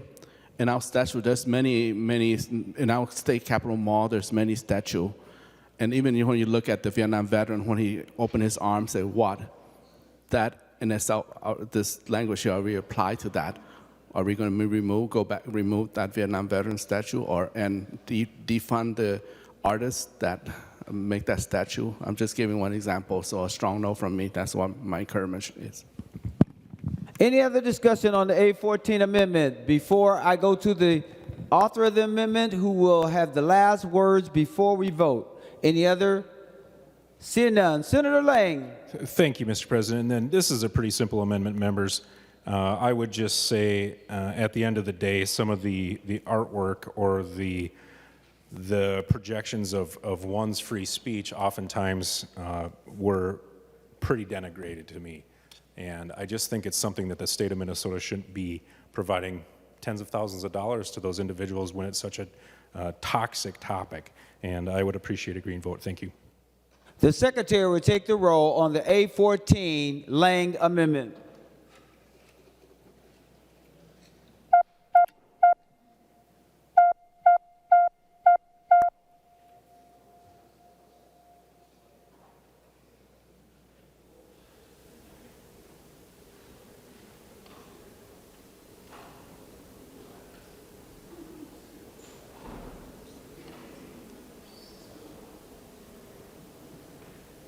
Senator Morrison, those voting pursuant to Rule 40.7. Thank you, Mr. President. Senator Bolden votes no. Senator Bolden votes no. Senator Dietzig votes no. Senator Dietzig votes no. Senator Fateh votes no. Senator Fateh votes no. Senator Kunish votes no. Senator Kunis votes no. Senator Mann votes no. Senator Mann votes no. Senator Marty votes no. Senator Marty votes no. Senator Umu Verbatim votes no. Senator Umu Verbatim votes no. Senator Pa votes no. Senator Pa votes no. Senator Port votes no. Senator Port votes no. And Senator Zhang votes no. And Senator Zhang votes no. I'm good. Senator Duckworth, those voting pursuant to Rule 40.7. Thank you, Mr. President. Senator Anderson votes aye. Senator Anderson votes aye. Senator Barr votes aye. Senator Barr votes aye. Senator Dames votes aye. Senator Daines votes aye. Senator Draheim votes aye. Senator Draheim votes aye. Senator Housley votes aye. Senator Housley votes aye. Senator Miller votes aye. Senator Miller votes aye. Senator Weber votes aye. Senator Weber votes aye. Senator Wiesenberg votes aye. Senator Wiesenberg votes aye. And Senator Howell votes aye. And Senator Howell votes aye.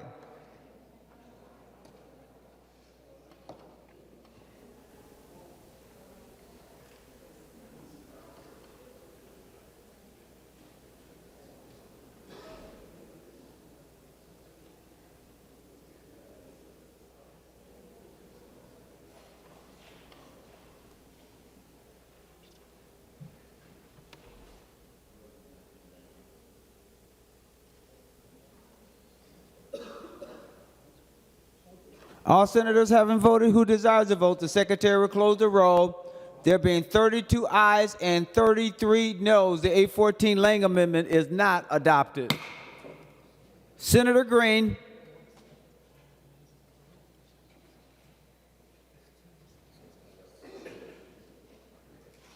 You guys. Lucero, if you want to go ahead and go. It's not you that I'm a little frustrated with. I'm frustrated with the list because I keep calling people and then they're not going. So, Senator Lucero. Yes, I appreciate that, Mr. President. And the list that you were given, unfortunately, did have some edits to it. I just don't think you got the updated list. So I can appreciate the frustration and I appreciate the indulgence. The amendment that I would like to offer is the A9 amendment. Senator Lucero offers the A9 amendment. The secretary will report the A9 amendment.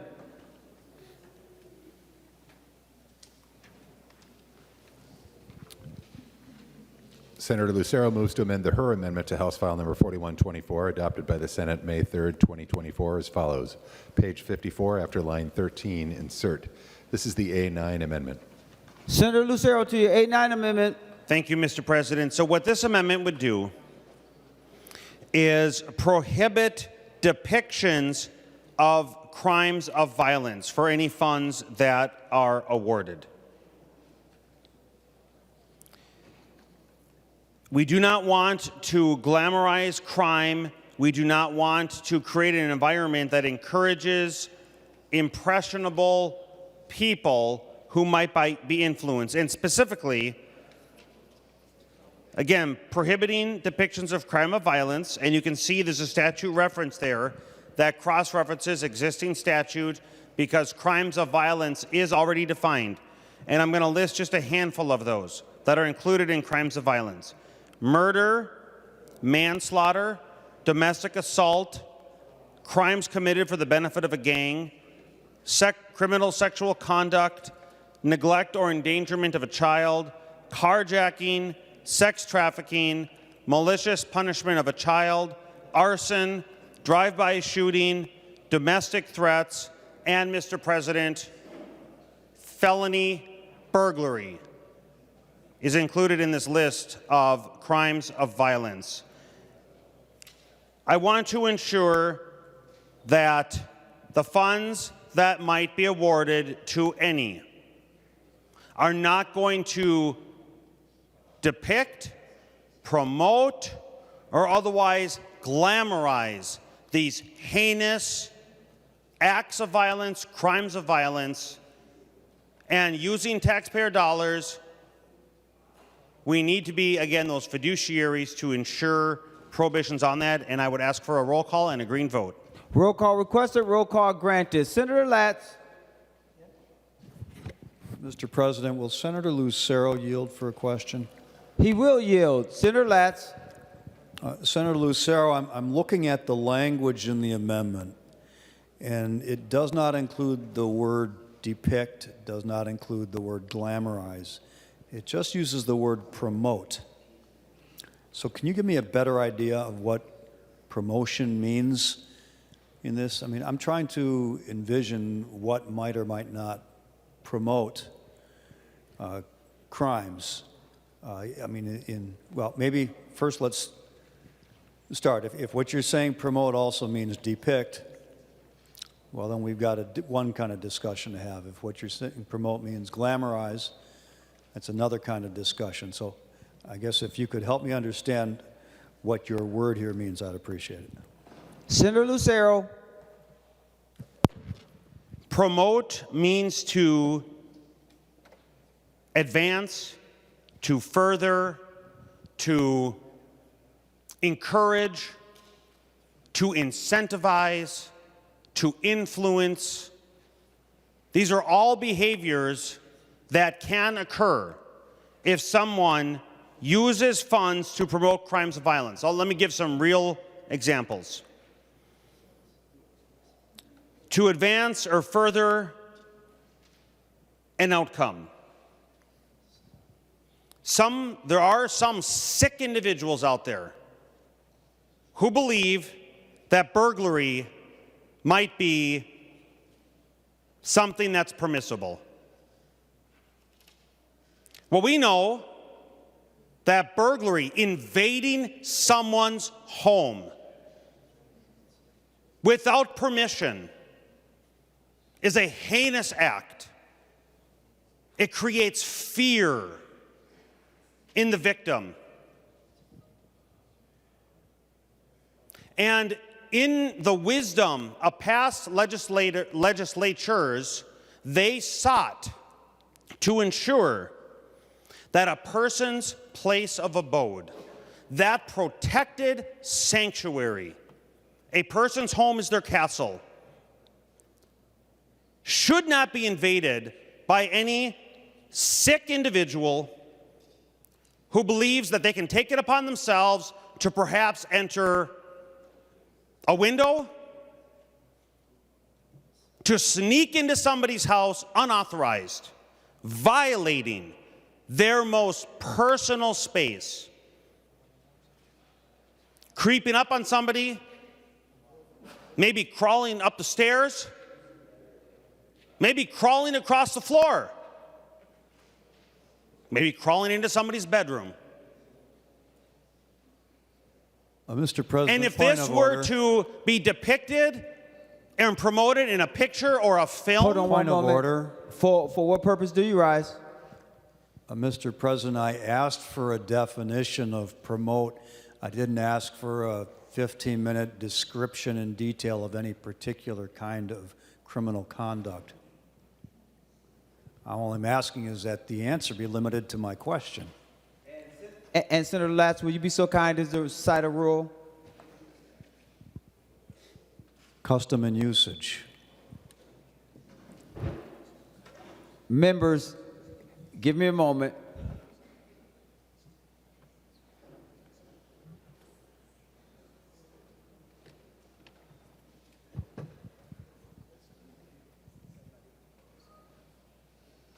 Members, I'm not going to rule on this. All I'm going to say is let's stay on topic. That's what I've been asking folks to do tonight, because I know that we have a lot, and we still have a lot more to do, and we are certainly going to do it. But if someone is asked to yield for a question, if you can answer that question, that would be great.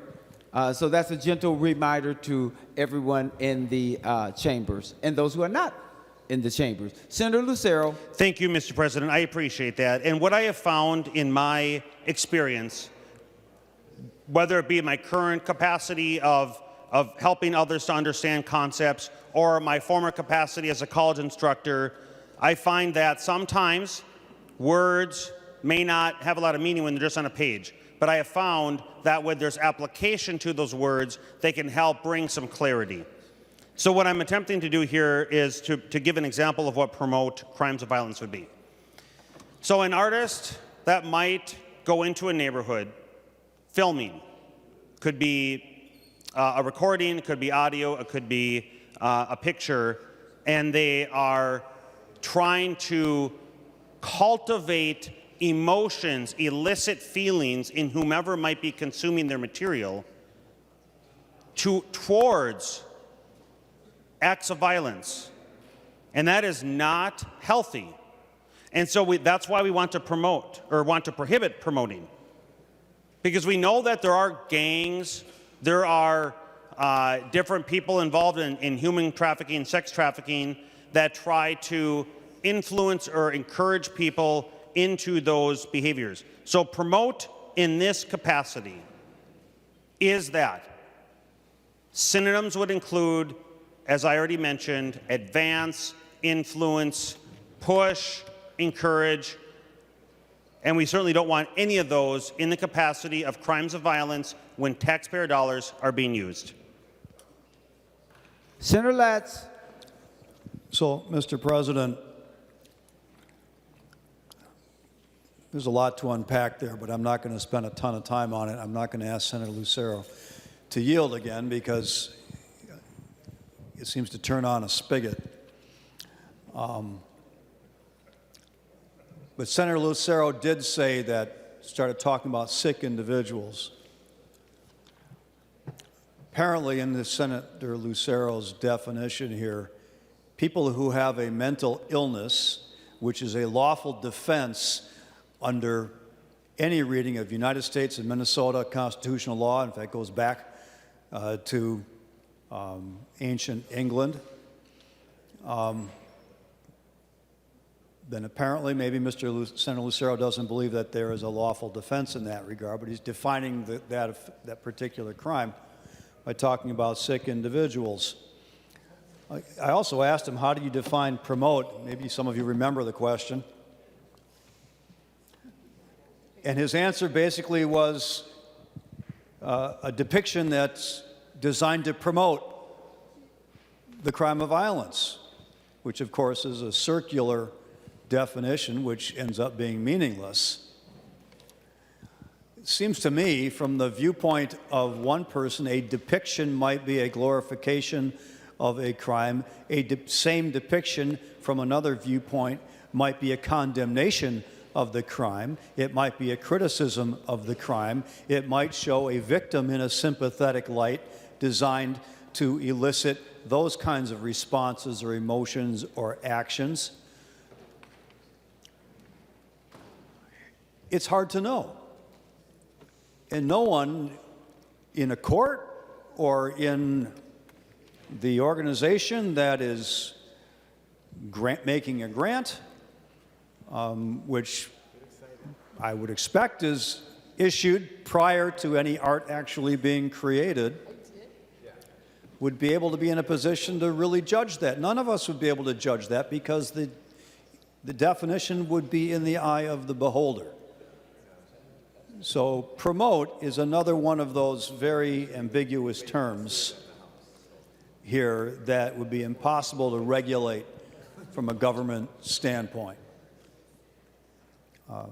So I just think this is, again, an overly ambiguous language here. And I would recommend voting no as a result. Senator Rest. Well, Mr. President, I am a very enthusiastic no on this. The rape of the Sabine women is one of the most valuable pieces of art in the Western world. It is housed in the Accademia in Florence. It has been portrayed by Poussin.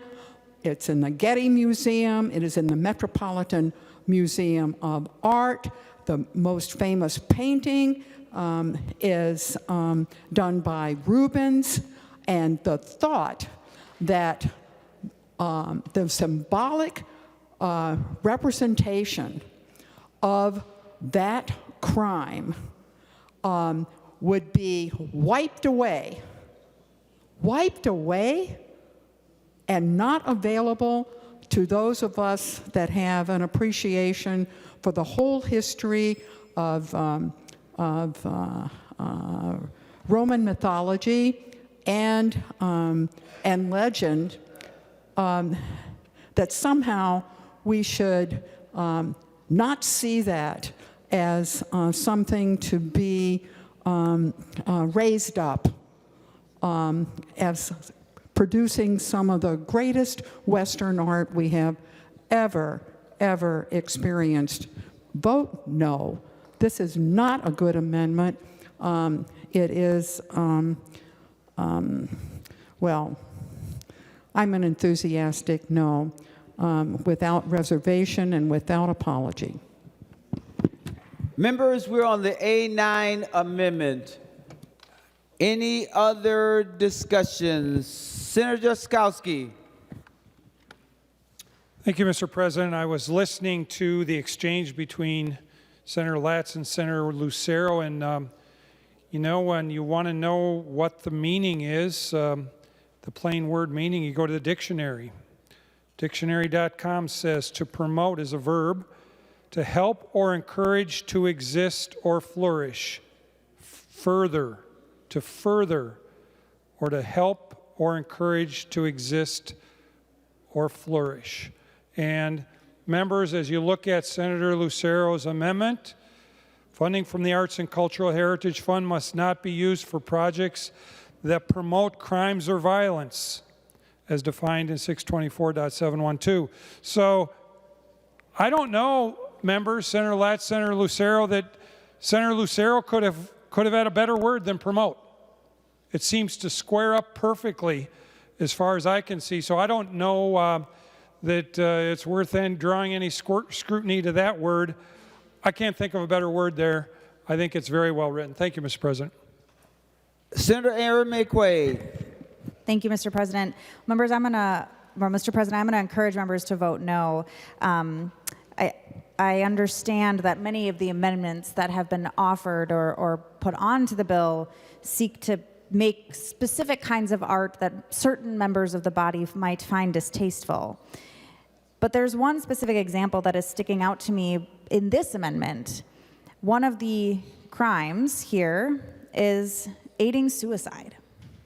And while that is a crime in the state of Minnesota right now, there are people who leave the state of Minnesota, Minnesotans, who go to other states with terminal illnesses and have death with dignity in those states. And I could see a world in which somebody might want to create a documentary or a short film talking about the life and the decision of that person to leave the state, the terminal illness they have, the family members who surrounded them as they made their decision, and then ultimately their trip to leave the state and their death.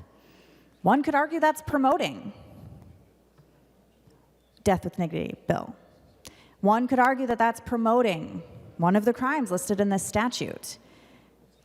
The problem is that it could also be art. And so we can keep going down this road of every single thing somebody could think of that they hate. There's also a way to think of it as being art. And art can promote, art can deter, it can depict, it can do all of those things. It could do all of them at the same time in one art piece. We can keep going down this road, Mr. President, but we are sitting here debating about what specific types of art the government is going to have an opinion and what message of that art we have an opinion of, and that we literally are sent here to uphold the Constitution. It is like one of the first things that's said in the Constitution.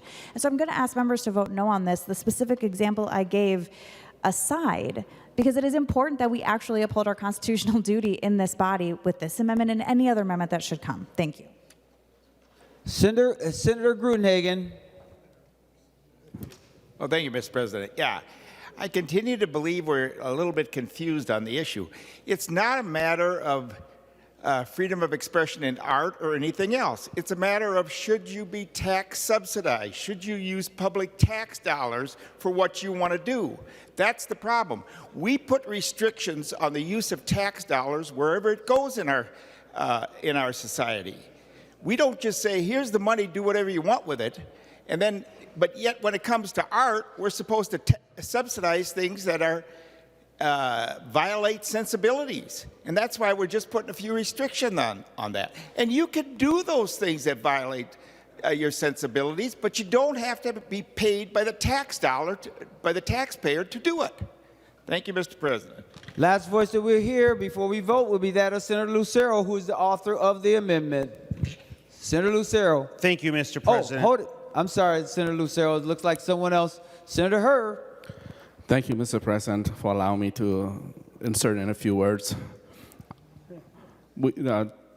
I trust in the state's art board process and their review committee.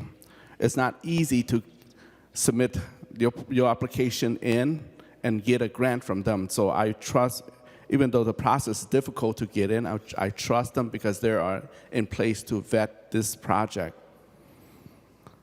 But the language in this amendment put us at the level of fascist regime that my family fought against, and the reason I'm here. So I will not approve this. This language itself are tampering with freedom of speech and expression. It's like we are criminalized your childhood, actually out your childhood of Howdy Doody show. So I just want to say that, so strong no, please. Now, Senator Lucero, as the last person that we'll hear before we vote. Senator Lucero. Thank you, Mr. President. Let me clear up a few things of confusion that I've heard from members. First, you do not have a constitutional right to have government subsidize your promotion of crimes of violence.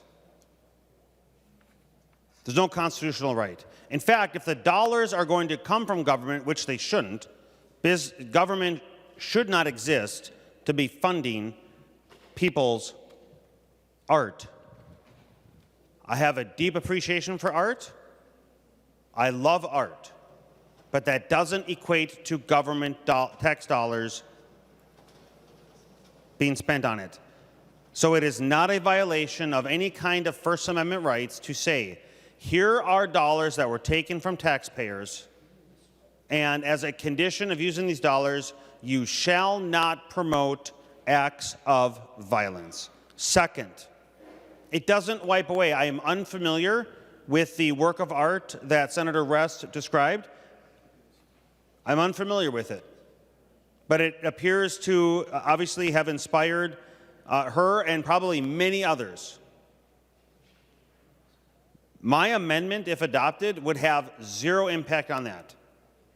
A person could create something similar, in similar context, similar nature, etc. It would simply prohibit taxpayer dollars from being used to do that. So it would not wipe away. So I hope to make that very clear. So with that, Mr. President, again, I encourage a green vote so we can make sure that tax dollars are not promoting these heinous acts and crimes of violence. Thank you. The Secretary will take the roll on the A9 amendment. Members, please vote.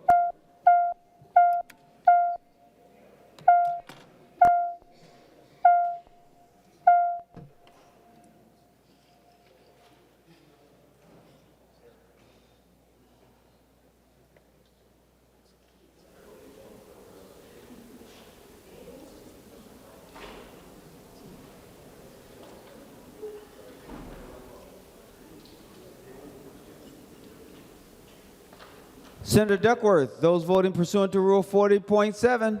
Thank you, Mr. President. Senator Anderson votes aye. Senator Anderson votes aye. Senator Barr votes aye. Senator Barr votes aye. Senator Dames votes aye. Senator Dames votes aye. Senator Draheim votes aye. Senator Draheim votes aye. Senator Housley votes aye. Senator Housley votes aye. Senator Miller votes aye. Senator Miller votes aye. Senator Weber votes aye. Senator Weber votes aye. Senator Wiesenberg votes aye. Senator Wiesenberg votes aye. And Senator Howe votes aye. And Senator Howe votes aye.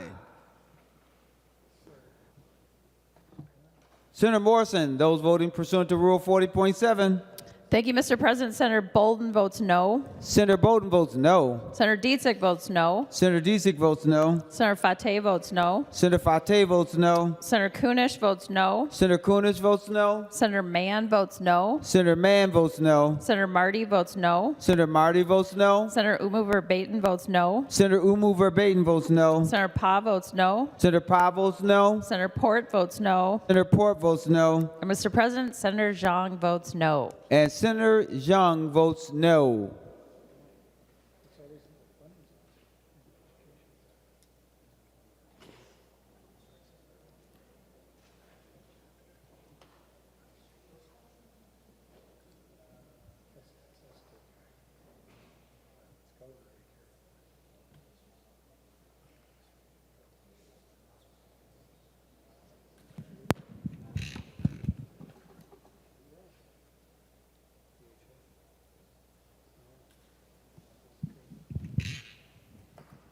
Mr. President, absentees, please. There was no call of the Senate, but you can request it. Absentees. So a call of the Senate and then absentees. You can't do it that way. You have to do a call of the Senate at the very beginning. Got it.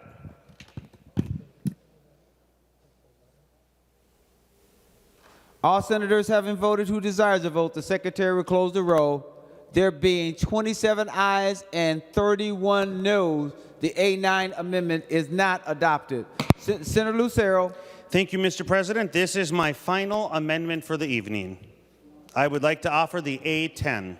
Senator Lucero offers the A10 amendment. The secretary will report the A10 amendment.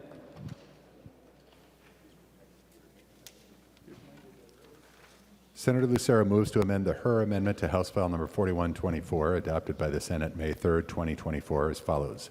Page 54, after line 13, insert. This is the A10 amendment.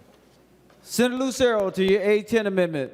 Thank you, Mr. President. And based on the experience, I guess I would impose a call of the Senate. The Senate is now under call.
Senator Rasmussen.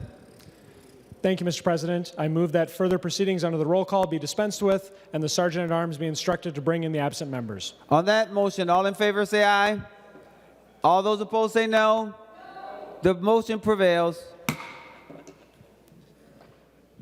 Senator Lucero to your A10 amendment. Thank you, Mr. President.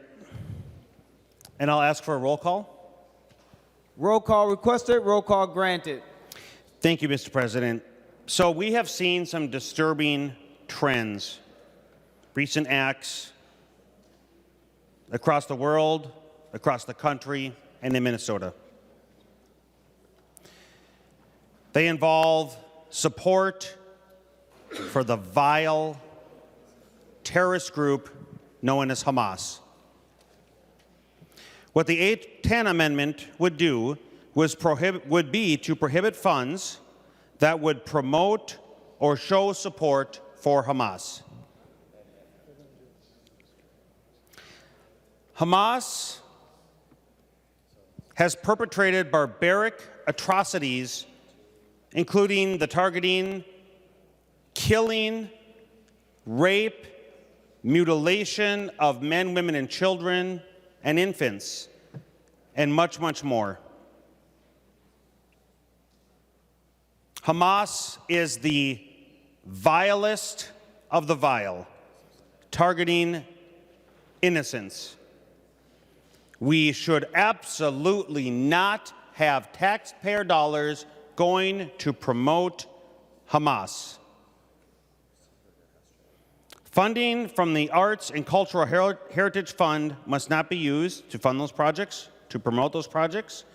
We've seen the appalling rise in anti-Semitism and even open support for Hamas. Hamas is a designated terrorist organization with a stated goal of ending the state of Israel. There is no arts or cultural heritage value in promoting this hateful group, their rhetoric, or embracing the violent actions of one of the world's most violent organizations. And with this, Mr. President, I have already asked for roll call. I encourage a green vote. Any discussion on the A10 amendment? Senator Hur. Member, this amendment is ridiculous. Again, I trust the agency, the vetting process of the agency for these applications, whether that's Humanity Center, History Center, this is our state's arts board, who've been relying on for years. And to play something like this will be an insult to them. So for me, I would encourage to vote no. This is almost like political campaign, and these agencies don't usually approve money for any political campaign, regardless what political or what group it is. So I against this amendment, so I'd like to ask for a strong no. Thank you. Any other discussion on the A10? The last voice that we hear is Senator Lucero, who is the author of the A10 amendment. Thank you, Mr. President. I deeply appreciate Senator Hur, but I frankly, and with all due respect, I frankly have no understanding of what his rationale was to say no. Something about campaign, political groups or something. Hamas is not a campaign group. They are a terrorist group intent on murder and destruction of innocent people. We should not be funding them with any taxpayer dollars. Members, a green vote is to stand up for innocence. A green vote is to reject hate. Please vote green.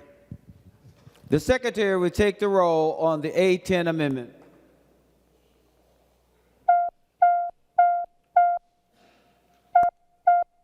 Members, please vote.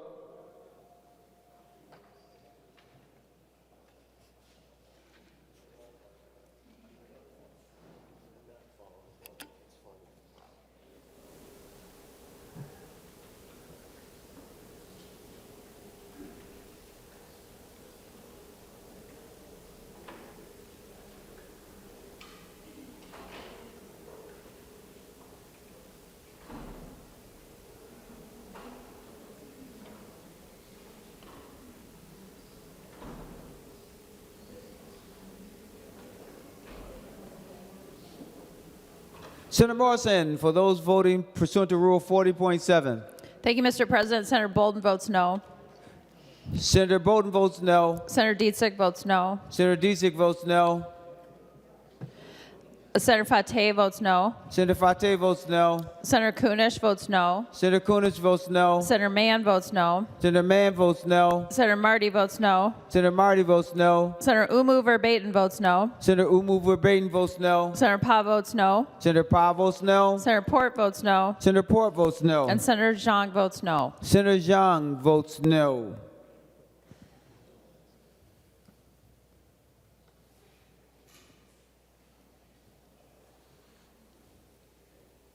Oh, sorry about that. Senator Duckworth, for those voting pursuant to Rule 40.7. Thank you, Mr. President.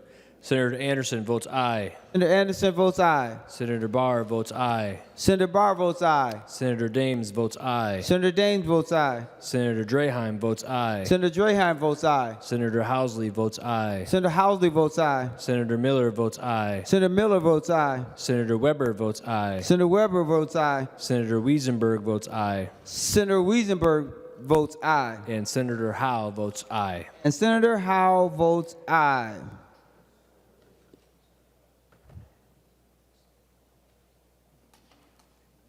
Anyone else? All right. All senators having voted who desires to vote? Absentees. We're under call. Absentees.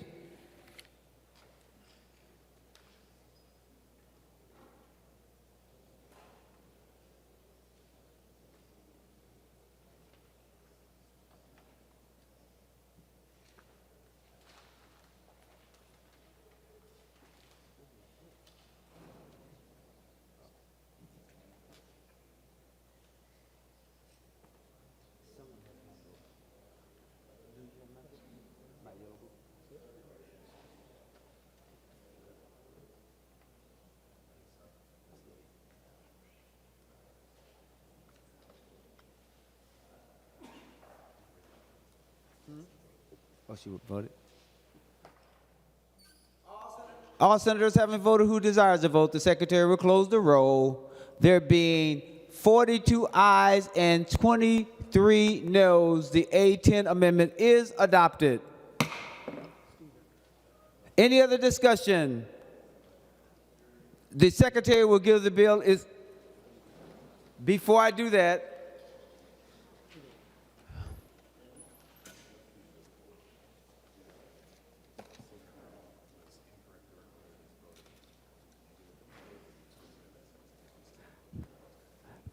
members, on the A9, we just want to correct that Senator Howe was voted in the negative, but he should have been highlighted in the affirmative, and he was recorded in voting in the affirmative. We just want you to know that. And the corrected total is 28 ayes and 30 nays. So the A9 did not prevail. With that being said, we will give the bill its third reading. Senate File Number 5116, a bill for an act relating to state government, appropriating money from outdoor heritage, clean water, parks and trails, and arts and cultural heritage funds. Third reading. Senator Green. Mr. President, I think we've discussed a lot on this bill. I know we've got some amendments on that that I think are good, but I'm only going to make probably 4 or 5 points, and they will be quick, because there's just some things in here that I think need to be pointed out, maybe a little bit reiterated. The fact we talked about how much the land is being bought here and how much land the DNR is supposed to manage but can't manage. And while I was discussing that, I got a picture and a message from someone that has shown where the DNR now is blocking off accesses to public land. And they're refusing to let people go in. And we've seen this in the past, and we've had to fight it and get them to open up those accesses, but it looks like we are in for another fight, because this is what happens when the state takes over and starts mandating what the people, the citizens of Minnesota and the citizens of the United States are supposed to be in charge. And what we've seen now in this bill and in others is that more and more authority is granted to the agencies, and the people are being left out. And so we need to take that into consideration. I've dealt with the DNR on these issues, and I've even seen where they have tried to mandate crossing private property, and people had to get lawyers and law enforcement out. If you can believe that, law enforcement had to come out and stop the DNR from going on to private property, and yet at the same time they're blocking access to public property. And we hear a lot about public property and how great it is. Well, now we've got state agencies stopping people from going in, and so these things need to be dealt with. They just need to be dealt with. These things are supposed to be available to everyone. And I did have some more points, but I think the late hour, I'm going to skip some of them. But I do want to just say one more thing about this. Out of the $192 million that's in this bill, $192 million, and this is only partial bill. We'll get the full bill next year. Roughly half of that is going into personnel, professional service, and contracts. And so for the people that believe that all this land is going in, or all this money is going into doing protections that they think that they're going to get, it's not. And I've seen the restorations portion of this bill and the good projects that are done in restoration. And we just eliminate so many of them when we go with the land purchases. And so even though there has been some very good amendments on this bill, and I'm going to assume they're going to stay on there, I still won't be able to support it simply because there's just too many things in it that I don't agree with.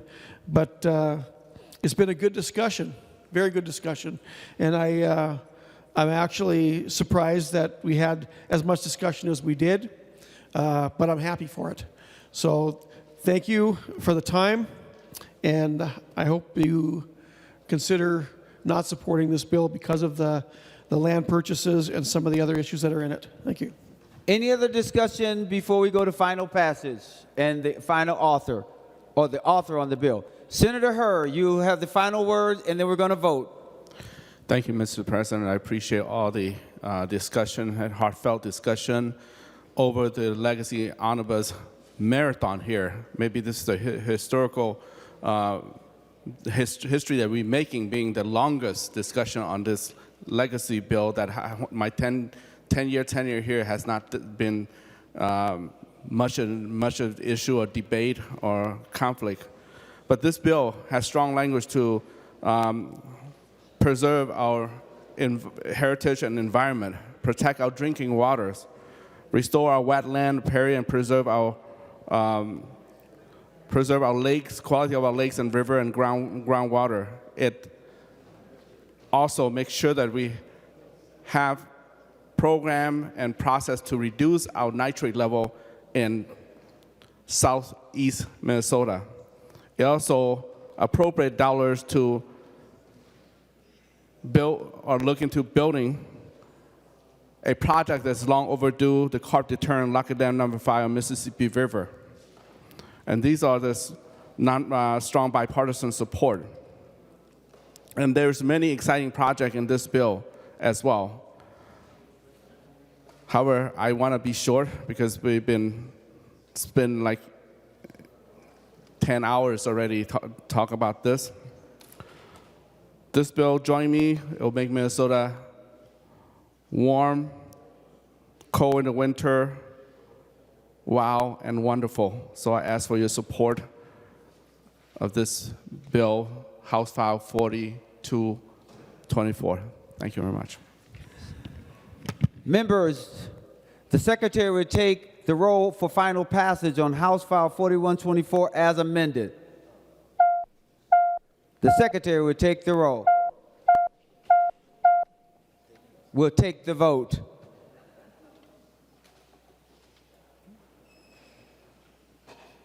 Members, please vote. Senator Morrison, for those voting pursuant to Rule 40.7. Thank you, Mr. President. Senator Bolden votes aye. Senator Bolden votes aye. Senator Dietzig votes aye. Senator Dietzig votes aye. Senator Fateh votes aye. Senator Fateh votes aye. Senator Kunish votes aye. Senator Kunish votes aye. Senator Mann votes aye. Senator Mann votes aye. Senator Marty votes aye. Senator Marty votes aye. Senator Umu Verbatim votes aye. Senator Umu Verbatim votes aye. Senator Pa votes aye. Senator Pa votes aye. Senator Port votes aye. Senator Port votes aye. And Mr. President, Senator Zhang votes aye. And Senator Zhang votes aye.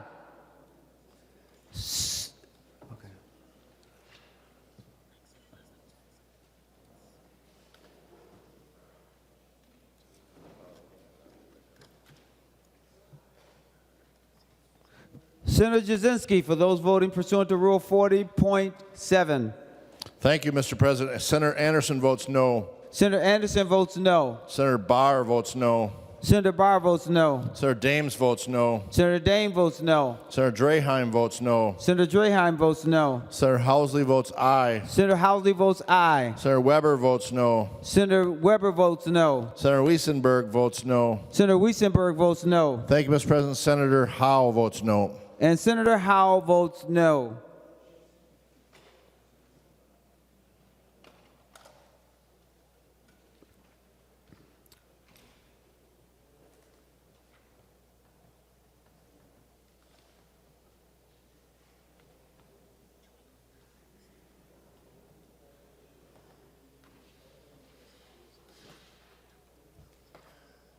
All senators having voted who desires to vote, the secretary will close the roll. There being 39 ayes and 24 noes, the bill is passed and is title agreed to.